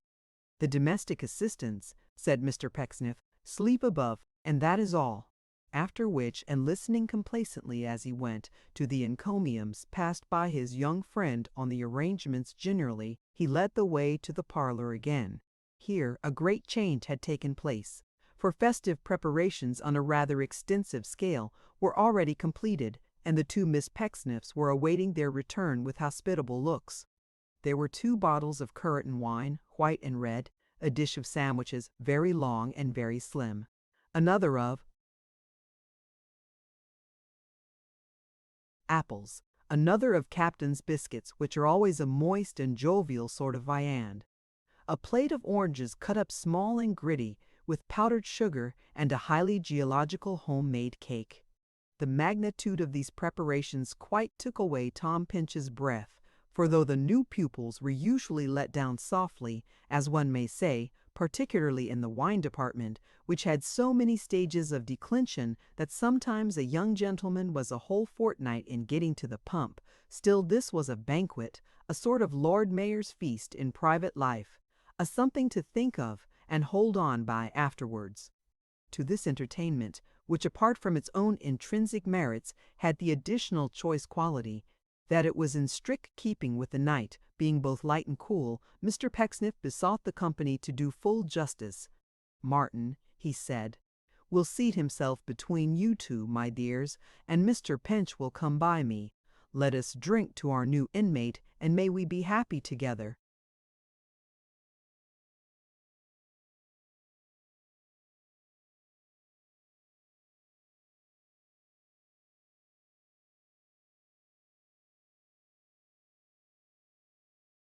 "Martin, my dear friend, my love to you. Mr. Pinch, if you spare the bottle we shall quarrel." And trying in his regard for the feelings of the rest to look as if the wine were not acid and didn't make him wink, Mr. Pecksniff did honor to his own toast. "This," he said, in allusion to the party, not the wine, "is a mingling that repays one for much disappointment and vexation. Let us be merry." Here he took a captain's biscuit. "It is a poor heart that never rejoices, and our hearts are not poor." No, with such stimulants to merriment did he beguile the time and do the honors of the table, while Mr. Pinch, perhaps to assure himself that what he saw and heard was holiday reality, and not a charming dream, ate of everything, and in particular disposed of the slim sandwiches to a surprising extent. Nor was he stinted in his draughts of wine, but on the contrary, remembering Mr. Pecksniff's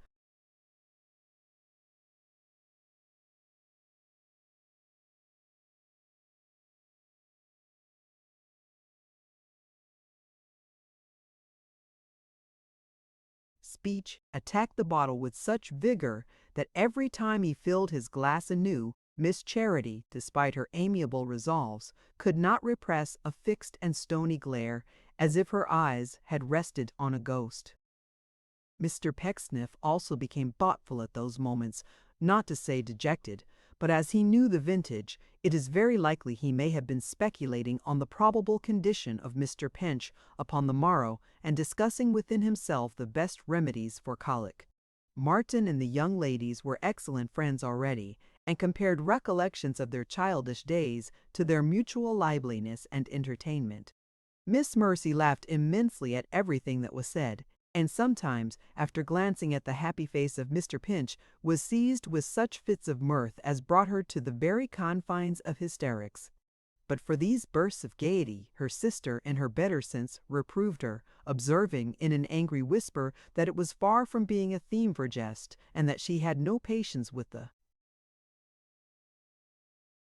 creature, though it generally ended in her laughing too, but much more moderately in saying that indeed it was a little too ridiculous and intolerable to be serious about. At length it became high time to remember the first clause of that great discovery made by the ancient philosopher for securing health, riches, and wisdom, the infallibility of which has been for generations verified by the enormous fortunes constantly amassed by chimney sweepers and other persons who get up early and go to betimes. The young ladies accordingly rose, and having taken leave of Mr. Chuzzlewit with much sweetness, and of their father with much duty, and of Mr. Pinch with much condescension, retired to their bower. Mr. Pecksniff insisted on accompanying his young friend upstairs for personal superintendence of his comforts, and taking him by the arm, conducted him once more to his bedroom, followed by Mr. Pinch, who bore the light.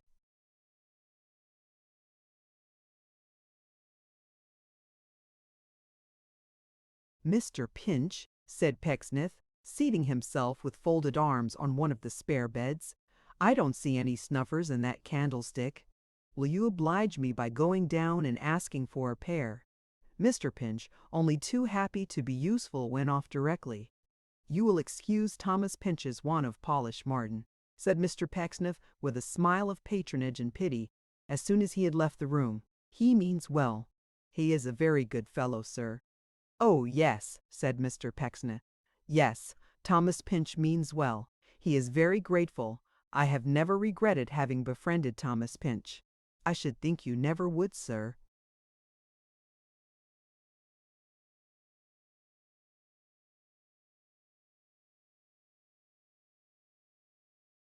"No," said Mr. Pecksniff.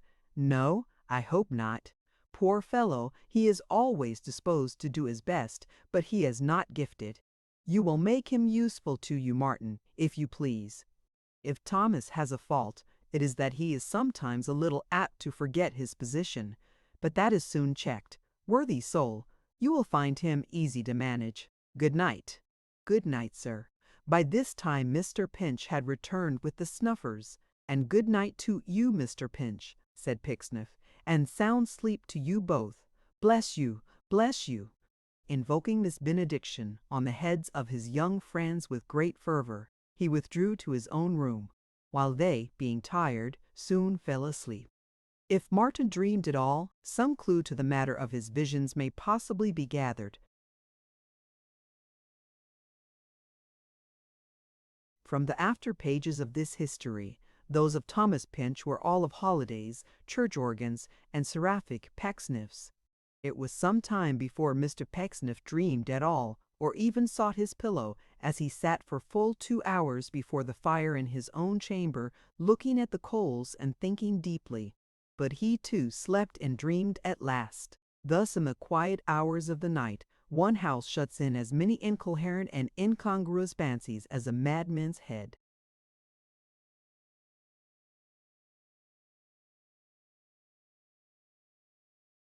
Chapter 6. Comprises. Among other important matters, Pecksniffement and architect Garral, and exact relation of the progress made by Merpench on the confidence and friendship of the confidence and friendship of the new pupil.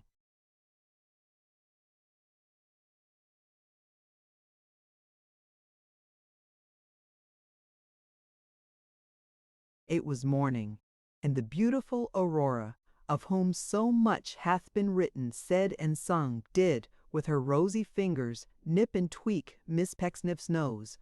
It was the frolicsome custom of the goddess, in her intercourse with the fair Cherry, so to do, or in more prosaic phrase, the tip of that feature in the sweet girl's countenance was always very red at breakfast time.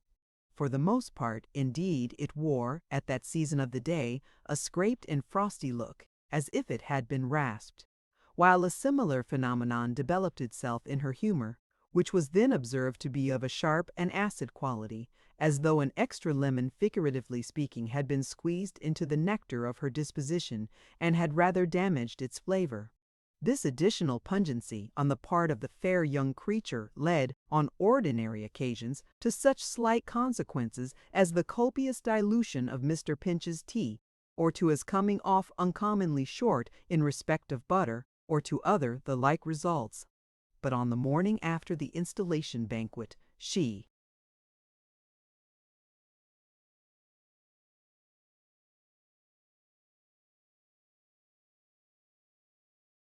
suffered him to wander to and fro among the eatables and drinkables, a perfectly free and unchecked man, so utterly to Mr. Pinch's wonder and confusion that, like the wretched captive who recovered his liberty in his old age, he could make but little use of his enlargement, and fell into a strange kind of flutter for want of some kind hand to scrape his bread, and cut him off in the article of sugar with a lump, and pay him those other little attentions to which he was accustomed.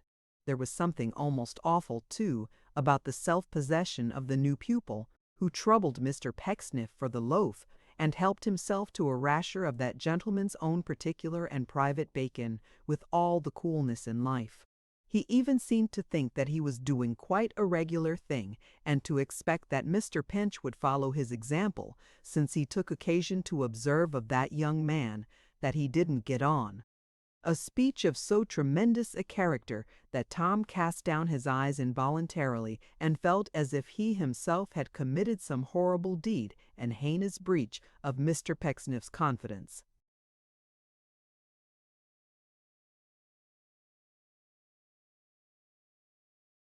Indeed, the agony of having such an indiscreet remark addressed to him before the assembled family was breakfast enough in itself, and would, without any other matter of reflection, have settled Mr. Pinch's business and quenched his appetite for one meal, though he had been never so hungry.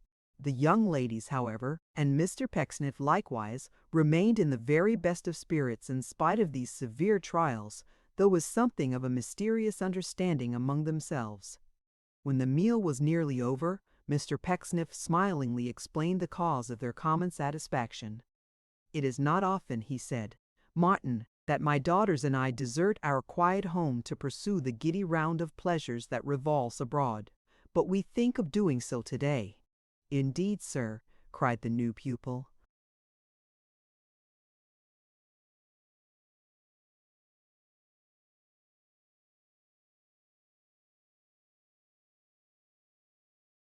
"Yes," said Mr. Pecksniff, tapping his left hand with a letter which he held in his right. "I have a summons here to repair to London. On professional business, my dear Martin, strictly on professional business, and I promised my girls long ago that whenever that happened again they should accompany me. We shall go forth tonight by the heady coach like the dove of old, my dear Martin, and it will be a week before we again deposit our olive branches in the passage." "When I say olive branches," observed Mr. Pecksniff in explanation, "I mean our unpretending luggage." "I hope the young ladies will enjoy their trip," said Martin. "Oh, that I'm sure we shall," cried Mercy, clapping her hands.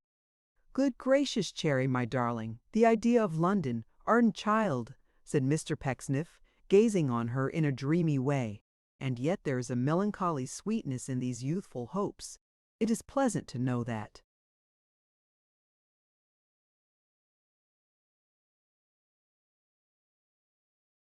"They never can be realized. I remember thinking once myself, in the days of my childhood, that pickled onions grew on trees, and that every elephant was born with an impregnable castle on his back. I have not found the fact to be so. Far from it, and yet those visions have comforted me under circumstances of trial. Even when I have had the anguish of discovering that I have nourished in my breast an ostrich, and not a human pupil even in that hour of agony, they have soothed me." At this dread allusion to John Westlock, Mr. Pinch precipitately choked in his tea, for he had that very morning received a letter from him, as Mr. Pecksniff very well knew. "You will take care, my dear Martin," said Mr. Pecksniff, resuming his former cheerfulness, "that the house does not run away in our absence. We leave you in charge of everything. There is no mystery. All is free and open. Unlike the young,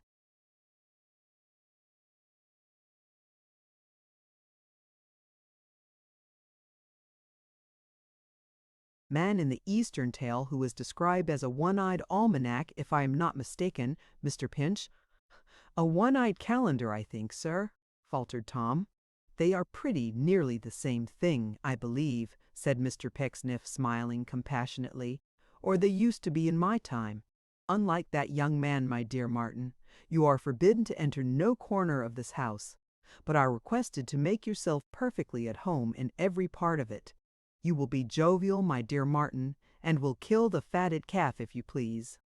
There was not the least objection doubtless to the young man slaughtering and appropriating to his own use any calf, fat or lean, that he might happen to find upon the premises.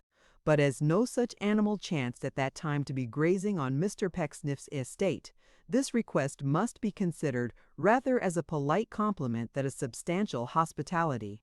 It was the finishing ornament of the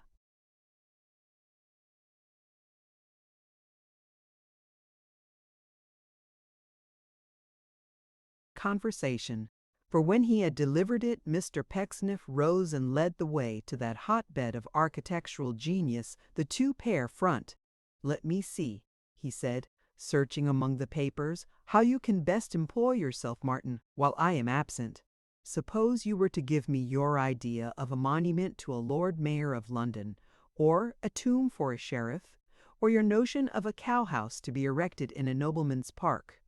"Do you know now," said Mr. Pecksniff, folding his hands and looking at his young relation with an air of pensive interest, "that I should very much like to see your notion of a cow-house?" But Martin by no means appeared to relish this suggestion. "A pump," said Mr. Pecksniff, "is very chaste practice.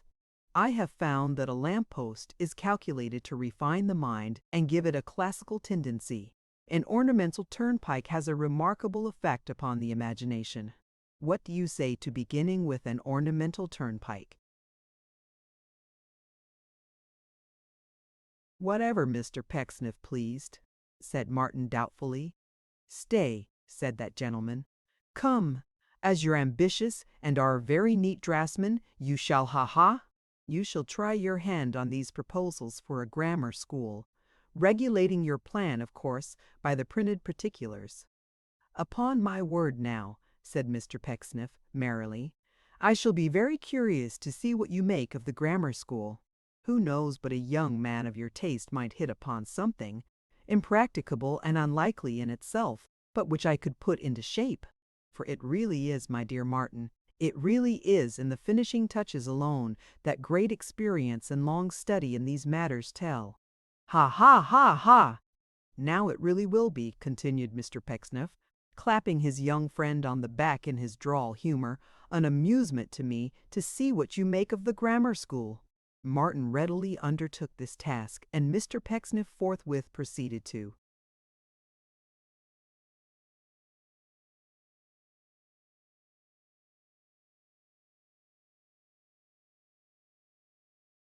entrust him with the materials necessary for its execution, dwelling meanwhile on the magical effect of a few finishing touches from the hand of a master, which, indeed, as some people said, and these were the old enemies again, was unquestionably very surprising and almost miraculous, as there were cases on record in which the masterly introduction of an additional back window, or a kitchen door, or half a dozen steps, or even a waterspout, had made the design of a pupil Mr. Pecksniff's own work, and had brought substantial rewards into that gentleman's pocket. But such is the magic of genius, which changes all it handles into gold. "When your mind requires to be refreshed by change of occupation," said Mr. Pecksniff, "Thomas Pinch will instruct you in the art of surveying the back garden, or in ascertaining the dead level of the road between this house and the finger post, or in any other practical and pleasing pursuit. There are a cartload of loose bricks and a score or two of old flower pots in the back yard. If you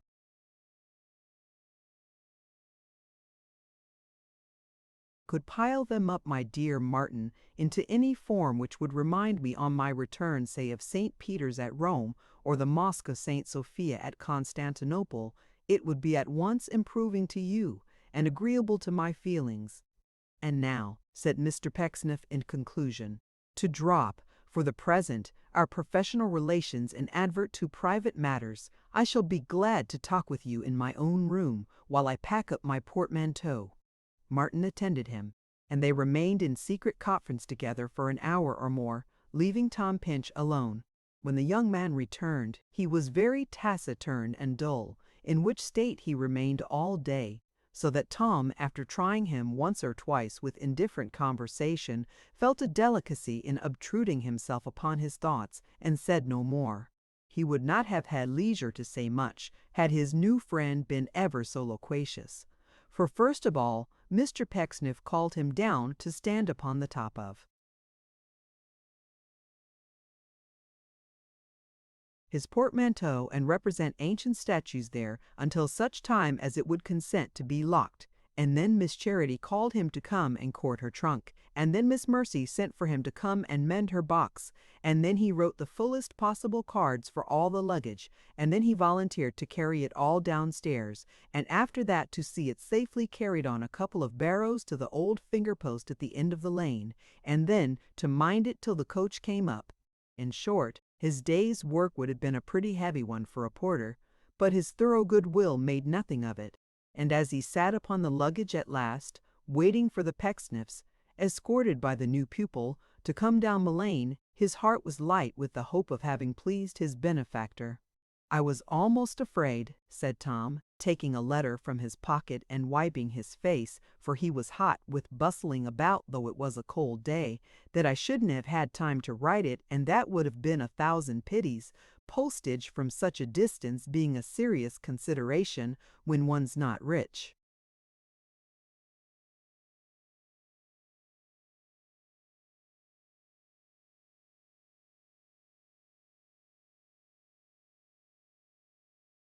She will be glad to see my hand, poor girl, and to hear that Pecksniff is as kind as ever.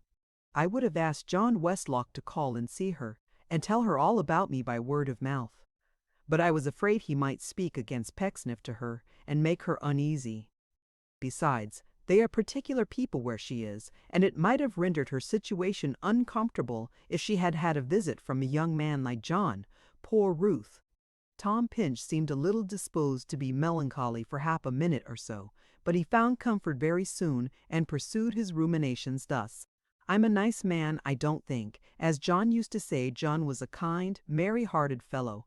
I wish he had liked Pecksniff better, to be feeling low on account of the distance between us, when I ought to be thinking, instead, of my extraordinary good luck in having ever got here.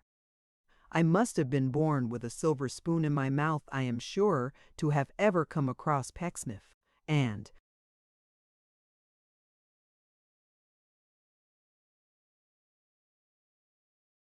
here have I fallen again into my usual good luck with the new pupil. Such an affable, generous, free fellow as he is, I never saw.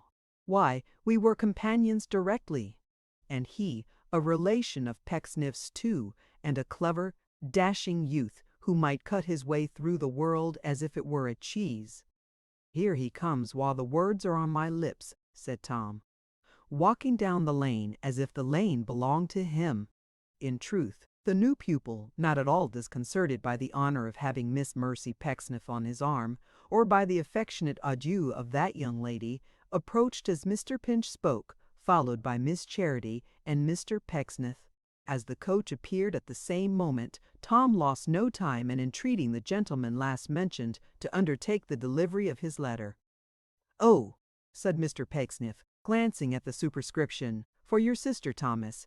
Yes, oh yes, it shall be delivered, Mr. Pinch. Make your mind easy upon."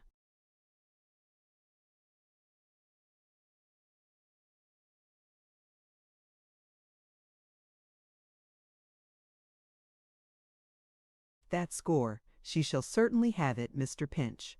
He made the promise with so much condescension and patronage that Tom felt he had asked a great deal this had not occurred to his mind before, and thanked him earnestly. The Miss Pecksniffs, according to a custom they had, were amused beyond description at the mention of Mr. Pinch's sister. Oh, the fright, the bare idea of a Miss Pinch! Good heavens! Tom was greatly pleased to see them so merry, for he took it as a token of their favor and good-humored regard. Therefore he laughed too, and rubbed his hands, and wished them a pleasant journey and safe return, and was quite brisk. Even when the coach had rolled away with the olive branches in the boot and the family of doves inside, he stood waving his hand and bowing, so much gratified by the unusually courteous demeanor of the young ladies, that he was quite regardless, for the moment, of Martin Chuzzlewit, who stood leaning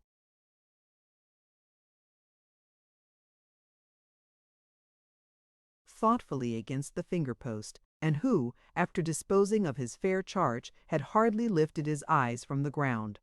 The perfect silence which ensued upon the bustle and departure of the coach, together with the sharp air of the wintry afternoon, roused them both at the same time. They turned as by mutual consent, and moved off arm in arm. "How melancholy you are," said Tom. "What is the matter?" "Nothing worth speaking of," said Martin. "Very little more than was the matter yesterday, and much more, I hope, than will be the matter tomorrow." "I'm out of spirits, Pinch." "Well," cried Tom, "now do you know I am in capital spirits today, and scarcely ever felt more disposed to be good company.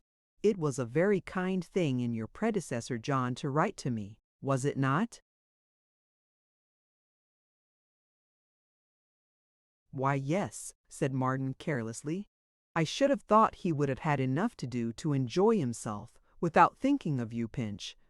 "Just what I felt to be so very likely," Tom rejoined. "But no, he keeps his word, and says, 'My dear Pinch, I often think of you,' and all sorts of kind and considerate things of that description." "He must be a devilish good-natured fellow," said Martin somewhat peevishly, "because he can't mean that, you know." "I don't suppose he can, eh?" said Tom, looking wistfully in his companion's face. "He says so to please me, you think? "Why is it likely," rejoined Martin with greater earnestness, "that a young man newly escaped from this kennel of a place, and fresh to all the delights of being his own master in London, can have much leisure or inclination to think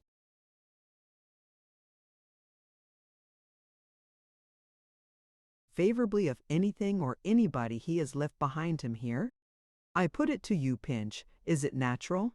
After a short reflection, Mr. Pinch replied in a more subdued tone that to be sure it was unreasonable to expect any such thing, and that he had no doubt Martin knew best. "Of course I know best," Martin observed. "Yes, I feel that," said Mr. Pinch mildly. "I said so." And when he had made this rejoinder, they fell into a blank silence again, which lasted until they reached home, by which time it was dark. Now Miss Charity Pecksniff, in consideration of the inconvenience of carrying them with her in the coach, and the impossibility of preserving them by artificial means until the family's return, had set forth, in a couple of plates, the fragments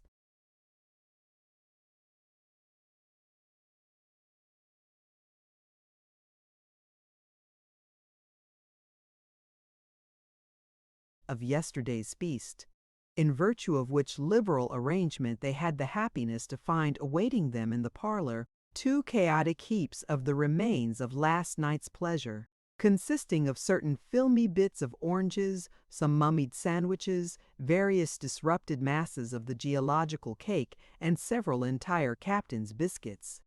That choice liquor in which to steep these dainties might not be wanting. The remains of the 2 bottles of currant wine had been poured together and corked with a curl paper, so that every material was at hand for making quite a heavy night of it. Martin Chuzzlewit beheld these roystering preparations with infinite contempt, and stirring the fire into a blaze to the great destruction of Mr. Pecksniff's coals, sat moodily down before it, in the most comfortable chair he could find, that he might the better squeeze himself into the small corner that was left for him. Mr. Pinch took up his position on Miss Mercy Pecksniff's stool, and setting his glass down upon the hearthrug, and putting his plate upon his knees, began to enjoy himself. If Diogenes coming to life again could have rolled himself, tub and all, into Mr. Pecksniff's parlor, and could have seen Tom Pinch as he sat on Mercy Pecksniff's stool with his plate and glass before him, he could not have faced it out, though in his soreliest mood, but must have smiled good-temperedly.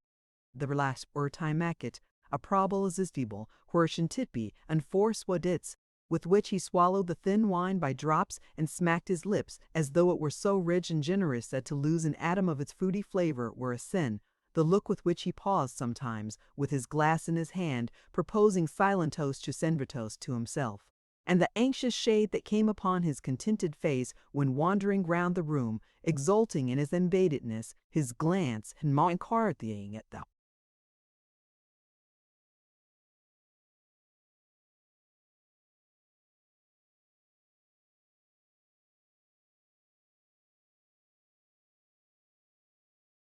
Pinch. Some men would have slapped him on the back and pledged him in a bumper of the currant wine, though it had been the sharpest vinegar, and liked its flavor too. Some would have seized him by his honest hand and thanked him for the lesson that his simple nature taught them. Some would have laughed with, and others would have laughed at him, of which last class was Martin Chuzzlewit, who, unable to restrain himself, at last laughed loud and long. "That's right," said Tom, nodding approvingly. "Cheer up! That's capital!" At which encouragement young Martin laughed again, and said as soon as he had breath and gravity enough, "I never saw such a fellow as you are, Pinch." "Didn't you, though?" said Tom. "Well, it's very likely you do find me strange."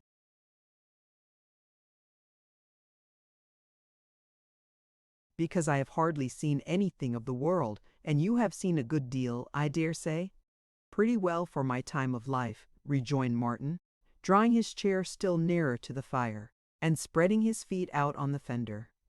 "Deuce take it, I must talk openly to somebody." "I'll talk openly to you, Pinch, do," said Tom. "I shall take it as being very friendly of you. I'm not in your way, am I?" inquired Martin, glancing down at Mr. Pinch, who was by this time looking at the fire over his leg.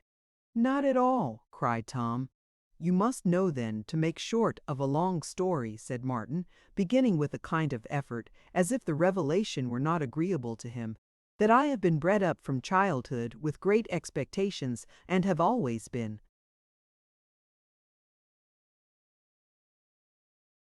taught to believe that I should be, one day, very rich. So I should have been, but for certain brief reasons which I am going to tell you, and which have led to my being disinherited." "By your father?" inquired Mr. Pinch with open eyes. "By my grandfather. I have had no parents these many years, scarcely within my remembrance."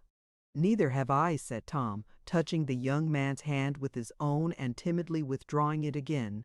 "Dear me!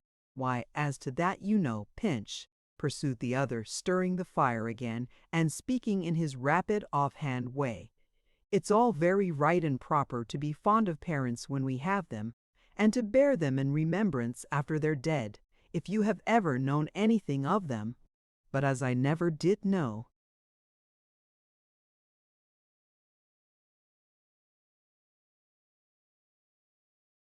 anything about mine personally, you know, why, I can't be expected to be very sentimental about 'em. And I am not, that's the truth." Mr. Pinch was just then looking thoughtfully at the bars, but on his companion pausing in this place, he started and said, "Oh, of course," and composed himself to listen again. "In a word," said Martin, "I have been bred and reared all my life by this grandfather of whom I have just spoken. Now, he has a great many good points. There is no doubt about that. I'll not disguise the fact from you, but he has two very great faults which are the staple of his bad side. In the first place, he has the most confirmed obstinacy of character you ever met with in any human creature. In the second, he is most abominably selfish." "Is he indeed?" cried Tom.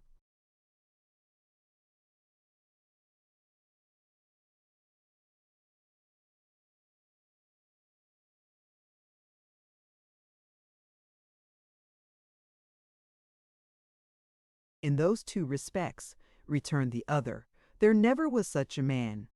I have often heard from those who know that they have been, time out of mind, the failings of our family, and I believe there's some truth in it. But I can't say of my own knowledge. All I have to do, you know, is to be very thankful that they have it descended to me, and to be very careful that I don't contract 'em." "To be sure," said Mr. Pinch. "Very proper." "Well, sir," resumed Martin, stirring the fire once more, and drawing his chair still closer to it, "his selfishness makes him exacting, you see, and his obstinacy makes him resolute in his exactions. The consequence is that he has always exacted a great deal from me in the way of respect and submission and self-denial when his wishes were in question, and so forth. I have borne a great deal from him because I have been under obligations to him, if one can ever be said to be under obligations to one's own grandfather, and because I have been really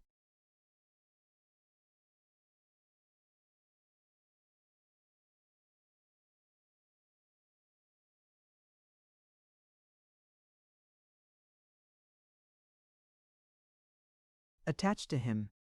But we have had a great many quarrels for all that, for I could not accommodate myself to his ways very often, not out of the least reference to myself, you understand, but because he stammered here and was rather at a loss.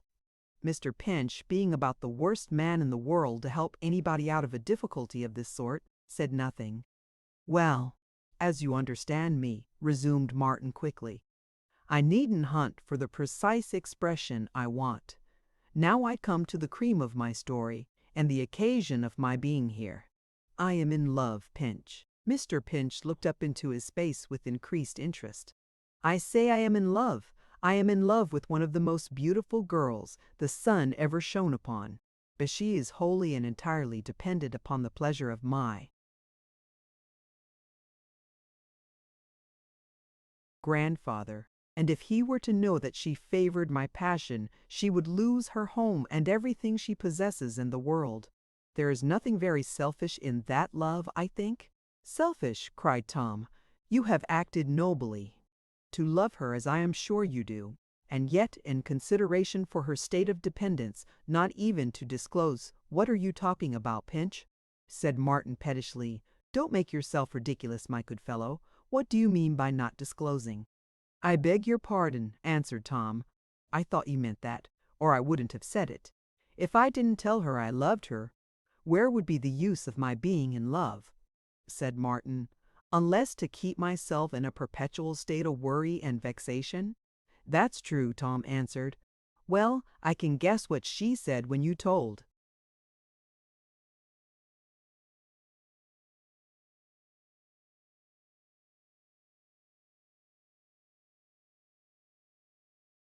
Her, he added, glancing at Martin's handsome face.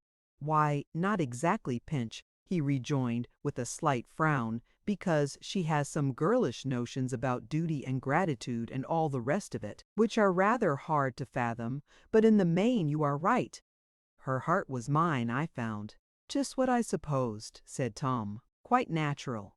And, in his great satisfaction, he took a long sip out of his wine-glass. Although I had conducted myself from the first with the utmost circumspection, pursued Martin, I had not managed matters so well but that my grandfather, who was full of jealousy and distrust, suspected me of loving her. He said nothing to her, but straightway attacked me in private, and charged me with designing to corrupt the fidelity to himself. There you observe his selfishness, of a young creature whom he had trained and educated to be his only disinterested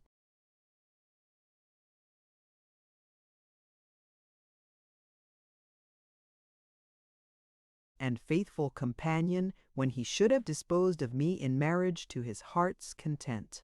Upon that, I took fire immediately, and told him that with his good leave I would dispose of myself in marriage, and would rather not be knocked down by him or any other auctioneer to any bidder whomsoever. Mr. Pinch opened his eyes wider, and looked at the fire harder than he had done yet. You may be sure, said Martin, that this nettled him, and that he began to be the very reverse of complimentary to myself. Interview succeeded interview. Words engendered words, as they always do, and the upshot of it was that I was to renounce her, or be renounced by him. Now you must bear in mind, Pinch, that I am not only desperately fond of her, for though she is poor, her beauty and intellect would reflect great credit on anybody, I don't care of what pretensions who might become her husband, but that a chief ingredient in my composition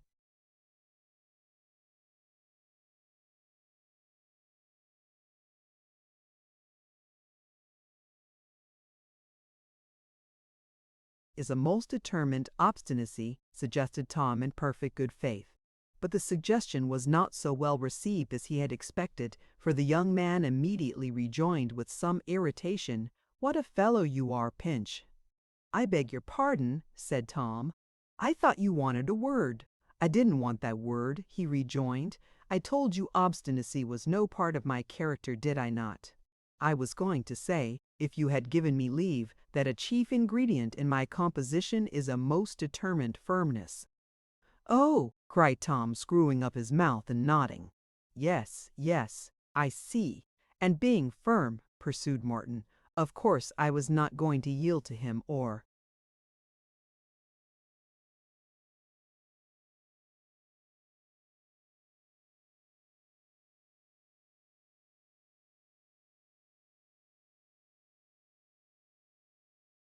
give way by so much as the thousandth part of an inch. "No, no," said Tom. "On the contrary, the more he urged, the more I was determined to oppose him." "To be sure," said Tom. "Very well," rejoined Martin, throwing himself back in his chair with a careless wave of both hands, as if the subject were quite settled, and nothing more could be said about it. "There is an end of the matter, and here am I." Mr. Pinch sat staring at the fire for some minutes with a puzzled look, such as he might have assumed if some uncommonly difficult conundrum had been proposed, which he found it impossible to guess. At length he said, "Pecksniff, of course, you had known before."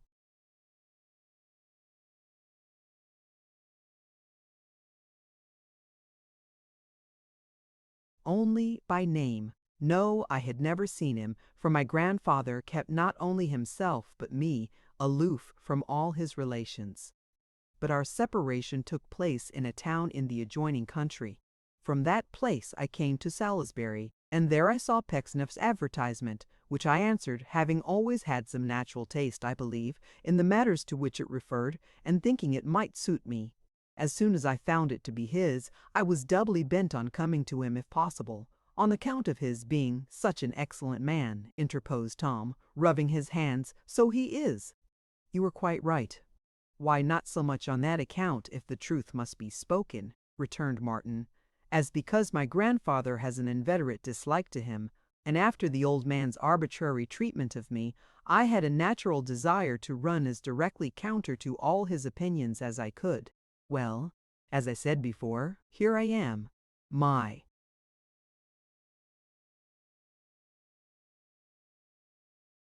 engagement with the young lady I have been telling you about is likely to be a tolerably long one, for neither her prospects nor mine are very bright, and of course I shall not think of marrying until I am well able to do so.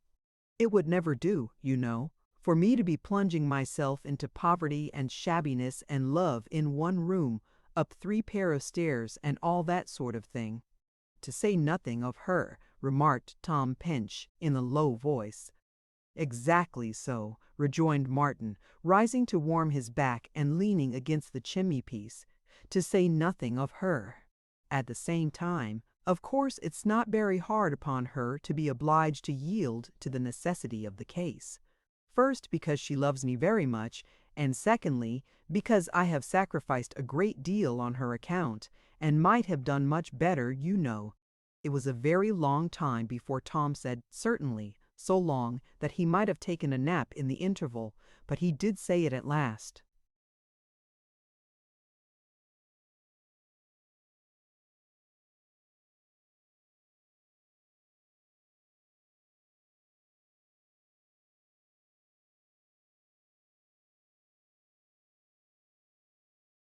Now, there is one odd coincidence connected with this love story, said Martin, which brings it to an end. You remember what you told me last night as we were coming here, about your pretty visitor in the church. Surely I do, said Tom, rising from his stool, and seating himself in the chair from which the other had lately risen, that he might see his face. Undoubtedly, that was she. I knew what you were going to say, cried Tom, looking fixedly at him and speaking very softly. You don't tell me so? That was she, repeated the young man. After what I have heard from Pecksniff, I have no doubt that she came and went with my grandfather. Don't you drink too much of that sour wine, or you'll have a fit of some sort. Pinch, I see.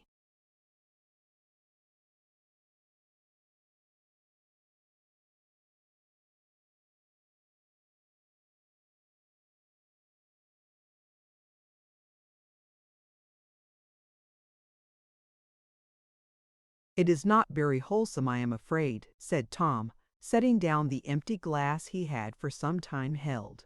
So that was she, was it? Martin nodded assent, and adding, with a restless impatience, that if he had been a few days earlier he would have seen her, and that now she might be, for anything he knew, hundreds of miles away, threw himself after a few turns across the room into a chair and chafed like a spoilt child.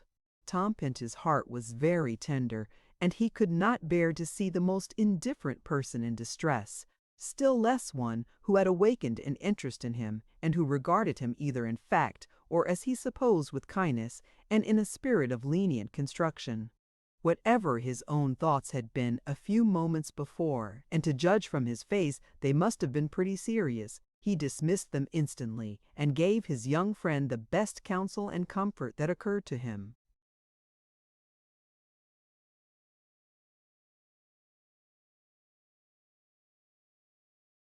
All will be well in time, said Tom, I have no doubt, and some trial and adversity just now will only serve to make you more attached to each other in better days. I have always read that the truth is so, and I have a feeling within me which tells me how natural and right it is that it should be. That never ran smooth yet. said Tom with a smile which, despite the homeliness of his face, was pleasanter to see than many a proud beauty's brightest glance. What never ran smooth yet can hardly be expected to change its character for us, so we must take it as we find it and fashion it into the very best shape we can, by patience and good humor. I have no power at all, I needn't tell you that, but I have an excellent will, and if I could ever be of use to you, in any way whatever, how very glad I should be." "Thank you," said Martin, shaking his hand. "You're a good fellow, upon my word, and speak very kindly. Of course you know," he added, after a moment's pause, as he drew his chair towards the fire again, "I should not hesitate to avail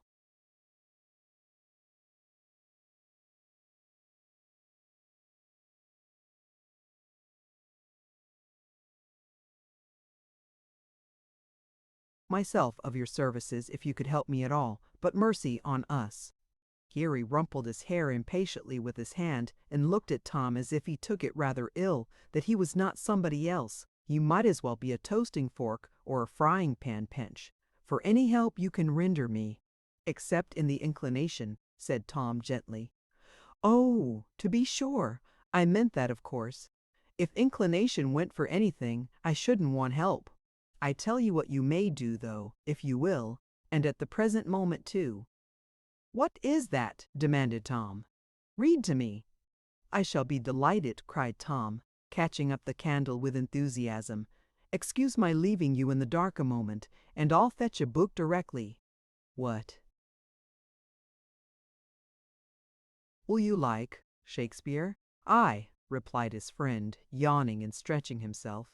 "He'll do. I am tired with the bustle of today, and the novelty of everything about me. And in such a case, there's no greater luxury in the world, I think, than being read to sleep. You won't mind my going to sleep if I can?"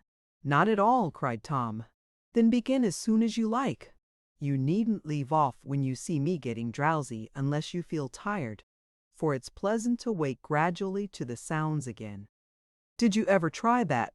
"No, I never tried that," said Tom. "Well, you can, you know, one of these days when we're both in the right humor. Don't mind leaving me in the dark. Look sharp."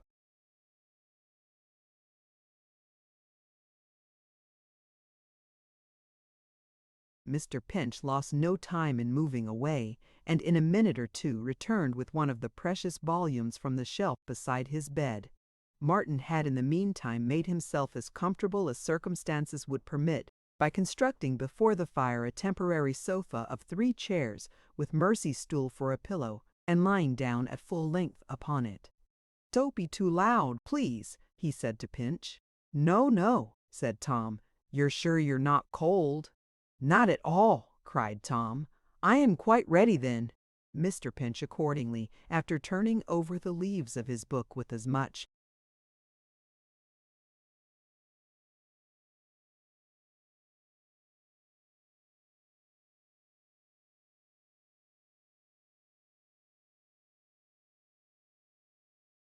care as if they were living and highly cherished creatures, made his own selection, and began to read.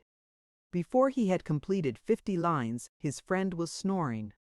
"Poor fellow," said Tom softly as he stretched out his head to peep at him over the backs of the chairs. "He is very young to have so much trouble. How trustful and generous in him, to bestow all this confidence in me. And that was she, was it?" But suddenly remembering their compact, he took up the poem at the place where he had left off, and went on reading, always forgetting to snuff the candle until its wick looked like a mushroom. He gradually became so much interested that he quite forgot to replenish the fire, and was only reminded of his neglect by Martin Chuzzlewit starting up after the lapse of an hour or so, and crying with a shiver, "Why, it's nearly out, I declare. No wonder I dreamed of being frozen. Do call."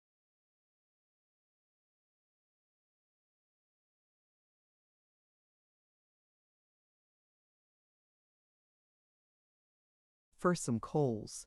What a fellow you are, Pinch." Chapter 7. In Sichmar Sitli be Styli me Assers, the independence of his spirit, and the blue dragon loses a limb.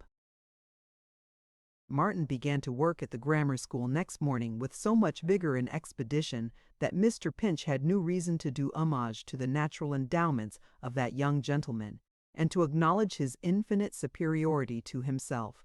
The new pupil received Tom's compliments very graciously, and having by this time conceived a real regard for him in his own peculiar way, predicted that they would always be the very best of friends, and that neither of them, he was certain, but particularly Tom, would ever have reason to regret the day on which they became acquainted. Mr. Pinch was delighted to hear him say this, and felt so much flattered by his kind assurances of friendship and protection that he was at a loss how to express the pleasure they afforded him. And indeed it may be observed of this friendship, such as it was, that it had within it more likely materials of endurance than many a sworn brotherhood that has been rich in promise, for so long as the one party found a pleasure in patronizing and the other in being patronized, which was in the very essence of their respective characters, it was of all possible events among the least probable that the twin demons, envy and pride, would ever arise between them. So in very many cases of friendship, or what passes for it, the old axiom is reversed, and like clings to unlike more than to like. They were both very busy on the afternoon succeeding the family's departure, Martin with the grammar school, and Tom in balancing certain receipts of rents, and deducting Mr. Pecksniff's commission from the same.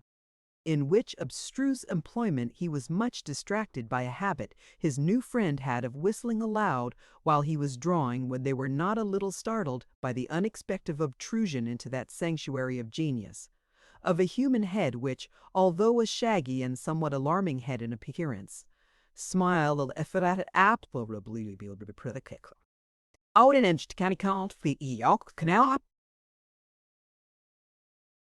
I am not industrious myself, gents both, said the head, but I know how to appreciate that quality in others. I wish I may turn gray and ugly if it isn't, in my opinion, next to genius, one of the very charmingest qualities of the human mind. Upon my soul, I am grateful to my friend Pecksniff for helping me to the contemplation of such a delicious picture as you present. You remind me of Whittington, afterwards thrice Lord Mayor of London. I give you my unsullied word of honor that you very strongly remind me of that historical character. You are a pair of Whittingtons, gents, without the cat, which is a most agreeable and blessed exception to me, for I am not attached to the feline species. My name is Tig. How do you do? Martin looked to Mr. Pinch for an explanation, and Tom, who had never in his life set eyes on Mr. Tig before, looked to that gentleman himself. Chevy Slimmy, said Mr. Tig interrogatively, and kissing his left hand in token.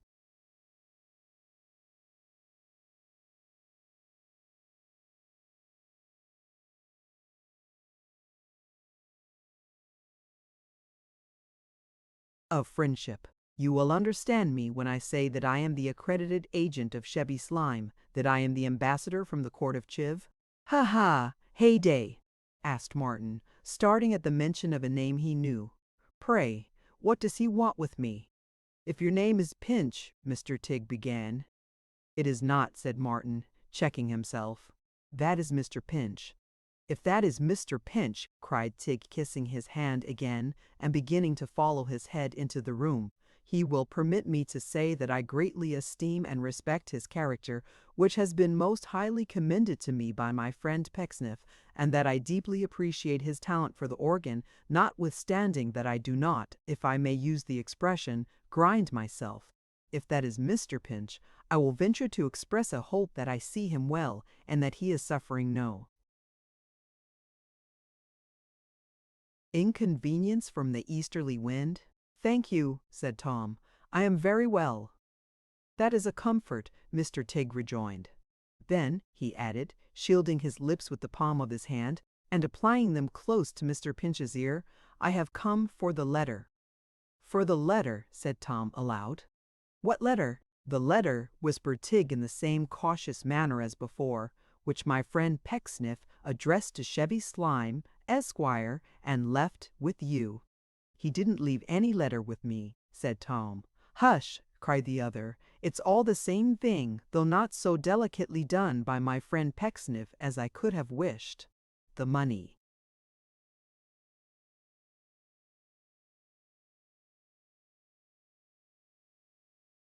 The money, cried Tom, quite scared.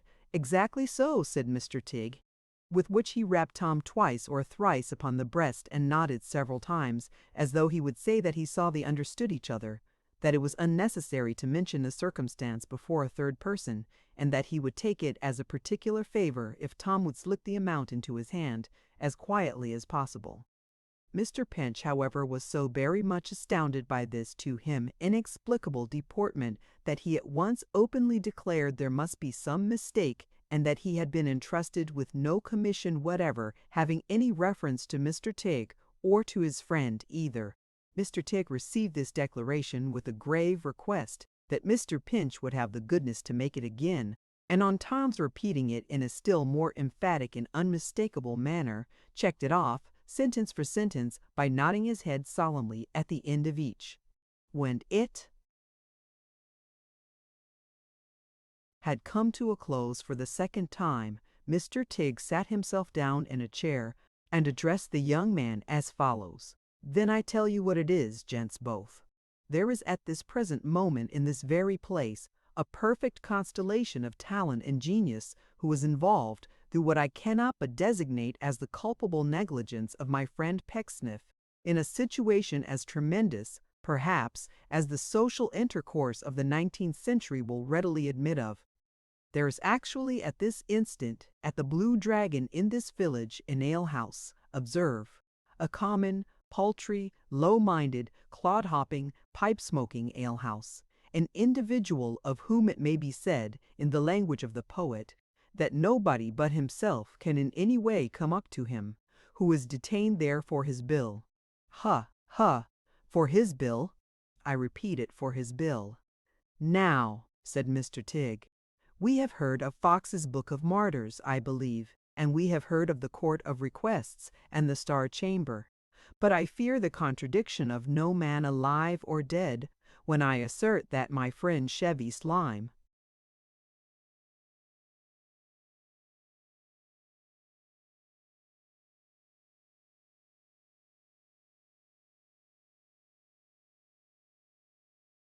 being held in pawn for a bill, beats any amount of cockfighting with which I am acquainted.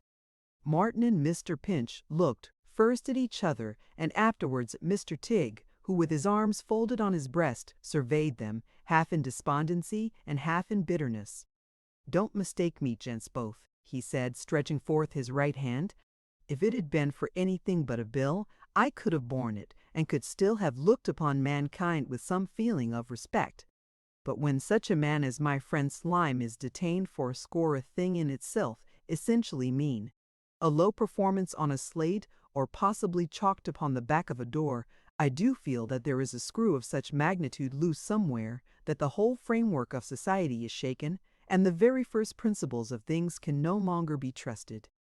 In short, gents both, said Mr. Tigg with a passionate flourish of his hands and head,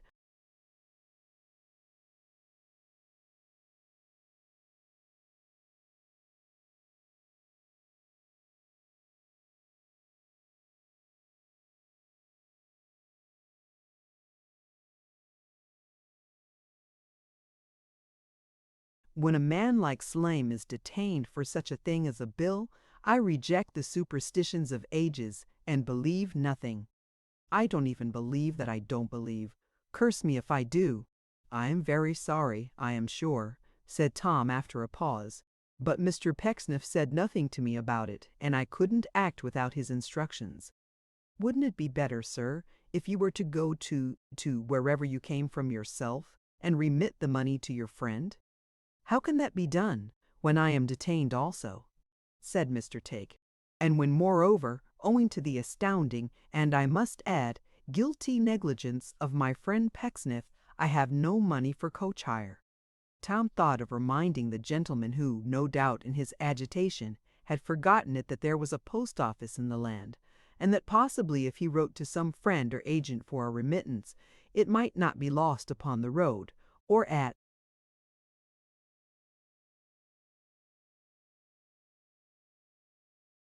all evinced that the chance, however desperate, was worth trusting to. But, as his good nature presently suggested to him certain reasons for abstaining from this hint, he paused again and then asked, "Did you say, sir, that you were detained also?" "Come here," said Mr. Tigg, rising. "You have no objection to my opening this window for a moment?" "Certainly not," said Tom. "Very good," said Mr. Tigg, lifting the sash. "You see a fellow down there in a red neckcloth and no waistcoat?" "Of course I do," cried Tom. "That's Mark Tapley." "Mark Tapley, is it?" said the gentleman. Then Mark Tapley had not only the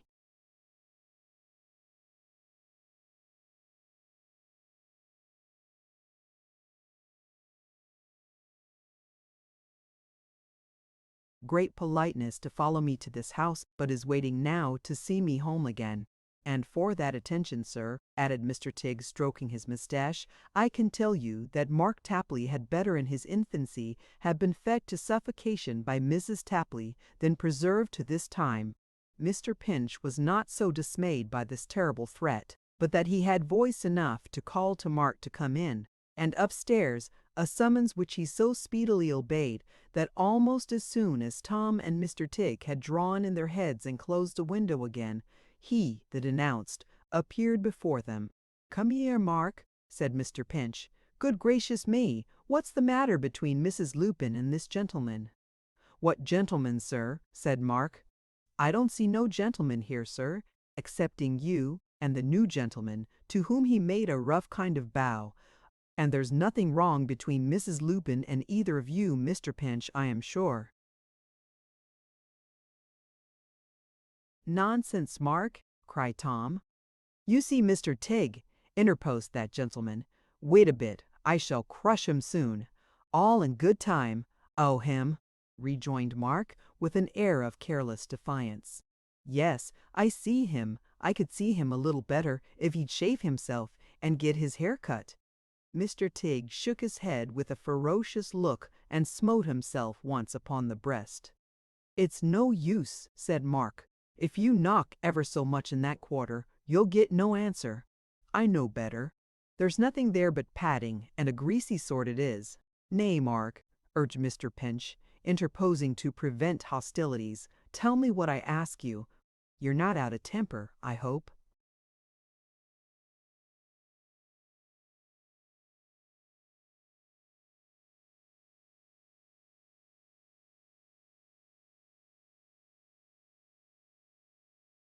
"Out of temper, sir?" cried Mark with a grin. "Why, no, sir. There's a little credit, not much, in being jolly, when such fellows as him is a-going about like roaring lions. If there is any breed of lions, at least, as is all roar in Maine. What is there between him and Mrs. Lupin, sir? Why, there's a score between him and Mrs. Lupin. And I think Mrs. Lupin lets him and his friend off very easy in not charging 'em double prices for being a disgrace to the Dragon. That's my opinion. I wouldn't have any such Peter the Wild Boy as him in my house, sir, not if I was paid race week prices for it. He's enough to turn the very beer in the casks sour with his looks. He is. So he would, if it had judgment enough." "You're not answering my question, you know, Mark," observed Mr. Pinch. "Well, sir," said Mark, "I don't know as there's much to answer further than that. Him and his friend goes and stops at the Moon and Stars till they run a bill there, and then comes and stops with us and does the same. The running of bills."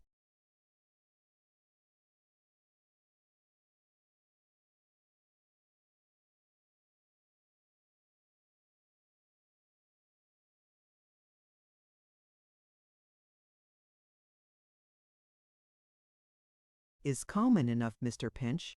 It ain't that as we object to. It's the ways of this chap. Nothing's good enough for him. All the women is dying for him, he thinks, and is overpaid if he winks at 'em, and all the men was made to be ordered about by him. This not being aggravation enough, he says this morning to me, in his usual captivating way, 'We're going tonight, my man.'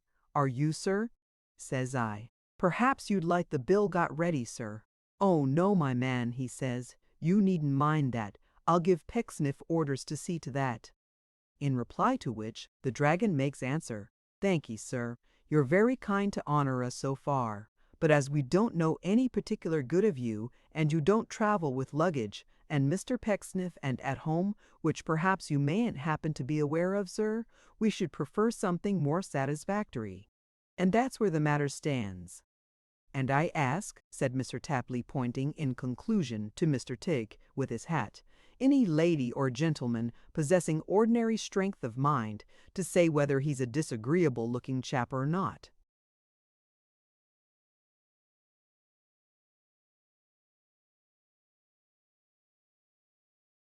Let me inquire, said Martin, interposing between this candid speech and the delivery of some blighting anathema by Mr. Tigg, what the amount of this debt may be.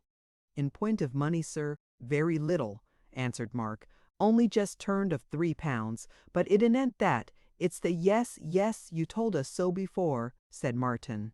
Pinch, a word with you. What is it? Asked Tom, retiring with him to a corner of the room. Why, simply I am ashamed to say that this Mr. Slime is a relation of mine, of whom I never heard anything pleasant, and that I don't want him here just now, and think he would be cheaply got rid of, perhaps, for £3 or £4. You haven't enough money to pay this bill, I suppose? Tom shook his head to an extent that left no doubt of his entire sincerity. That's unfortunate, for I am poor too, and in case you had had it, I'd have borrowed it of you. But if we told this landlady we would see her paid, I suppose that would answer the same purpose? Oh dear, yes, said Tom. She knows me, bless you.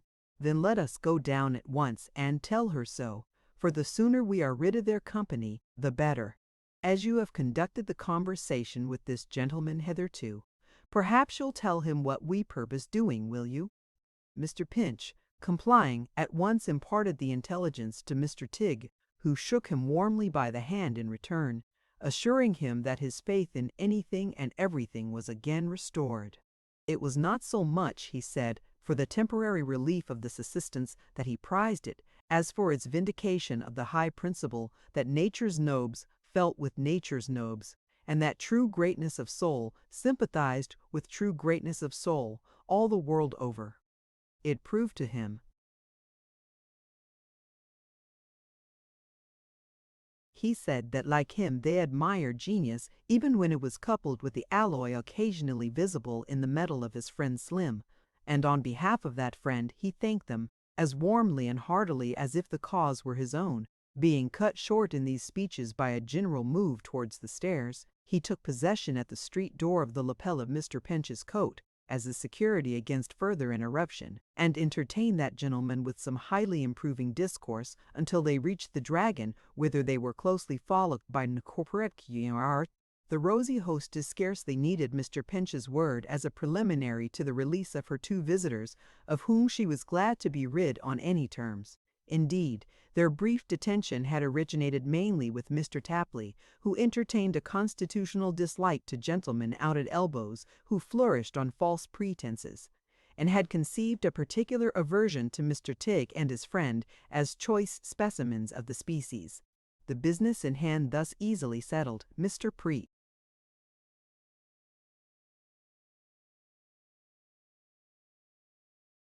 Pinch and Martin would have withdrawn immediately, but for the urgent entreaties of Mr. Tigg that they would allow him the honor of presenting them to his friend Slime, which were so very difficult of resistance, that yielding partly to these persuasions and partly to their own curiosity, they suffered themselves to be ushered into the presence of that distinguished gentleman.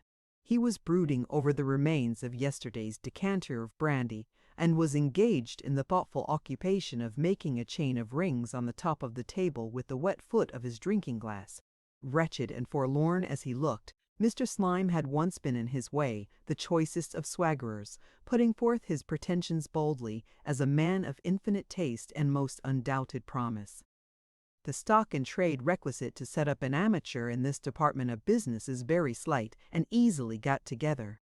A trick of the nose and a curl of the lip sufficient to compound a tolerable sneer, being ample provision for any exigency. But in an evil hour, this offshoot of the Chuzzlewit trunk, being lazy,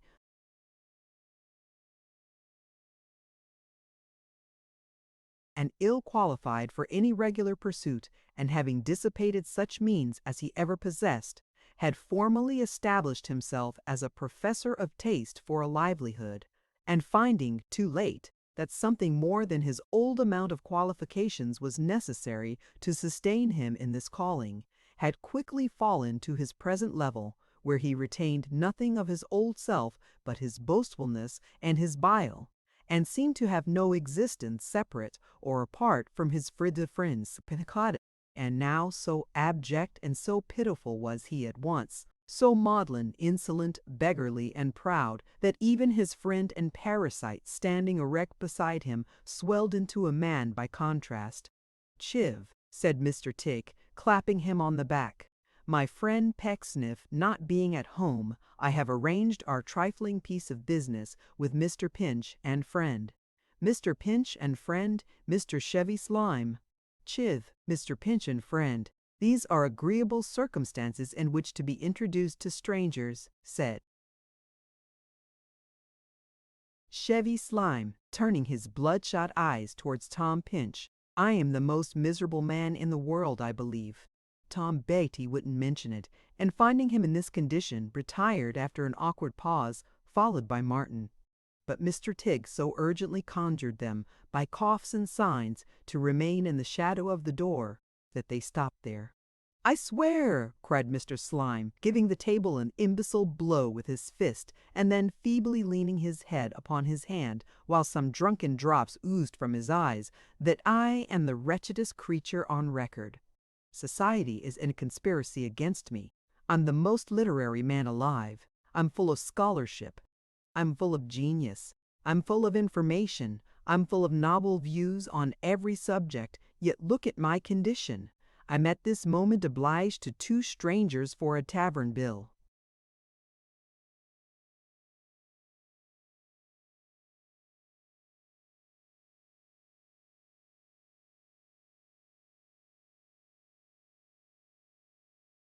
Mr. Tigg replenished his friend's glass, pressed it into his hand, and nodded an intimation to the visitors that they would see him in a better aspect immediately. "Obliged to 2 strangers for a tavern bill, eh?" repeated Mr. Slime after a sulky application to his glass. "Very pretty." And crowds of impostors, the while becoming famous, men who are no more on a level with me than Tigg, I take you to witness that I am the most persecuted hound on the face of the earth. With a whine not unlike the cry of the animal he named, in its lowest state of humiliation, he raised his glass to his mouth again. He found some encouragement in it, for when he set it down he laughed scornfully. Upon that Mr. Tigg gesticulated to the visitors once more, and with great expression, implying that now the time was come when they would see Chiv in his greatness. "Ha ha ha," laughed Mr. Slime, "oblit to 2 strangers for a tavern bill, yet I think I've a rich uncle Tigg who could buy up the uncles of 50 strangers. Have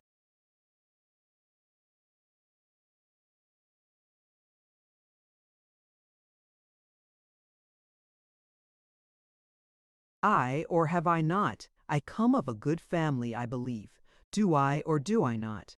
I'm not a man of common capacity or accomplishments, I think. Am I, or am I not?" "You are the American aloe of the human race, my dear Chiv," said Mr. Tigg, "which only blooms once in 100 years. Ha ha ha," laughed Mr. Slime again. "Obliged to 2 strangers for a tavern bill. I obliged to 2 architects' apprentices. Fellows who measure earth with iron chains and build houses like bricklayers. Give me the names of those 2 apprentices. How dare they oblige me?" Mr. Tigg was quite lost in admiration of this noble trait in his friend's character, as he made known to Mr. Pinch in a neat little ballet of action, spontaneously invented for the purpose. "I'll let 'em know, and I'll let all men know," cried Chevy Slime, "that I'm none."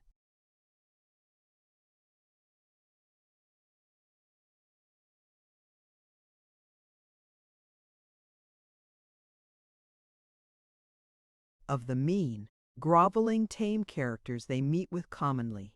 I have an independent spirit. I have a heart that swells in my bosom. I have a soul that rises superior to base considerations." "Oh, Chiv, Chiv," murmured Mr. Tigg, "you have a nobly independent nature, Chiv." "You go and do your duty, sir," said Mr. Slime angrily, "and borrow money for traveling expenses, and whoever you borrow it of, let him know that I possess a haughty spirit and a proud spirit and have infernally finely touched chords in my nature which won't brook patronage.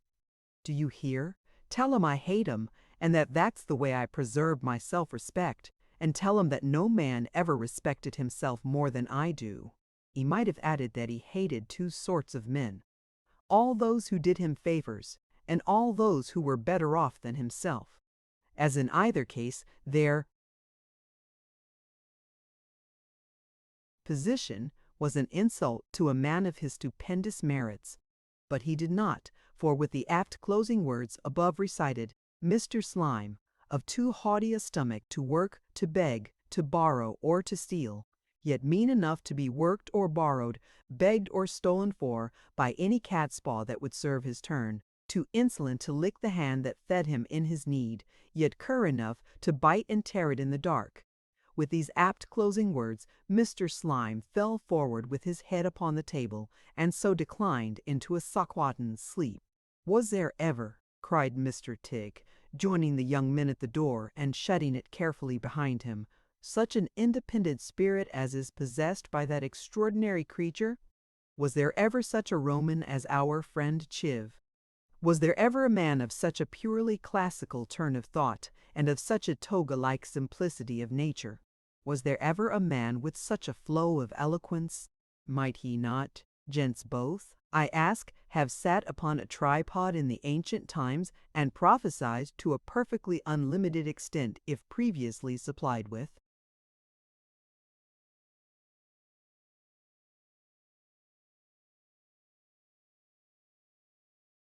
Gin and water at the public cost?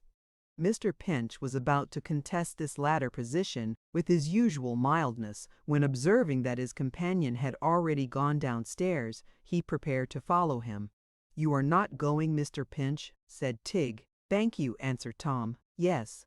"Don't come down." "Do you know that I should like one little word in private with you, Mr. Pinch?" said Tigg, following him. "1 minute of your company in the skittle ground would very much relieve my mind.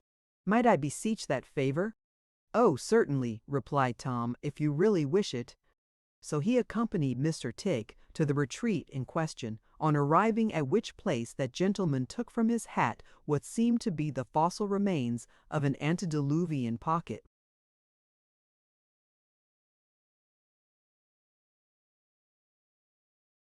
Handkerchief, and wiped his eyes therewith. "You have not beheld me this day," said Mr. Tigg, "in a favorable light." "Don't mention that," said Tom, "I beg." "But you have not," cried Tigg. "I must persist in that opinion. If you could have seen me, Mr. Pinch, at the head of my regiment on the coast of Africa, charging in the form of a hollow square, with the women and children and the regimental plate chest in the center, you would not have known me for the same man. You would have respected me, sir." Tom had certain ideas of his own upon the subject of glory, and consequently he was not quite so much excited by this picture as Mr. Tigg could have desired. "But no matter," said that gentleman. "The schoolboy writing home to his parents and describing the milk and water said, 'This is indeed weakness. I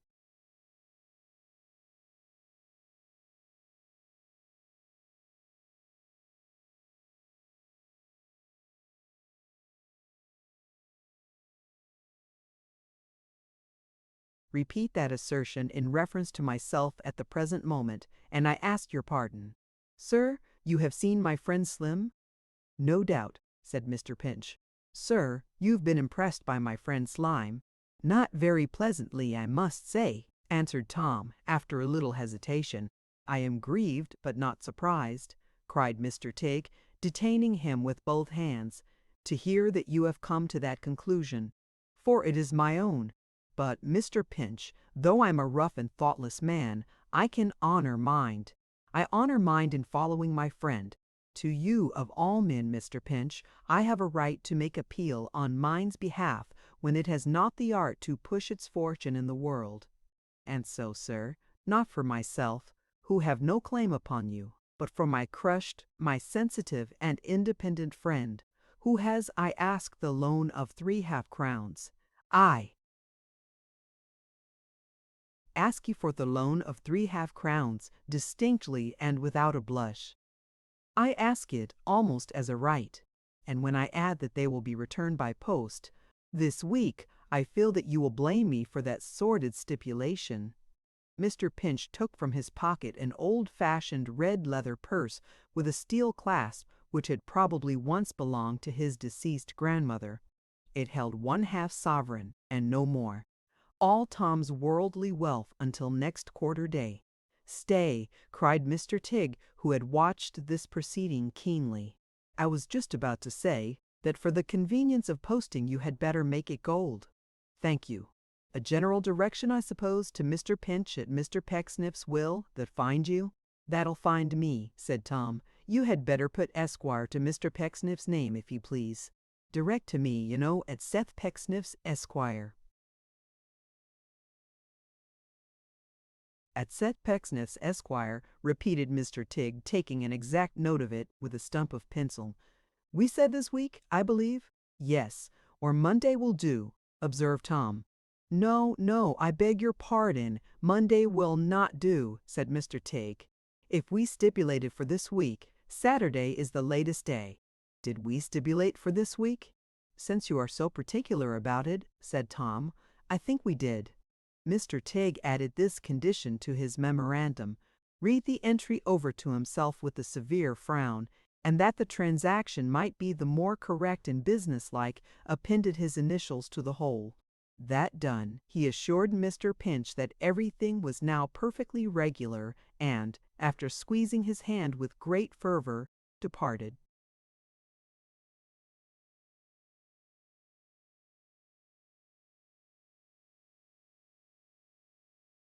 Tom entertained enough suspicion that Martin might possibly turn this interview into a jest, to render him desirous to avoid the company of that young gentleman for the present. With this view he took a few turns up and down the skittle ground, and did not re-enter the house until Mr. Tigg and his friend had quitted it, and the new pupil and Mark were watching their departure from one of the windows. "I was just a-saying, sir, that if one could live by it," observed Mark, pointing after their late guests, "that would be the sort of service for me." "Waiting on such individuals as them would be better than grave digging, sir. And staying here would be better than either, Mark," replied Tom. "So take my advice, and continue to swim easily in smooth water." "It's too late to take it now, sir," said Mark. "I have broke it to her, sir. I am off tomorrow morning."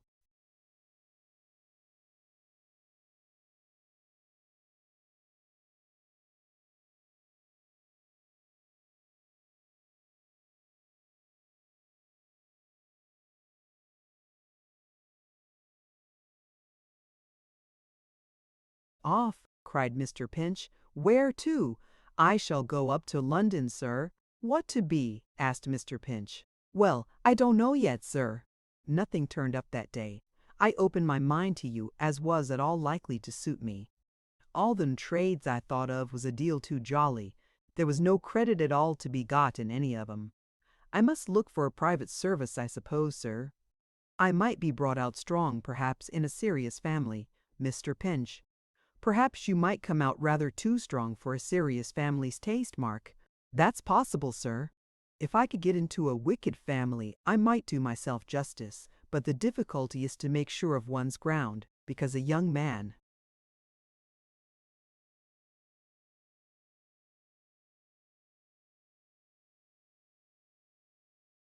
can't very well advertise that he wants a place, and wages isn't so much an object as a wicked situation, can he, sir?"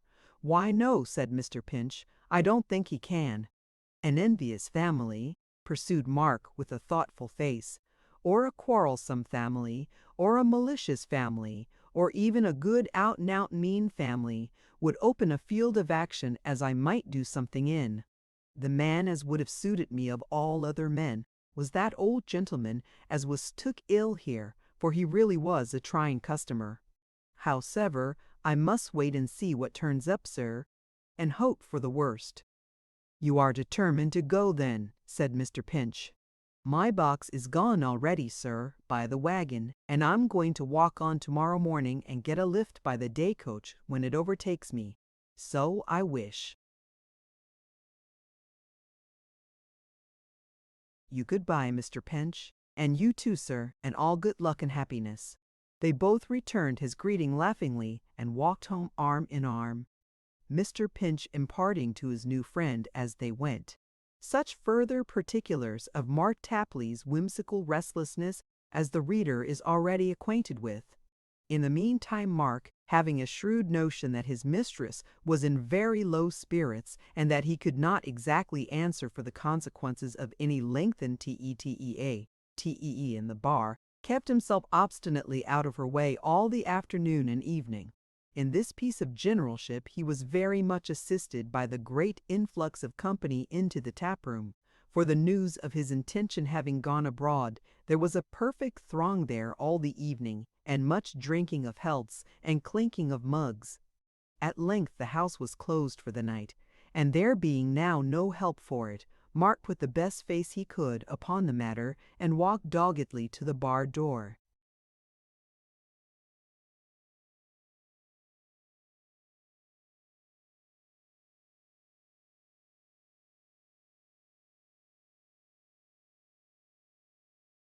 "If I look at her," said Mart to himself, "I'm done. I feel that I'm a-going fast." "You have come at last," said Mrs. Lupin. "Aye," Mark said, "there he was." "And you are determined to leave us, Mark?" cried Mrs. Lupin. "Why, yes, I am," said Mark, keeping his eyes hard upon the floor. "I thought," pursued the landlady with the most engaging hesitation, "that you had been fond of the dragon?" "So I am," said Mark. "Then," pursued the hostess, and it really was not an unnatural inquiry, "why do you desert it?"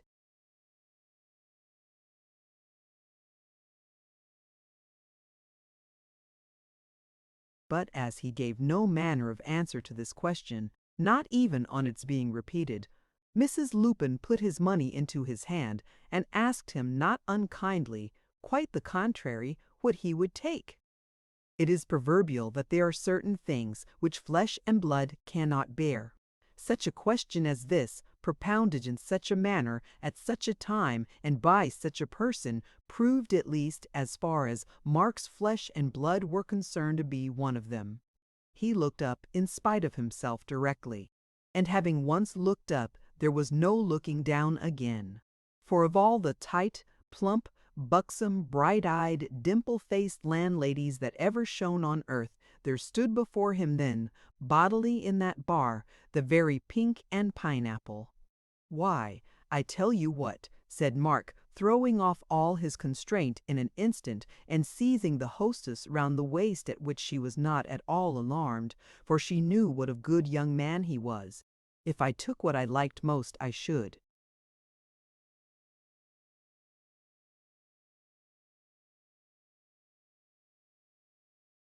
"Take you. If I only thought what was best for me, I should take you. If I took what 19 young fellows in 20 would be glad to take, and would take at any price, I should take you." "Yes, I should," cried Mr. Tapley, shaking his head expressively enough, and looking in the momentary state of forgetfulness rather hard at the hostess's right lips. "And no man wouldn't wonder if I did." Mrs. Lupin said he amazed her. She was astonished how he could say such things. She had never thought it of him. "Why, I never thought it of myself till now," said Mark, raising his eyebrows with a look of the merriest possible surprise. "I always expected we should part, and never have no explanation. I meant to do it when I come in here just now. But there is something about you as makes a man sensible. Then let us have a word or two together, letting it be understood beforehand," he added this in a grave tone, to prevent the possibility of any mistake, "that I'm not a-going to."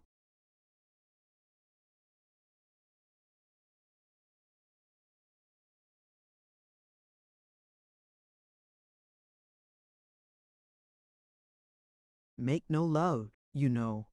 There was for just 1 second a shade, though not by any means a dark one, on the landlady's open brow.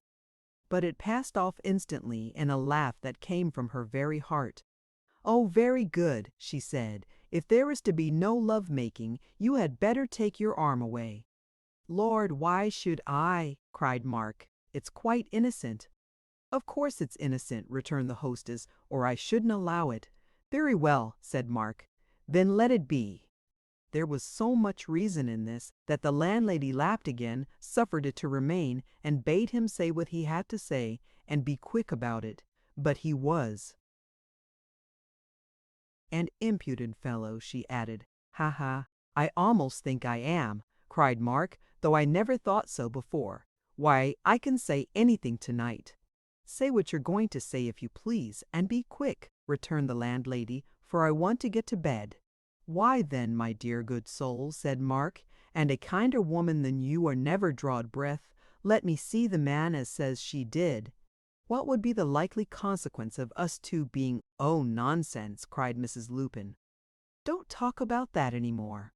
"No, no, but it is nonsense," said Mark, "and I wish you'd attend. What would be the likely consequence of us two being married? If I can't be content and comfortable in this here lively dragon now, is it to be looked for as I should be?"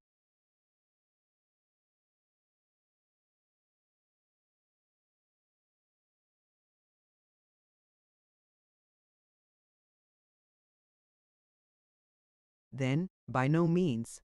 Very good. Then you, even with your good humor, would be always on the fret and worrit, always uncomfortable in your own mind, always a-thinking as you was getting too old for my taste, always a-picturing me to yourself as being chained up to the dragon door and wanting to break away. "I don't know that it would be so," said Mark, "but I don't know that it mightn't be. I am a roving sort of chap, I know. I'm fond of change. I'm always a-thinking that with my good health and spirits it would be more creditable in me to be jolly where there's things a-going on to make one dismal. It may be a mistake of mine, you see, but nothing short of trying how it acts will set it right.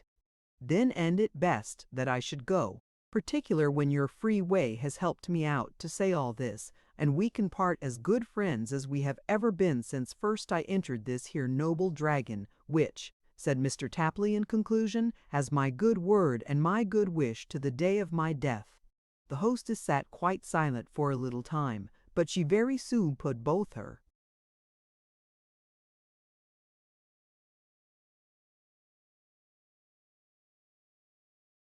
hands in Mark's and shook them heartily.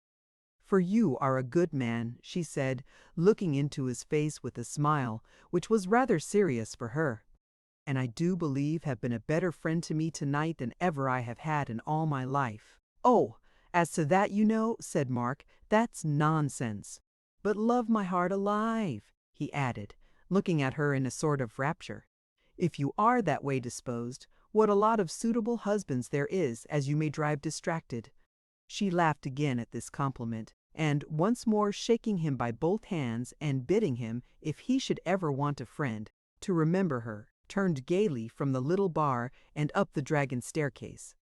"Humming a tune as she goes," said Mark, listening, "in case I should think she's at all put out and should be made downhearted. Come, here's some credit in."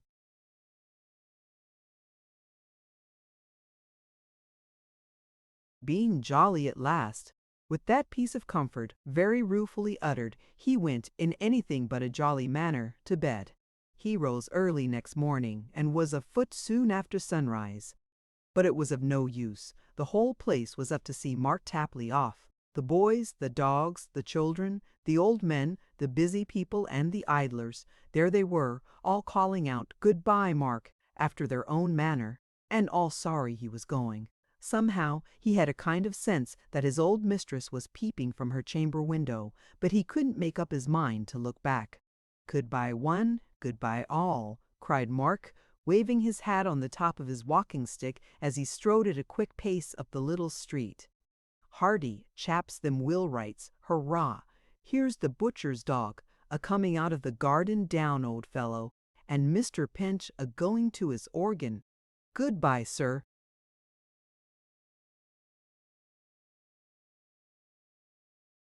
And the terrier bitch from over the way high. Then, lass, and children enough to hand down human nature to the latest posterity, good boys and girls. There's some credit in it now.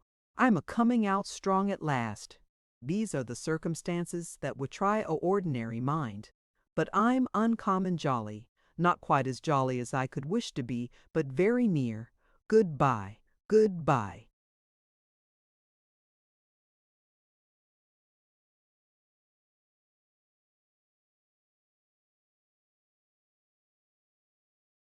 Chapter 8. AC Companies. In mere extium, Hackazur charming doggers to the city of London, and relates what fell out up in their way theriathel.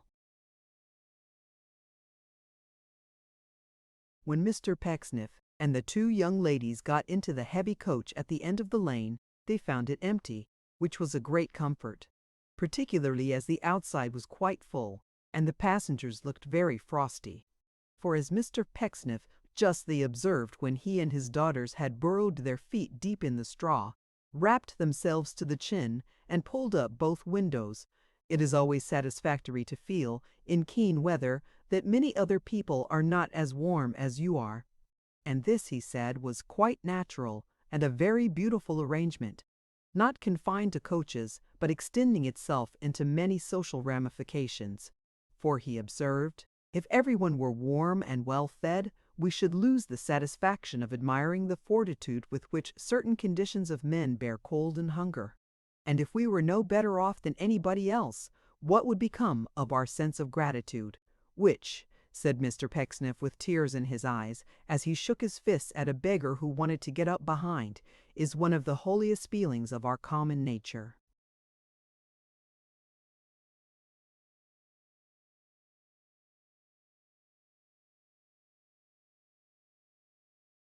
His children heard with becoming reverence these moral precepts from the lips of their father, and signified their acquiescence in the same by smiles, that he might the better feed and cherish that sacred flame of gratitude in his breast. Mr. Pecksniff remarked that he would trouble his eldest daughter, even in this early stage of their journey, for the brandy bottle, and from the narrow neck of that stone vessel he imbibed a copious refreshment. "What are we?" said Mr. Pecksniff. "But coaches. Some of us are slow coaches. Goodness, Pa!" cried Charity. "Some of us, I say," resumed her parent with increased emphasis, "are slow coaches. Some of us are fast coaches. Our passions are the horses, and rampant animals too." "Really, Pa," cried both the daughters at once, "how very unpleasant."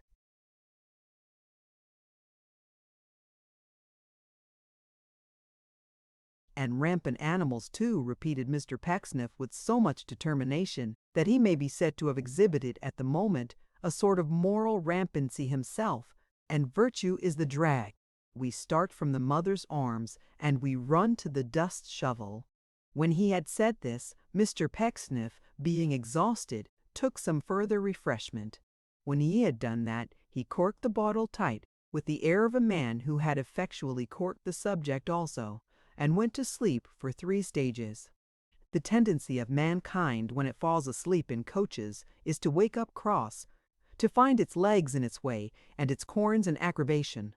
Mr. Pecksniff, not being exempt from the common lot of humanity, found himself at the end of his nap so decidedly the victim of these infirmities that he had an irresistible inclination to visit them upon his daughters, which he had already begun to do in the shape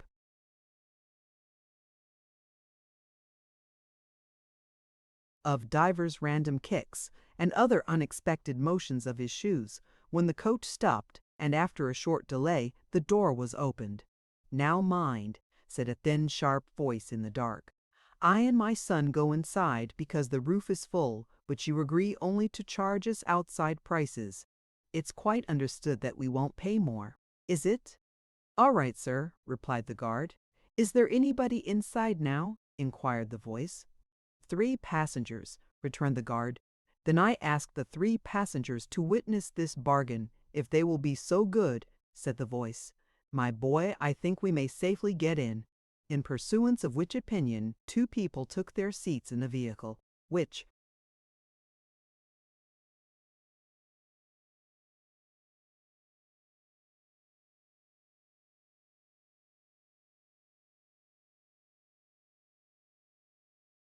was solemnly licensed by Act of Parliament to carry any 6 persons who could be got in at the door. "That was lucky," whispered the old man, when they moved on again, "and a great stroke of policy in you to observe it. He, he, he, he. We couldn't have gone outside. I should have died of the rheumatism." Whether it occurred to the dutiful son that he had in some degree overreached himself by contributing to the prolongation of his father's days, or whether the cold had affected his temper, is doubtful. But he gave his father such a nudge in reply that that good old gentleman was taken with a cough, which lasted for full 5 minutes without intermission, and goaded Mr. Pecksniff to that pitch of irritation, that he said at last and very suddenly, "There is no room.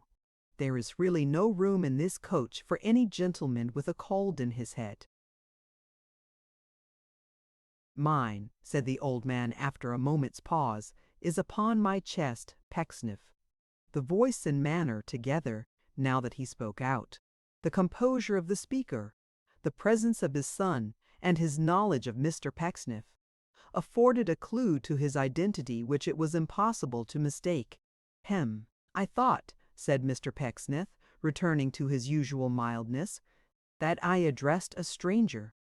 I find that I address a relative, Mr. Anthony Chuzzlewit, and his son Mr. Jonas, for they, my dear children, are our traveling companions, will excuse me for an apparently harsh remark. It is not my desire to wound the feelings of any person with whom I am connected in family bonds.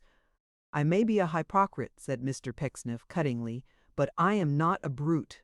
"Pooh, pooh," said the old man. "What signifies that word, Pecksniff? Hypocrite. Why, we are all hypocrites. We were all hypocrites t'other day. I am sure I felt that to be agreed upon among us, or I shouldn't have called you one. We should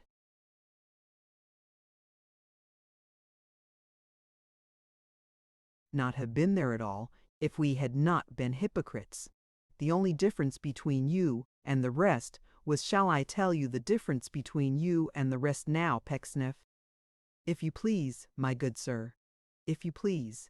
"Why, the annoying quality in you is," said the old man, "that you never have a confederate or partner in your juggling. You would deceive everybody, even those who practice the same art, and have a way with you, as if you, he, as if you really believed yourself." "I'd lay a handsome wager now," said the old man, "if I laid wagers, which I don't, and never did, that you keep up appearances by a tacit understanding, even before your own daughters here. Now when I have a business scheme in hand, tell Jonas what it is, and we discuss it openly. You're not offended, Pecksniff?" "Offended, my good sir," cried that gentleman, as if he had received the highest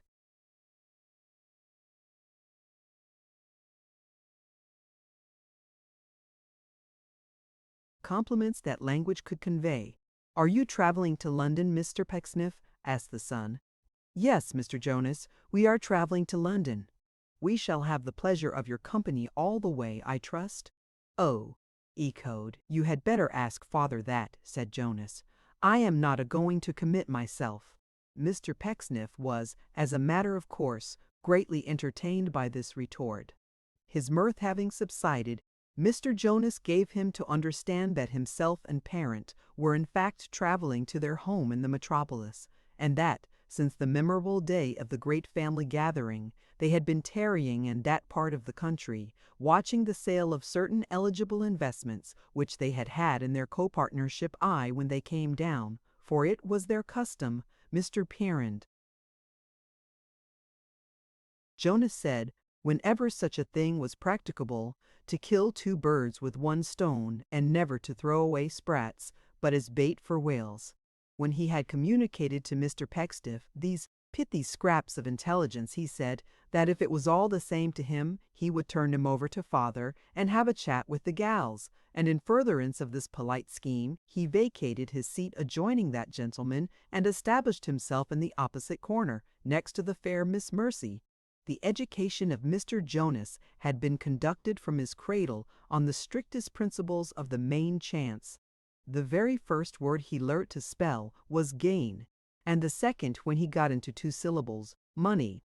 But for 2 results, which were not clearly foreseen perhaps by his watchful parent in the beginning, his training may be said to have been unexceptionable.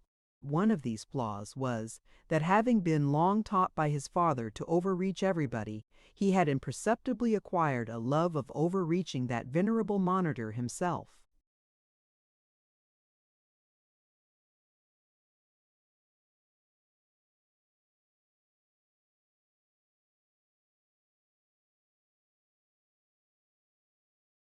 The other, that from his early habits of considering everything as a question of property, he had gradually come to look with impatience on his parrot as a certain amount of personal estate, which had no right whatever to be going at large, but ought to be secured in that particular description of iron safe which is commonly called a coffin, and banked in the grave.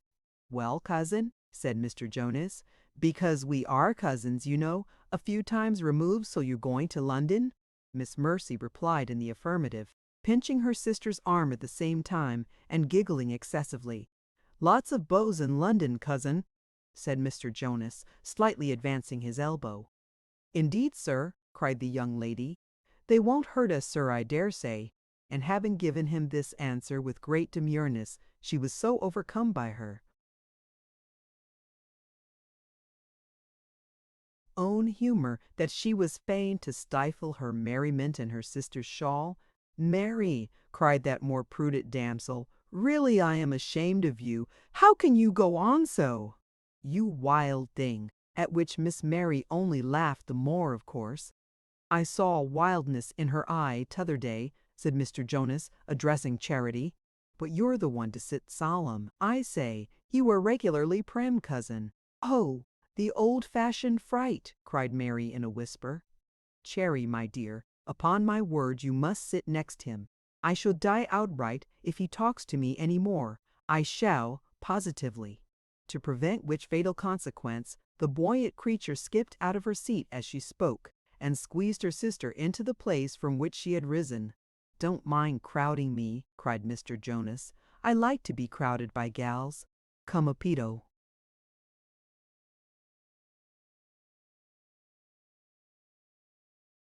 "Little closer, cousin." "No, thank you, sir," said Charity. "There's that other one a-laughing again," said Mr. Jonas. "She's a-laughing at my father, I shouldn't wonder. If he puts on that old flannel nightcap of his, I don't know what she'll do. Is that my father a-snoring, Pecksniff?" "Yes, Mr. Jonas." "Tread upon his foot, will you be so good?" said the young gentleman. "The foot next you's the galley one." Mr. Pecksniff hesitating to perform this friendly office, Mr. Jonas did it himself, at the same time crying, "Come wake up, father, or you'll be having the nightmare," and screeching out, "I."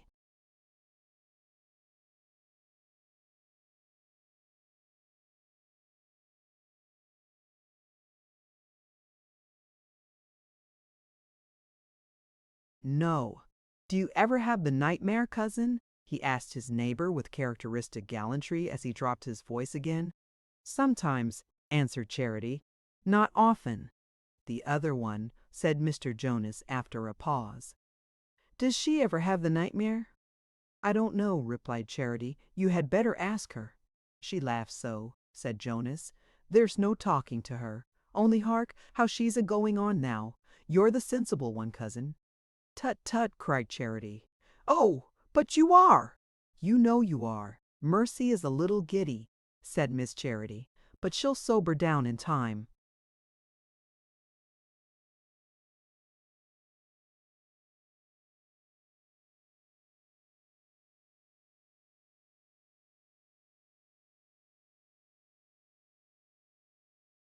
"It'll be a very long time then if she does at all," rejoined her cousin. "Take a little more room."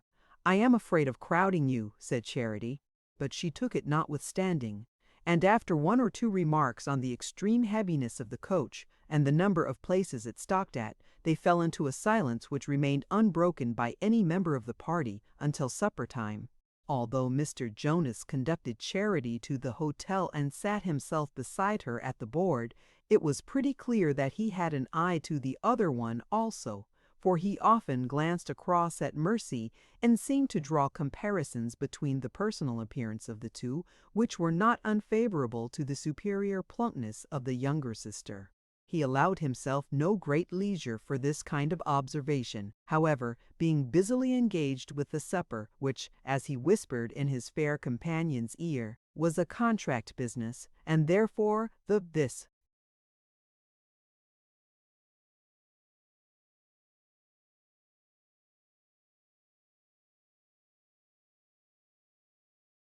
more she ate, the better the bargain was.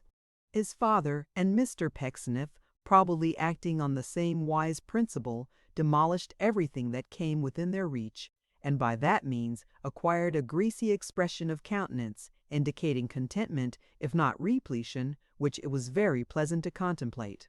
When they could eat no more, Mr. Pecksniff and Mr. Jonas subscribed for 2 sixpennyworths of hot brandy and water, which the latter gentleman considered a more politic order than 1 shilling's worth, there being a chance of their getting more spirit out of the innkeeper under this arrangement than if it were all in 1 glass. Having swallowed his share of the enlivening fluid, Mr. Pecksniff, under pretense of going to see if the coach were ready, went secretly to the bar, and had his own little bottle filled, in order that he might refresh himself at leisure in the dark coach without being observed. These arrangements concluded, and the coach being ready, they got into their old places and jogged on again. But before he composed himself for a nap, Mr. Pecksniff delivered a kind of grace after meat in these words: "The process of digestion, as I have been informed by anatomical friends, is one of the most wonderful works of nature. I do not know how it may be with others, but it is a great satisfaction to me to know, when regaling on my humble fare, that I am putting in motion the most beautiful machinery with which we have any acquaintance. I really feel at such times as if I was doing a public service, when I have wound myself up, if I may employ such a term," said Mr. Pecksniff with exquisite tenderness, "and know that I am going, I feel that in the lesson afforded by the works within me, I am a benefactor to my kind." As nothing could be added to this, nothing was said, and Mr. Pecksniff, exulting, it may be presumed, in his moral utility, went to sleep again. The rest of the night wore away in the usual manner. Mr. Pecksniff and old Anthony kept tumbling against each other and waking up much terrified, or crushed their heads in opposite corners of the coach, and strangely tattooed the surface of their faces, heaven knows how, in their sleep. The coach stopped and went on, and stopped, times out of number. Passengers got up and passengers got down, and fresh horses came and went and came again, with scarcely any interval between each team, as it seemed to those who were dozing, and with a gap of a whole night between every one, as it seemed to those who were broad awake. At length they began to jolt and rumble over horribly uneven stones, and Mr. Pecksniff, looking out a window, said it was tomorrow morning, and they were there. Very soon afterwards the coach stopped at the office in the city, and the street in which it was situated was already in a bustle that fully bore out Mr. Pecksniff's words about its being morning, though for any signs of day yet appearing in the sky it might have been midnight. There was a dense fog too, as if it were a city in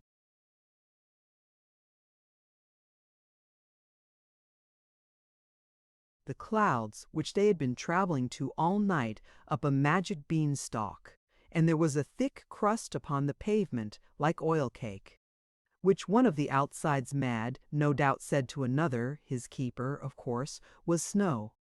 Taking of 2 determinaties, and of lease and of daughters at the office to be called for afterwards, Mr. Pecksniff, with one of the young ladies under each arm, dived across the street, and then across other streets, and so up the queerest courts, and down the strangest alleys, and under the blindest archways, in a kind of frenzy, now skipping over a kennel, now running for his life, from a coach and horses, now think he had lost his way, now and then. In its state of a that is to say, Mr. Pecksniff told them so, for as to anything they could see of the monument, or anything else but the buildings close at hand, they might as well have been playing blind man's buff at Salisbury. Mr. Pecksniff looked about him for a moment, and then knocked at the door of a very dingy edifice, even among the choice collection of dingy edifices at hand, on the front of which was a little oval board like a tea-tray, with this inscription, Commercial Boarding House, Ems Quaus. Todgers. It seemed that myth. Todgers was not up yet, for Mr. Pecksniff knocked twice and rang thrice, without making any impression on anything but a dog over the way.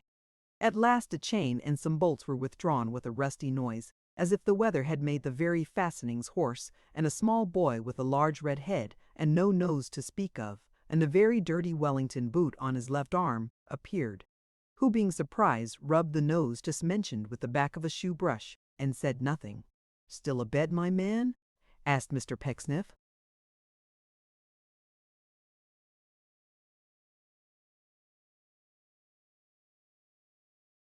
"Still abed," replied the boy. "I wish they was still abed. They're very noisy abed, all calling for their boots at once. I thought you was the paper, and wondered why you didn't shove yourself through the grating as usual. What do you want?" Considering his years, which were tender, the youth may be said to have preferred this question sternly and in something of a defiant manner. But Mr. Pecksniff, without taking umbrage at his bearing, put a card in his hand and bade him take that upstairs, and shilled him in the meanwhile into a room where there was a fire.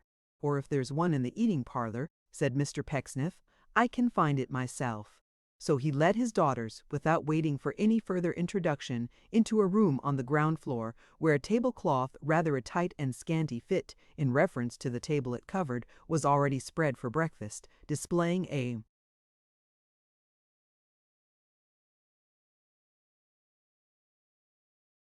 mighty dish of pink boiled beef, an instance of that particular style of loaf which is known to housekeepers as a slack-baked, crummy quartern, a liberal provision of cups and saucers, and the usual appendages.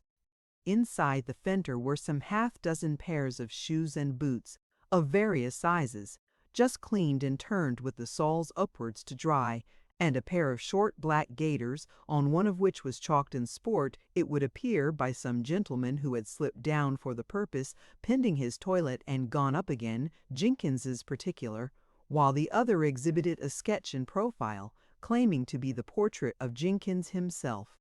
M. Todgers's commercial boarding house was a house of that sort which is likely to be dark at any time. But that morning it was especially dark. There was an odd smell in the passage, as if the concentrated essence of all the dinners that had been cooked in the kitchen since the house was built lingered at the top of the kitchen stairs to that hour, and like the Black Friar in Don Juan, wouldn't be driven away. In particular, there was a sensation of cabbage, as if all the greens that had ever been boiled there were evergreens and flourished in immortal strength.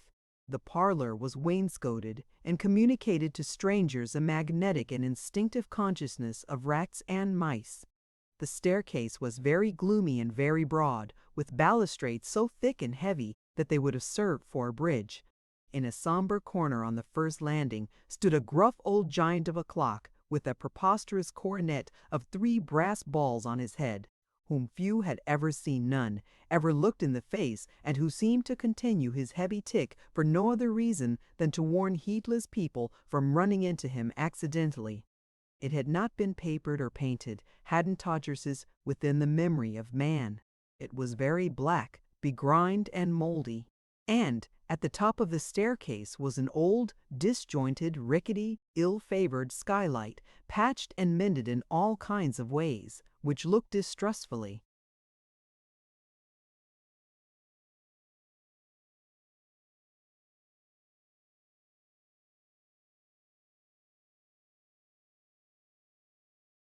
Down at everything that passed below and covered Todgers's up, as if it were a sort of human cucumber frame, and only people of a peculiar growth were reared there.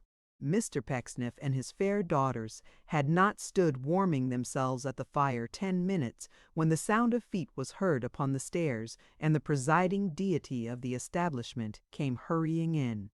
Ended they. Todgers was a lady, rather a bony and hard-featured lady, with a row of curls in front of her head shaped like little barrels of beer, and on the top of it something made of net. You couldn't call it a cap exactly, which looked like a black cobweb. She had a little basket on her arm, and in it a bunch of keys that jingled as she came. In her other hand she bore a flaming tallow candle, which, after surveying Mr. Pecksniff for one instant by its light, she put down upon the table to the end that she might receive him with the greater cordiality.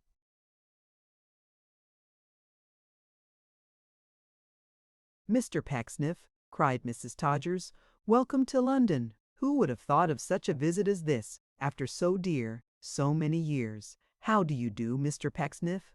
"As well as ever, and as glad to see you as ever," Mr. Pecksniff made response. "Why, you are younger than you used to be. You are, I am sure," said Mrs. Todgers. "You're not a bit changed." "What do you say to this?" cried Mr. Pecksniff, stretching out his hand towards the young ladies. "Does this make me no older?" "Not your daughters!" exclaimed the lady, raising her hands and clasping them. "Oh no, Mr. Pecksniff, your second and her bridesmaid." Mr. Pecksniff smiled complacently, shook his head, and said, "My daughters, Mrs. Todgers. Merely my daughters." "Ah," sighed the good lady, "I must believe you, for now I look at 'em, I think I should have known 'em anywhere. My dear Miss Pecksniffs, how happy your pa has made me." She hugged them both, and being by this time overpowered by her feelings or the inclemency of the morning, jerked a little pocket handkerchief out of the little basket and applied the same to her face. "Now, my good madam," said Mr. Pecksniff, "I know the rules of your establishment, and that you only receive gentlemen boarders. But it occurred to me, when I left home, that perhaps you would give my daughter's house room, and make an exception in their favor." "Perhaps," cried Mrs. Todgers ecstatically. "Perhaps. I may say then that I was sure you would," said Mr. Pecksniff. "I know that you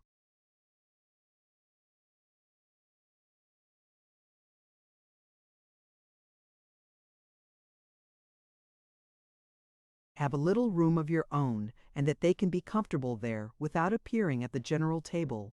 "Dear girls," said Mrs. Todgers, "I must take that liberty once more." Mrs. Todgers meant by this that she must embrace them once more, which she accordingly did with great ardor.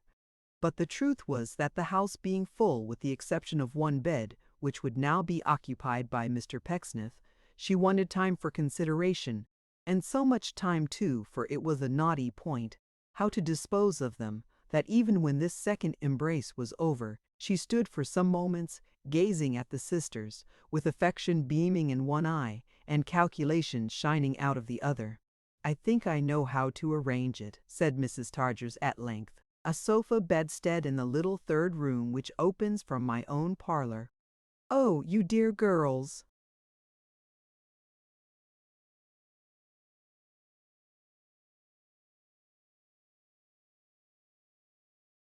Thereupon she embraced them once more, observing that she could not decide which was most like their poor mother, which was highly probable, seeing that she had never beheld that lady, but that she rather thought the youngest was. And then she said that as the gentlemen would be down directly, and the ladies were fatigued with traveling, would they step into her room at once? It was on the same floor, being, in fact, the back parlor, and had, as Mrs. Todgers said, the great advantage in London of not being overlooked, as they would see when the fog cleared off.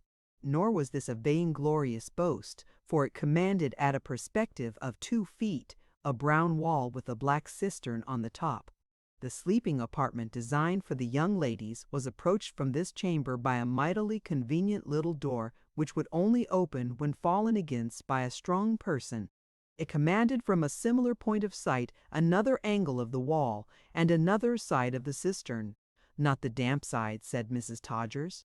"Tat is Mr. Jenkins's."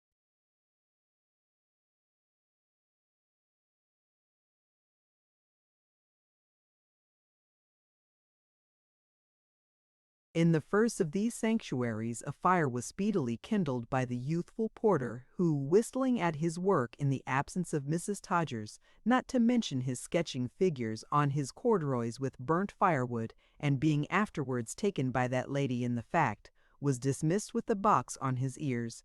Having prepared breakfast for the young ladies with her own hands, she withdrew to preside in the other room, where the joke at Mr. Jenkins's expense seemed to be proceeding rather noisily. "I won't ask you yet, my dears," said Mr. Pecksniff, looking in at the door, "how you like London." "Shall I?" "We haven't seen much of it, Pa," cried Morel. "Nothing, I hope," said Cherry, "both very miserably." "Indeed," said Mr. Pecksniff, "that's true. We have our pleasure and our business."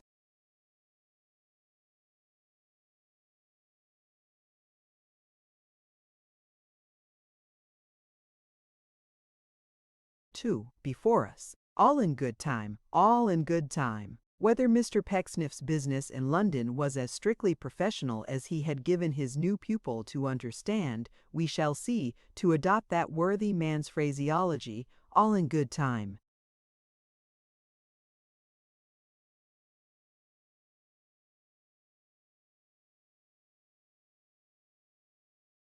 The end. Thank you for listening to this story. I hope you enjoyed the journey, the characters, and the world they carried with them. If you enjoyed this audiobook, please subscribe to the channel and leave a comment below. Your support helps keep these stories alive and allows more timeless books to be shared with listeners around the world. Until next time, thank you for listening.